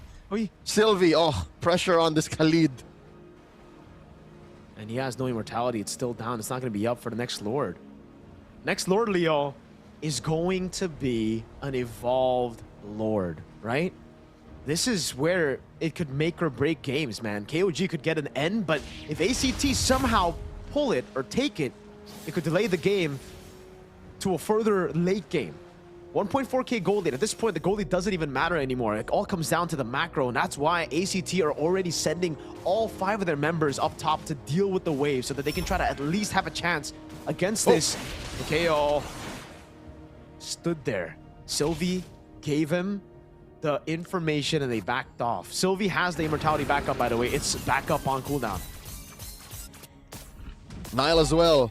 That explains why this Cho is so gung-ho about getting in your face. Zeros back unites all around. Oh. Yeah, watch Kaizen. Watch Kaizen. I think he did cut. Yeah, he did. Oh man, he denies the gamble from ACT. It's gonna be a full push into the base, and look who they send. It's not just Carnes, it's Flukeo as well in mid. They're gonna hold the Lord. And then the Blitz. Full-on blitz on Sylvie. Flukeo's already rotating in. 33 gonna be caught in the stun. Fear the Phoenix coming down as well as KZ is on the horse. Zeros knocked down with the retribution from KZ. Final slash, bringing him back. Payan still able to get the BMI back as Sylvie is now caught against KZ, who's lost the steed.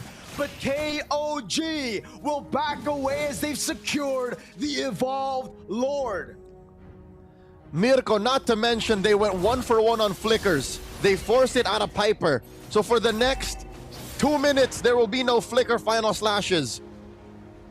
And I think this is more important. For the next 2 minutes, Nile may not have a kick, but at least he keeps his own immortality. So he can eat a face full of lead from Flukeo, who, yes, just now picked up a great Dragon Spear, but that's one more body that his bullets have to go through in Nile.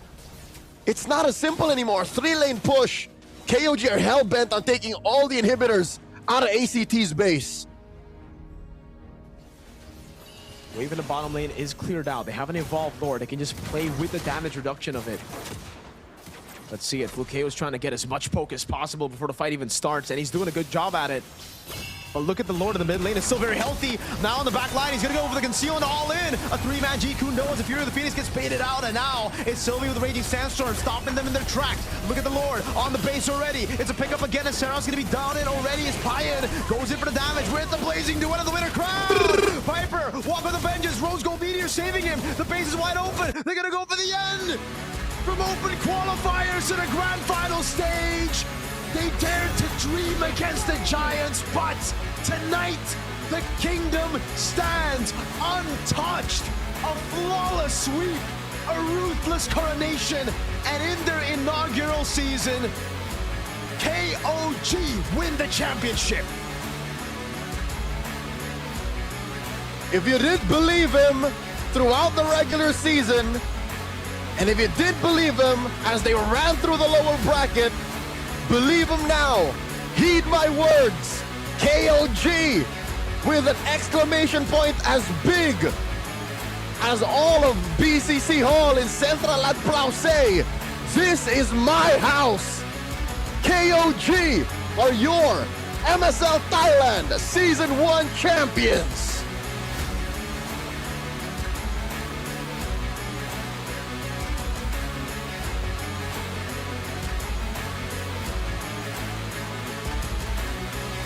And the agony on the faces of ACT. They dared to dream. From open qualifiers to the grand final stage, it looked like everything lined up for this miracle run. But they will have to swallow the bitter pill. They need to improve more. They need to grow. But what a season for these rookies. What a season. And even though they swapped Piper in at the final game, it wasn't enough. They looked better, Leo. We saw improvements, but the veterans were too clean. For years, KOG has been running rounds in Mekong, and now they finally have a league to call their own. This is their league where they are kings. This is their kingdom, and they conquer all who stand in their way. Some of them thousands of miles away from their home.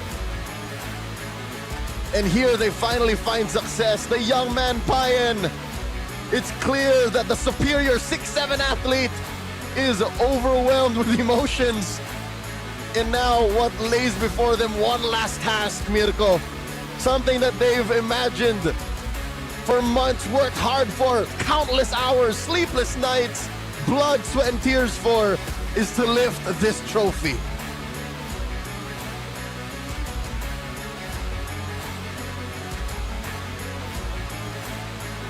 And they're gonna do it through the lower brackets.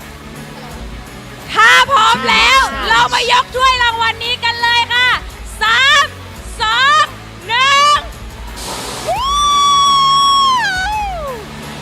เอาละค่ะ และนี่ก็คือชัยชนะนะคะเดอะวินเนอร์ของเราในซีซั่นที่ 1 ค่ะ ได้แก่ทีม KOG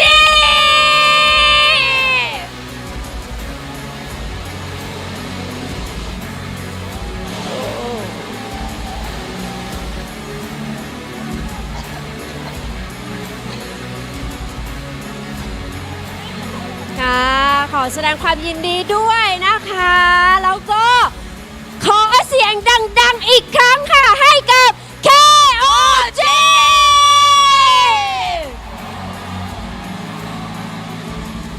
ลำดับต่อไปนะคะ ขอเชิญคุณอิสราเรียวเดชะ CEO ของ Richman Entertainment Group ขึ้นมามอบรางวัลให้กับแชมป์ของเราค่ะ ขอเรียนเชิญค่ะ ตอนนี้ก็ถือว่าเป็นวินาทีประวัติศาสตร์นะคะ ใช่ ใน แล้ว MSL Thailand ซีซั่น1นะคะ แชมป์ซีซั่นแรกของเรานะคะ นี่เลยสุดยอดมากๆ สมมากเลยนะคะกับอินซีดำไร้พ่ายใน regular season ของเราเนาะ ใช่ค่ะ ถึงแม้ว่าในช่วงของซีซั่นที่ 1 ในรอบ Playoff เนี่ยเขาอาจจะตกลงไปอยู่สายล่างมาบ้าง ใช่ แต่สุดท้ายก็ กลับมาเป็น ได้ ใช่ The Winner เป็นแชมเปี้ยนของเราในซีซั่นที่ 1 นั่นเองนะคะ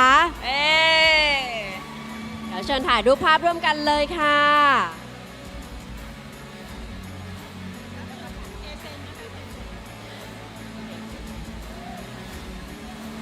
ค่ะมองตรงกล้องกลางได้เลยนะคะกล้องใหญ่นะคะกล้องใหญ่ด้านหลังนะคะมองกล้องใหญ่ด้านหลังค่ะ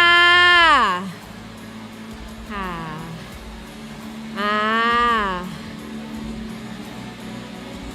กดเลขหนึ่งค่ะ number one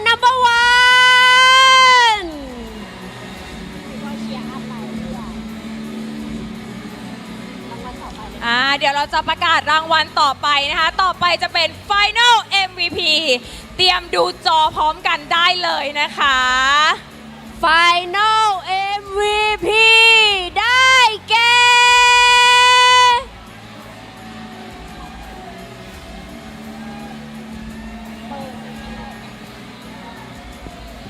ขอแสดงความยินดีกับเคเซ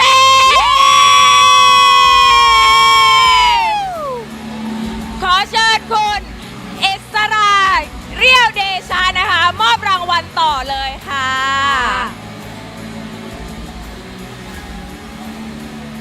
เดี๋ยวถ่ายรูปอีกสัก1 รูปนะคะ ถ่ายรูปภาพร่วมกันนะคะ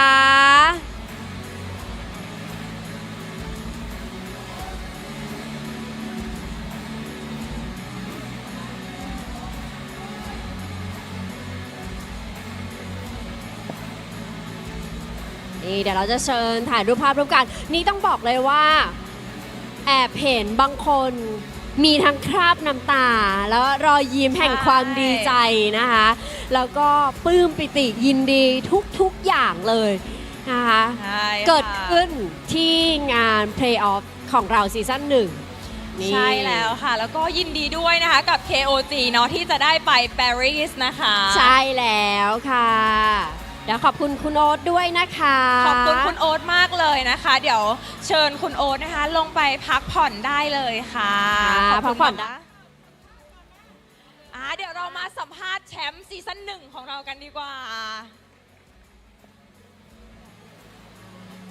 เป็นยังไงบ้างถามความรู้สึกกันก่อนเลย ตอนนี้ความรู้สึกตอนนี้ณเวลานี้นาทีนี้เลยตอนนี้เรารู้สึกยังไงบ้าง รู้สึกดีใจมากครับ เพราะว่าพวกเราก็ซ้อมกันมาเยอะมากๆ คือวันหนึ่งผมเชื่อว่าเราซ้อมเยอะมากๆจริงครับผมเราซ้อมกันตั้งแต่แบบเที่ยงวันยันแบบตี 2 ตี 3ทุกวัน โอ้โห แล้วก็ เดี๋ยวผ้าเย็นอยากแสดงความรู้สึกผ้าเย็นอยากแสดงความรู้สึก Let's go champion Paris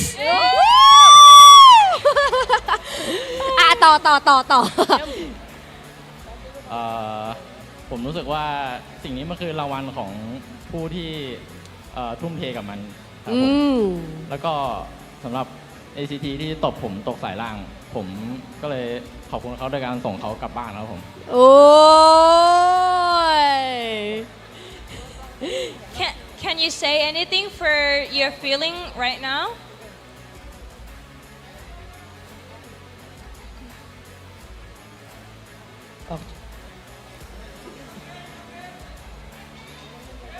เป็นโมเมนต์แห่ง emotional นะคะตอนนี้อิโมชันอลมาก ใช่ emotional เพราะว่ามีหลายความรู้สึก ใช่หลายความรู้สึก มันปนกันเยอะไปหมด บางทีไม่สามารถสื่อสารออกมาเป็นคำพูดได้ แต่ว่า ใช่แต่ว่า สีหน้าเขาบ่งบอกทุกอย่างแล้ว เดี๋ยวให้30 ทีพูดแทนพรีเซนต์สักนิดหนึ่ง คือ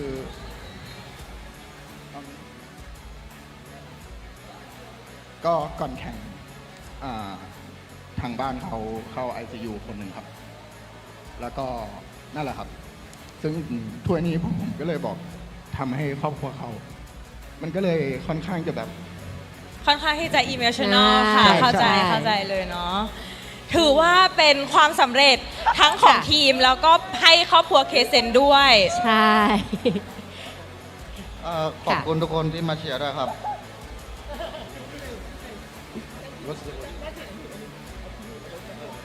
just your feeling about like you're winning What's the you're feeling how you're feeling you're I feel so happy because we have so many sacrifices to get this championship, and I just want to say that I'm very proud of anyone of this team. I very love this team. Champion. เย้โอ้ดีใจด้วยนะคะแล้วก็คิดว่าอะไรเป็นกำลังใจสำคัญเลยเนาะของทีมที่ทำให้เราเนี่ยสามารถเอาแชมป์มาได้ในวันนี้ค่ะ like what is your important support like that bring you to this like champion my family and my GF and our team yeah it needs to be your team too yeah and Derek สำหรับผ้าเย็นก็คือ ค่ะ ครอบครัวทีมแล้วก็เพื่อนๆเนาะที่เป็นกำลังใจสำคัญของน้องที่ทำให้แบบว่ามีสามารถเอาชัยชนะมาได้ค่ะ ครับเอาผมเหรอโอเคครับสำหรับผมก็จริงๆผู้คนรอบข้างทุกๆคนครับผมอย่างแรกเลยก็คือกำลังใจของพวกเราก็คือแฟนๆ KOG ทุกคนครับที่มาเป็นอันดับหนึ่งเลยขอบคุณทุกคนมากจริงๆครับผมที่เชื่อมั่นในพวกเราเสมอมาครับเพราะว่าตอนแรกก่อนเริ่มอย่างเงี้ยเราก็เอาแบบไทยๆเลยแล้วโดนแบบมองโบเยอะอยู่ครับผมเราก็อยากพิสูจน์ให้ดูไม่ได้อยากพิสูจน์เพื่อว่าแบบเราโดนคนอื่นมองไม่ดีเราอยากพิสูจน์เราอยากทำให้แฟนๆ KOG ทุกคนได้กลับไปคุยกับเพื่อนที่บ้านเพื่อนที่ทำงานว่าเฮ้ยทีมที่เราเชียร์คือทีมที่ดีที่สุดในประเทศไทยครับเย้โหโอเคเดี๋ยว ก็สำหรับผมก็ดีใจครับ แล้วก็ภูมิใจในเพื่อนๆทุกคนครับผมแล้วก็ขอบคุณคุณแม่ด้วยครับครอบครัวที่สนับสนุนผมแม้กระทั่งทำงานก็เปิดดูนะครับผมแล้วก็แฟนคลับทุกคนแล้วก็ขอบคุณฝั่งทางแฟนคลับ FCT ด้วยที่ทำให้เกมสนุกขึ้นนะครับแล้วก็ขอบคุณคุณแฟนด้วยนะครับที่มาเชียร์เกือบทุกแมตช์นะครับแม้กระทั่งปวดท้องอยู่แล้วก็ พลังเวฟก็มีนะทีมนี้อย่างสุดท้ายเลยขอบคุณคนที่ทำให้ผมมาถึงจุดนี้ทุกอย่างเลยนะครับไม่ว่าในทางที่ดีหรือไม่ดีนะครับผมขอบคุณครับนายอยากพูดอะไรไหมคะนายอยากพูดอะไรไหมครับ ก็อยากขอบคุณแฟนๆทุกคนครับที่อยู่ณตรงนี้แล้วก็จากทางบ้านด้วยสำหรับคนที่ไม่ได้มาครับผมอยากขอบคุณครอบครัวผมที่มานั่งเชียร์ตรงนี้เป็นกำลังใจที่ดีมากครับแล้วก็ขอบคุณแฟนผมด้วยขอบคุณที่มาเชียร์ขอบคุณทุกคนที่มาเชียร์ครับผมก็อยากขอบคุณครอบครัวบ้างครับขอบคุณคุณแม่ขอบคุณน้องสาวผมอยากขอบคุณครอบครัวผมบ้าง ขอบคุณครอบครัวครับขอบคุณเพื่อนๆทุกคนขอบคุณทีมขอบคุณพี่ปิ๊นซึ่งเป็นทีมของเราที่ให้โอกาสเราเชื่อมั่นในตัวผมในการสร้างทีมนี้ขึ้นมาครับผมแล้วก็ผมเมื่อกี้เขาขอบคุณแฟนกันหมดแล้วผมไม่มีแฟนนะครับ โอเคค่ะ แต่เขาหันมามองหน้าดิฉันเดี๋ยวเราให้ทีมนี้เนาะยกถ้วยรางวัลอีกสักหนึ่งรอบดีกว่านะคะเดี๋ยวนับให้เดี๋ยวออกจากเฟรมเดี๋ยวเราออกมาข้างๆกันเฟรมเนาะเดี๋ยวให้ KOG ค่ะยกถ้วยรางวัลอีกสักหนึ่งรอบนะคะเดี๋ยวนับให้นะคะ ตากล้องเตรียมเก็บภาพนะคะ อันนี้เป็นนาทีประวัติศาสตร์ เตรียมเก็บภาพได้เลยนะคะ พร้อมนะคะ นับ 3 2 1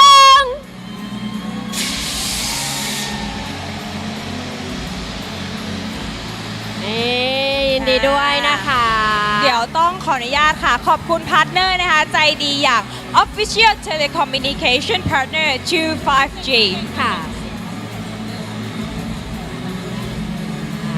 ต้องขอบคุณนะคะสำหรับพาร์ทเนอร์ผู้ใจดีอย่าง Gaming Phone and Sponsor จาก Infinix นะคะ Official Telecommunication Partner True 5G ค่ะ Official Sponsor Ritman Shop Official Gaming Chair Partner DX Racer และสุดท้ายจะขาดไปไม่ได้เลยค่ะ กับมูลตุนนะคะ ที่สนับสนุน MSL Thailand Season 1 ทั้ง 5 สัปดาห์นี้นะคะ และรวมถึง Pay Off ในรอบ 3 วันนี้ด้วยค่ะ ใช่แล้วนะคะ ก็ถ้าขาดผู้ใหญ่ใจดีท่านใดท่านหนึ่งไปนะคะ ก็อาจจะไม่ได้มีงาน Pay Off หรือว่างานออฟไลน์ดีๆ แบบนี้เกิดขึ้นนะคะ และที่ขาดไม่ได้เลยนะคะ นั่นก็คือกำลังใจนะคะจากแฟนๆทุกคนทั้งที่มาร่วมงานกับเราในวัน Play Off วันนี้นะคะ รวมไปถึงที่ชมอยู่ทางบ้าน ทุกคนคือแรงผลักดันนะคะ เป็นฟันเฟืองเล็กๆ ที่ทำให้คอมมูนิตี้ของเกม Mobile Legends ของเราเนี่ยก้าวขึ้นมาแล้วก็มีการพัฒนาอย่างต่อเนื่องด้วยนั่นเองนะคะสำหรับวันนี้นะคะก็ดีใจด้วยนะคะกับ KOG King of Gamer Club ค่ะที่ได้เป็นแชมป์ใน MSL Thailand Season 1 นะคะสำหรับวันนี้เนาะเรา2คนค่ะ มินนี่นะคะค่ะแล้วก็มาปาง iBaby ค่ะต้องขอลาไปก่อนนะคะแต่ว่าอย่าลืมนะคะ Mobile Legends Season 2 เนี่ยเราอาจจะได้เจอกันอีกอย่าลืมติดตามนะคะ เจอกันได้ใหม่แน่นอน ใช่ค่ะเพราะฉะนั้นขอบคุณและสวัสดีค่ะ สวัสดีค่ะ